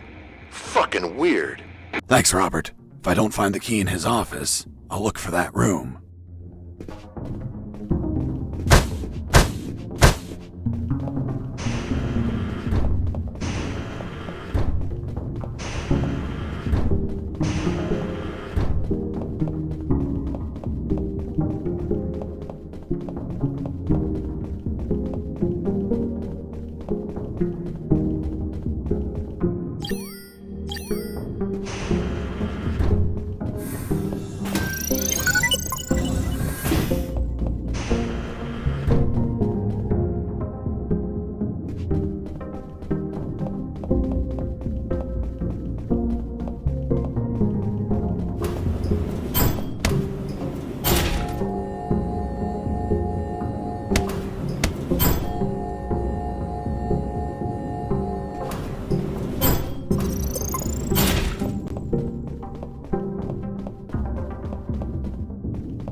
I wish to enter the labyrinth. Then say friend in Elvish, and the door will open.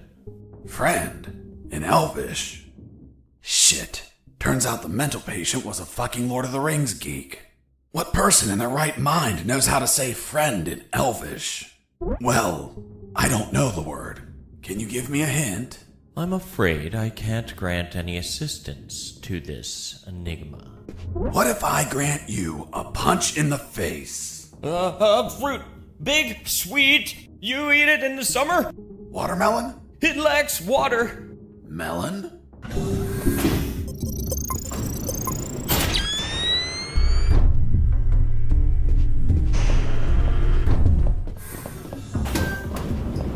Pineapple! Cherries! Orange! Melon! I reached the first intersection. It had 3 exits, north, east, and west. I checked the map. The first letter was E, so I took the path to the east.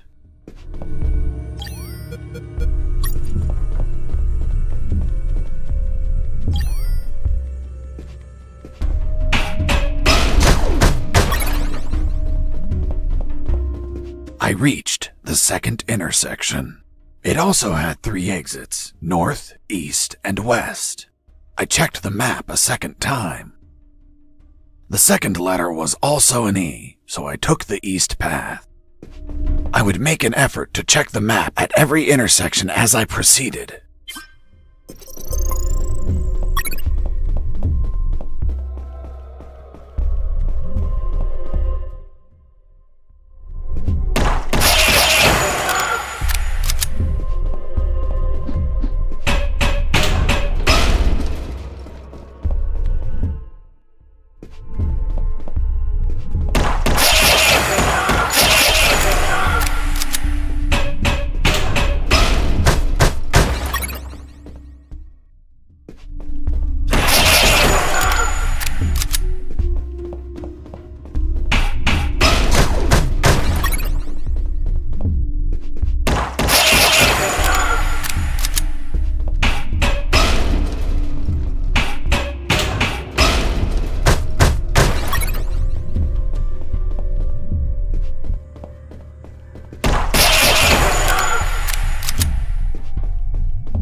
was something odd about that wall.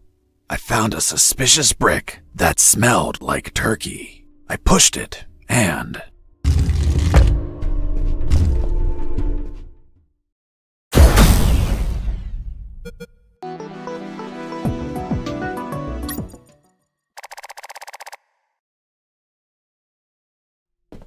I entered the secret door and left those dungeons behind. Ahead of me was a less dank portion of the basement. According to Mike, there had to be an elevator somewhere that went to General X's office, which should ultimately hold the original helicopter key. On the other hand, Robert told me that he heard of a special room with an X on its door, which could alternatively hold a copy of that key. Either option was fine as long as I could get a hold of a damn working key. And thus, my search of the basement began. Jesse here. Over. Shit, there's no signal down here.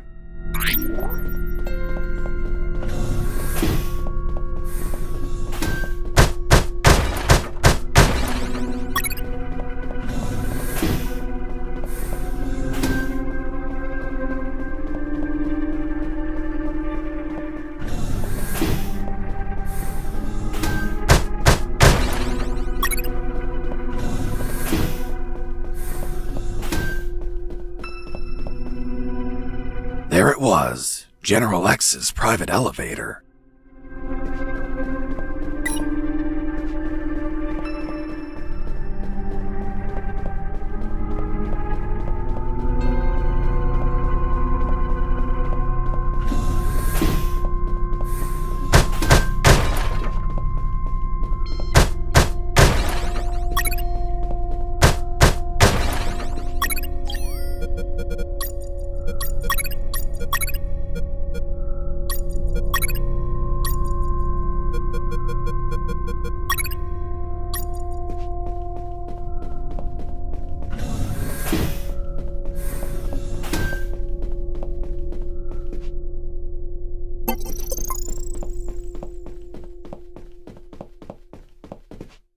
A door marked with an X, just like Robert told me.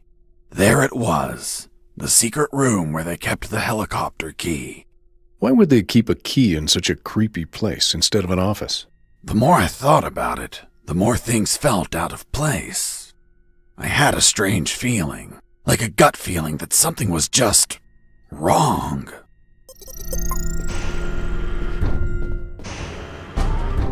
Mr. Fox, you have finally arrived. General X? The same. Are you searching for a key, Mr. Fox? Perhaps one for a helicopter? You won't find it here, Mr. Fox. I'm afraid that your contact has betrayed you. Fuck. Don't blame him. He's been the victim of my counterintelligence. Right there, in front of me, was General X, the puppet master of Operation Jericho. Not only was he a merciless, psychopathic asshole, he was so smart that he could predict my every move. For starters, he tricked me and Robert into searching for this room. You had us waiting longer than expected, Mr. Fox. If you drew some arrows in the labyrinth, I would have come sooner. That would remove a certain charm, don't you think? By the way, I brought some company. Colonel! Doctor! I see you're already acquainted. I'll get to the point, Mr. Fox. Surrender. Otherwise, we'll start executing our guests. There were too many people. If I opened fire, Harris and the doctor could die. Let me guess. You're considering the option of shooting, but you know that Harris and the doctor could die. Fuck, yeah. He read my mind, but that asshole X was a clean shot. If I shot quickly, I could kill him. Now you're probably thinking I'm stupid for being so exposed, and that you can kill me with a quick enough shot. If you shoot and kill me, that would be the end of the final boss. Of all of this, you'd be a hero. Do you really have such a low opinion of my intellect, Mr. Fox? Shit. This was part of his plan. He was here on purpose. I was thinking that he might have worn a bulletproof vest. By now, you should be thinking that I'm wearing a bulletproof vest. Shooting an armored man would be foolish, don't you think? Fuck. He read my mind once again. But even if his body was covered, his head was not. One bullet between his eyes and goodbye. But you're not a quitter, Mr. Fox. It's only logical that you'd consider shooting me in the head. I will admit, a challenging, yet possible shot. An Olympian trial of marksmanship, reflexes, and luck. Let me spare you the trouble. Sergeant! Yes, sir. Shoot me in the head at point blank range. But, sir. That's an order. Yes, sir. The bullet went through his head, but the bastard was unfazed. Return to your post, Sergeant. Yes, sir.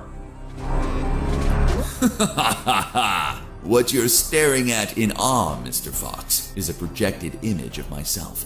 A hologram? Precisely, Mr. Fox. And now that it's obvious that you can't kill me, let's conclude the matter of your surrender. Or are there not enough dead bodies to convince you? Just give me 10 seconds to think about it. Of course.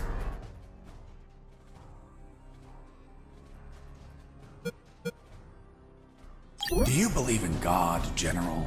Of course. Who else would entrust me with such a sacred mission? And you, Mr. Fox, are you a praying man? Well, General, I'm more a believer of the Big Bang. Doctor! I'm fine. What happened?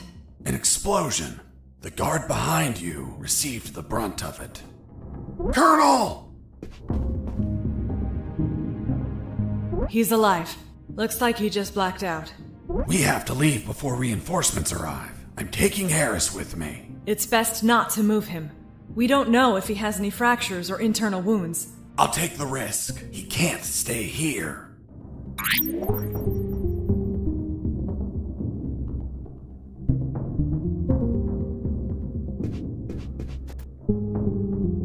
Doctor, let's go! I'm not coming, Fox.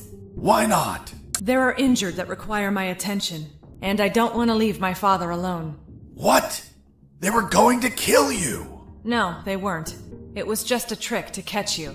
And if I leave, my father won't work and they'll kill him. Run! Go away! I'll come back for you with the cavalry. You have my word. I left that room, carrying the Colonel. Wait, you're saying that you managed to rescue Colonel Harris? That's correct. Well, Mr. Fox, let's see what you invent to remove him from this story. Lieutenant, we found a corpse in the remains of the helicopter. What? Who is he? We don't know, Lieutenant. It was totally carbonized by the fire. Take him to the lab. I want a forensic analysis done yesterday. Do you understand me, Wachowski? Yes, sir. Fuck. We killed Colonel Harris. May God forgive us. No, he's not Harris. The colonel died a month ago in an ambush. These are his personal belongings, his dog tag, his watch. Don't you remember, Sergeant? We found them on his corpse. That man has never seen the colonel. He's just trying to confuse us with his lies. Fuck's sake, he has absolutely no evidence for what he's saying. I have this. But what? If I'm not mistaken, it's a graduation ring for the 48th Commission of Officer Candidate School.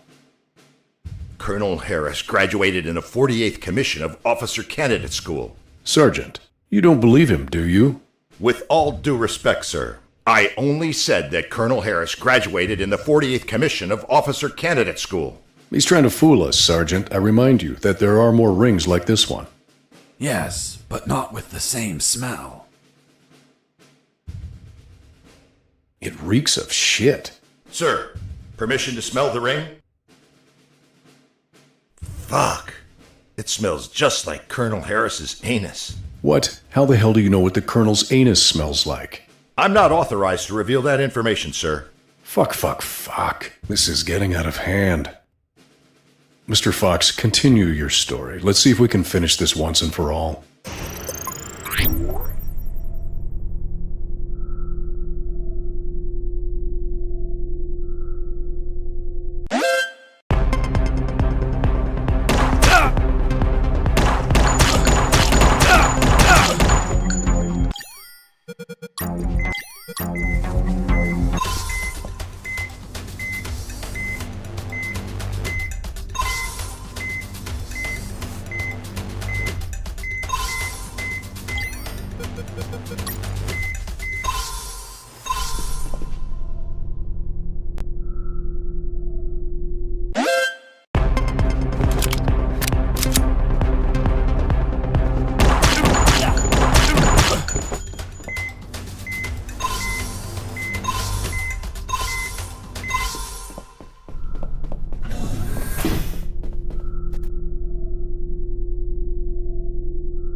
I went up in the private elevator of... Lieutenant, they found a bullet in the carbonized corpse head. A bullet? So it wasn't us after all. Colonel Harris was murdered. Hey, friend, don't look at me. I haven't killed anyone. I'm not your friend. For fuck's sake, shut up. Wachowski, send the bullet to Science Officer Hollister for analysis. And tell him to collate it with the gun Mr. Fox had on him. Maybe we'll have a surprise. I want the results of that 5 minutes ago. Understood? Yes, sir.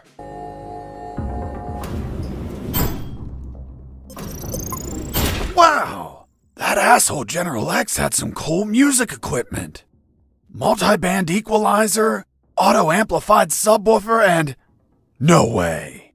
Double-deck cassette player. Fuck, you could record directly from one cassette to another.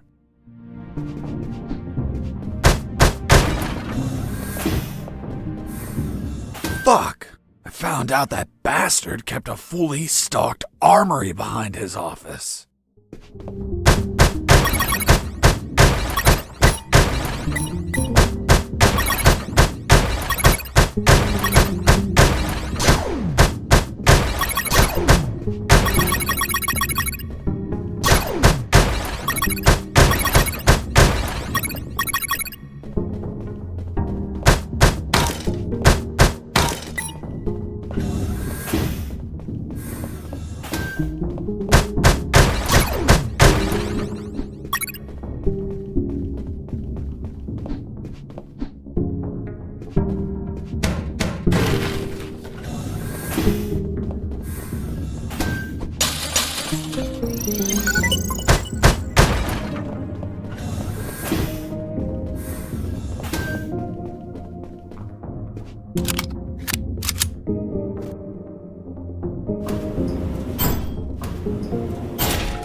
I finally reached the last floor. Lieutenant, we already have the ballistics results. And? You are right, sir. Ballistics established that the bullet was fired from Mr. Fox's gun. You killed Colonel Harris, you bastard! Sergeant, behave. Sir, permission to execute that assassin! Permission denied. First off, we can't confirm the identity of the victim until we have the forensics report. Second, according to policy, Mr. Fox has the right to finish his story. Mr. Fox, continue. And you better not contradict the evidence we're collecting.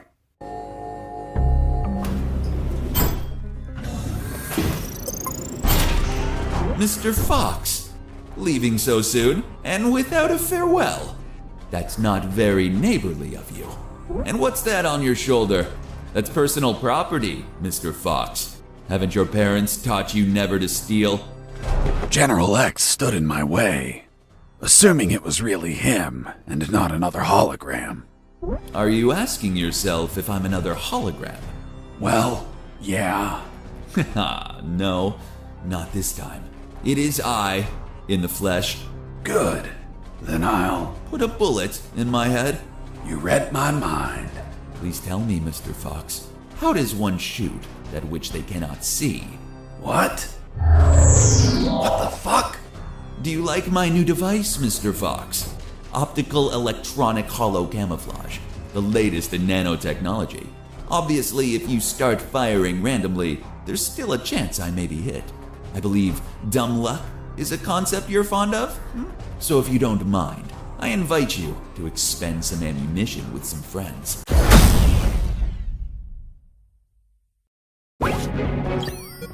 Jesse here. Do you copy? I hear you.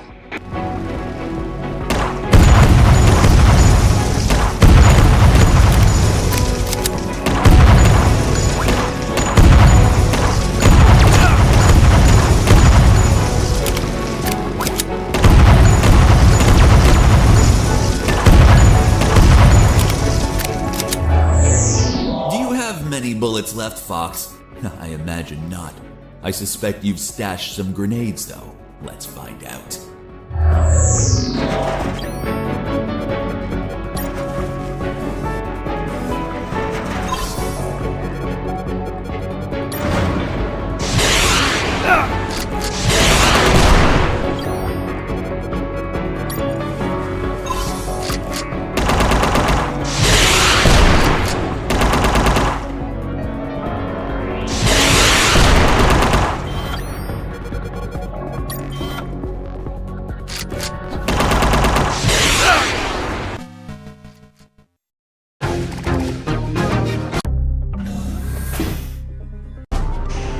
Mr. Fox.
Should be low on ammo by now, which means it's time to comfortably finish you.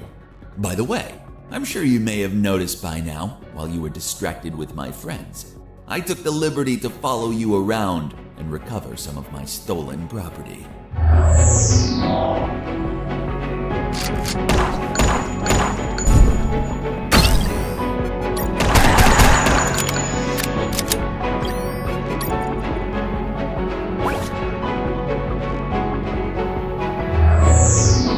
Managed to injure me, Mr. Fox. Sincerely, this was beyond my expectations. Luckily, you brought my first aid kits. Hope you don't mind that you're missing one. So, you've been stealing my stuff. Your stuff. Everything you've acquired is from my base, Mr. Fox. And as the proverb states, one who steals from a thief will receive 100 years of pardon.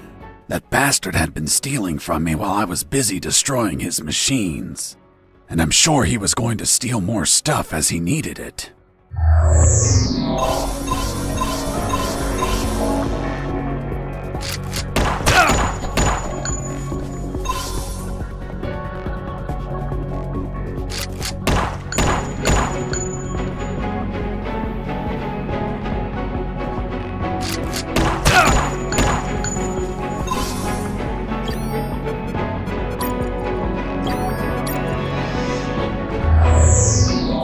out of first aid kits, Mr. Fox. Unfortunately, you'll be unable to heal yourself anymore. Fortunately, it also means that you've run out of them. Which adds to the thrill. Let the best man win.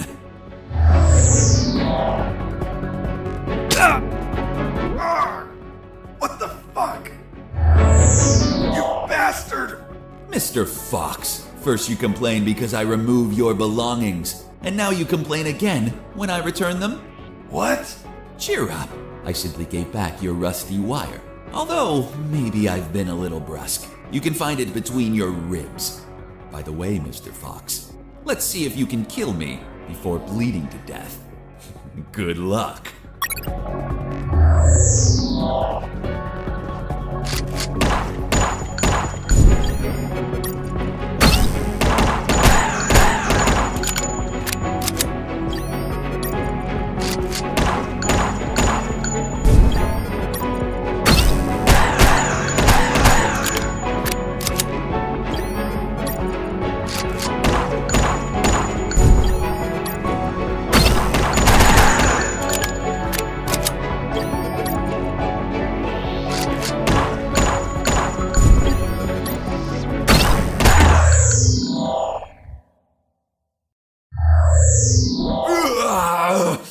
I have underestimated you, Mr. Fox.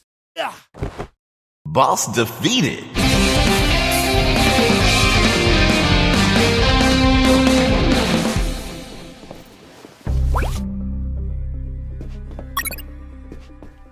What are you waiting for?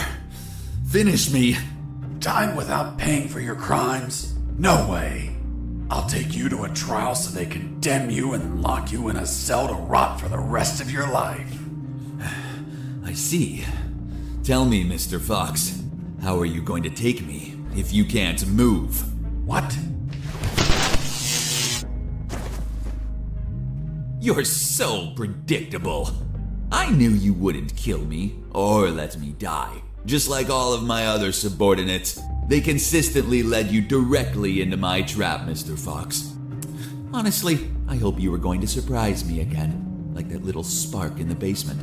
But once more, the pen is mightier than the sword. By the way, thanks for volunteering to test my new paralyzer. The discharge it releases shuts down the whole peripheral nervous system.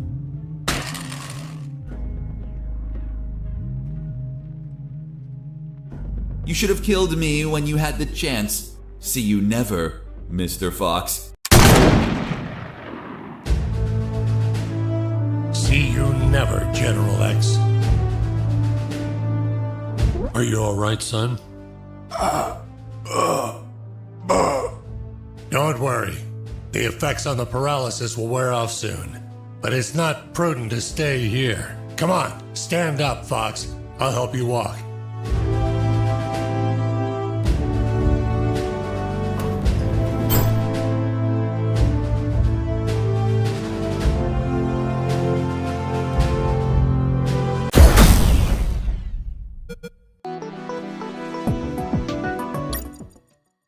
Colonel Harris and I went to the helicopter. A few minutes later, when I regained my motor skills, we took off. Lieutenant, we have the forensic report of the carbonized corpse. Hand it to the sergeant. Dismissed. Yes, sir. Looks like we can finally prove that Mr. Fox has been lying. Sergeant, what does the report say? And the physiological study confirms that the corpse with identification C4423 measures 3 inches taller than Colonel Alan Harris, disproving his identity. What? Then he's not the colonel. Of course not. I told you, Sergeant. Care to explain this, Mr. Fox? Are you going to tell us that he was tortured on a rack until it stretched him 3 inches? That would be ridiculous. He's not Colonel Harris. I never said he was. You what? You just told us that you both flew away in that helicopter. I told you we escaped together, but never said that corpse was Colonel Harris. In fact, I have no idea who it is. Are you sure you found it in the helicopter? Did you plan it yourselves to incriminate me? Like some dirty cops? How dare you! Enough games, Mr. Fox, enough! We'll find out who you are and then we'll execute you. What now? What the hell is happening in here? Colonel in the room, salute! At ease. Colonel Harris, you're alive. Sir, we thought you passed away. As you can see, Lieutenant, I'm alive and kicking. Why is this man handcuffed? We were interrogating him. He's a spy that we captured, sir. A spy? Are you pulling my leg? He's a civilian who was imprisoned for a crime he didn't commit. He's also the man that not only saved my life and freed me from the ex-Army base, but also he found classified information about Operation Jericho that will be essential in stopping the ex-Army. For goodness sakes, that man's a fucking hero. Release him immediately. Yes, sir. Did you tell them your heroic feat, Fox? I was at when we entered the helicopter, Colonel. But it looks like they found a corpse in the helicopter. But fuck, I don't know who he is. They say he has a bullet in his head, and it came from my gun. But I haven't killed anyone. That corpse was General X. I killed him with your gun myself. Don't you remember? See you never, General X. Later, while you were regaining your senses inside the helicopter, I retrieved General X's corpse and dragged it to the helicopter's aft. That bastard was heavy. In the air, you know what happened. Hurry up, Fox. They're following us. Don't rush me, Colonel. I'm getting used to the controls. This piece of junk has levers and buttons everywhere. But don't panic. I think we'll be able to reach Allied territory before they catch up. Then I'll call the cavalry. Charlie, Alpha, 54438, do you copy? Damn it, this radio isn't working. Fucking piece of shit. Don't worry, Colonel. As soon as we reach Allied territory, they'll stop pursuing us. Don't worry. Son, with no radio, when this fully armed piece of Soviet junk pings their radar, the first thing they're gonna do when we don't answer is take us down. Fuck. So we'll be shot at if we keep going, or we'll be shot at when we turn around? Affirmative. We're between a rock and a hard place. We'll abandon the helicopter as soon as we cross the border. I'm gonna search for the parachutes. But jumping would still be risky in this jungle terrain. You have them, Colonel? We're nearly there. There's only one, Fox. You jump and deliver the documents to the Allies. Are you insane, Colonel? They won't believe me. And you don't know how to pilot this junk. I'm dead to them anyway. You're young. You have your life ahead of you, son. Take this ring, show it to them. They'll believe you. Fuck, it reeks of shit. Well, that's because those asshole bastards were going to snatch it as they put their hands on me. So I hid it, in the only safe place I had left. My ass. Come on, son, put on the parachute. Colonel, you need to jump and tell them everything yourself. We argued about who had to jump, but I had to admit that Mr. Fox had one convincing argument. Fox, what are you waiting for? Hurry up, son. We're running out of time. For heaven's sake, put on the parachute. The next thing I remember was waking up, hanging from the parachute tangled to a tree. The owner of a farm who spotted me arrived a few minutes later. After tending to my wounds and offering me food, he was so kind as to bring me here to the base. The lieutenant and the sergeant were shocked and immediately apologized. A few days later, the Army decorated me with 2 medals. Jesse Fox, for rescuing an MIA military colonel and recovering intelligence on Operation Jericho. I, Colonel Alan Harris of the 5th Battalion, award you a Purple Cross of Civilian Courage. That medal really exists? It didn't. They had to invent it, as they had nothing that they could provide for a civilian. You're also awarded the Gandhi Medal of the National Idiot National idiot? Well, I received it because I didn't kill any enemies at all during the escape. As you know, militaries don't get why killing is wrong. Well, at least we agree on that. So, thanks to the documents I found, the Allies could find and sink every related submarine. The military base, docks, and Omega building were the target of a large operation. Everyone was arrested. Robert the paparazzi published the story and won a Pulitzer Prize. The 2 doctors and their 2 fathers dedicated themselves to finding a cure for cancer using nanonuclear weapons. Wasn't it one doctor? That's what they wanted us to believe. The captain of that boat retired with my $50 million, but he died of gonorrhea the week after. Seriously? Nah, but he would have deserved it. Do you remember Private Mike, the one I found hammered and whose leave I obtained? Well, he could finally visit his daughter for her birthday. Hello? Daddy! And I went back to my old life as a smuggler. The end. Wow, Jesse, that's the most incredible story ever told.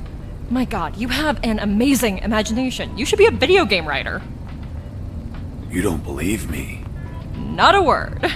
Thank you very much, Miss Incredulous. Hey, who are those guys? Must be an improvised patrol. Don't say a word if they don't ask you anything.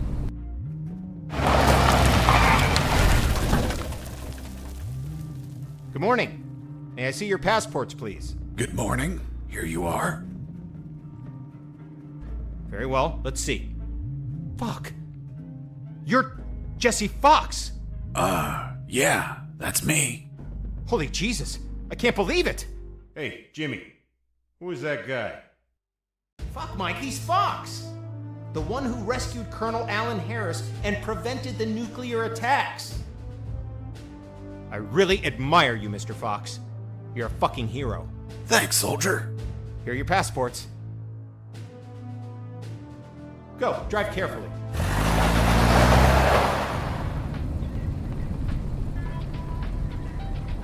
Are you okay? You've been very quiet. Stop the car.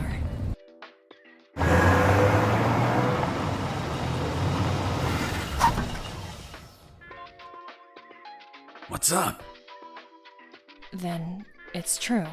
It's all true. Now do you believe me? Kiss me. What? Kiss me now.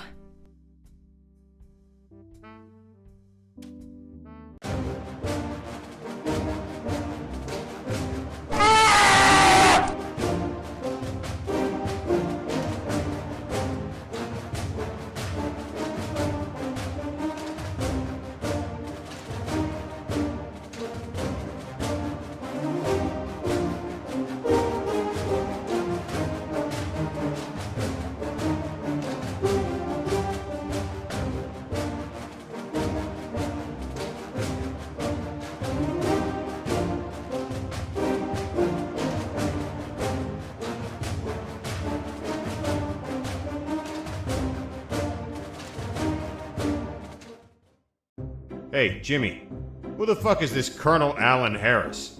I don't know. Yesterday I met that guy in a bar. He was nice. I told him that I was going to slog as a guard here today. And he said if I pretended he rescued the Colonel and prevented nuclear attacks when he drove by, that he'd give me $100. $100 for saying 4 sentences. Can you believe it? Good morning. May I see your passports, please? Good morning. Here you are. It's been the easiest $100 ever. Fuck. People make up stupid shit just to score. Yeah, dude.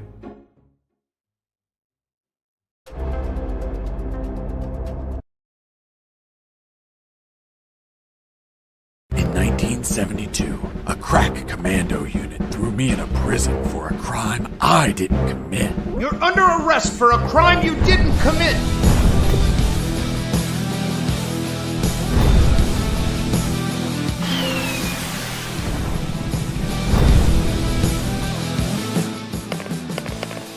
Hey, a coin!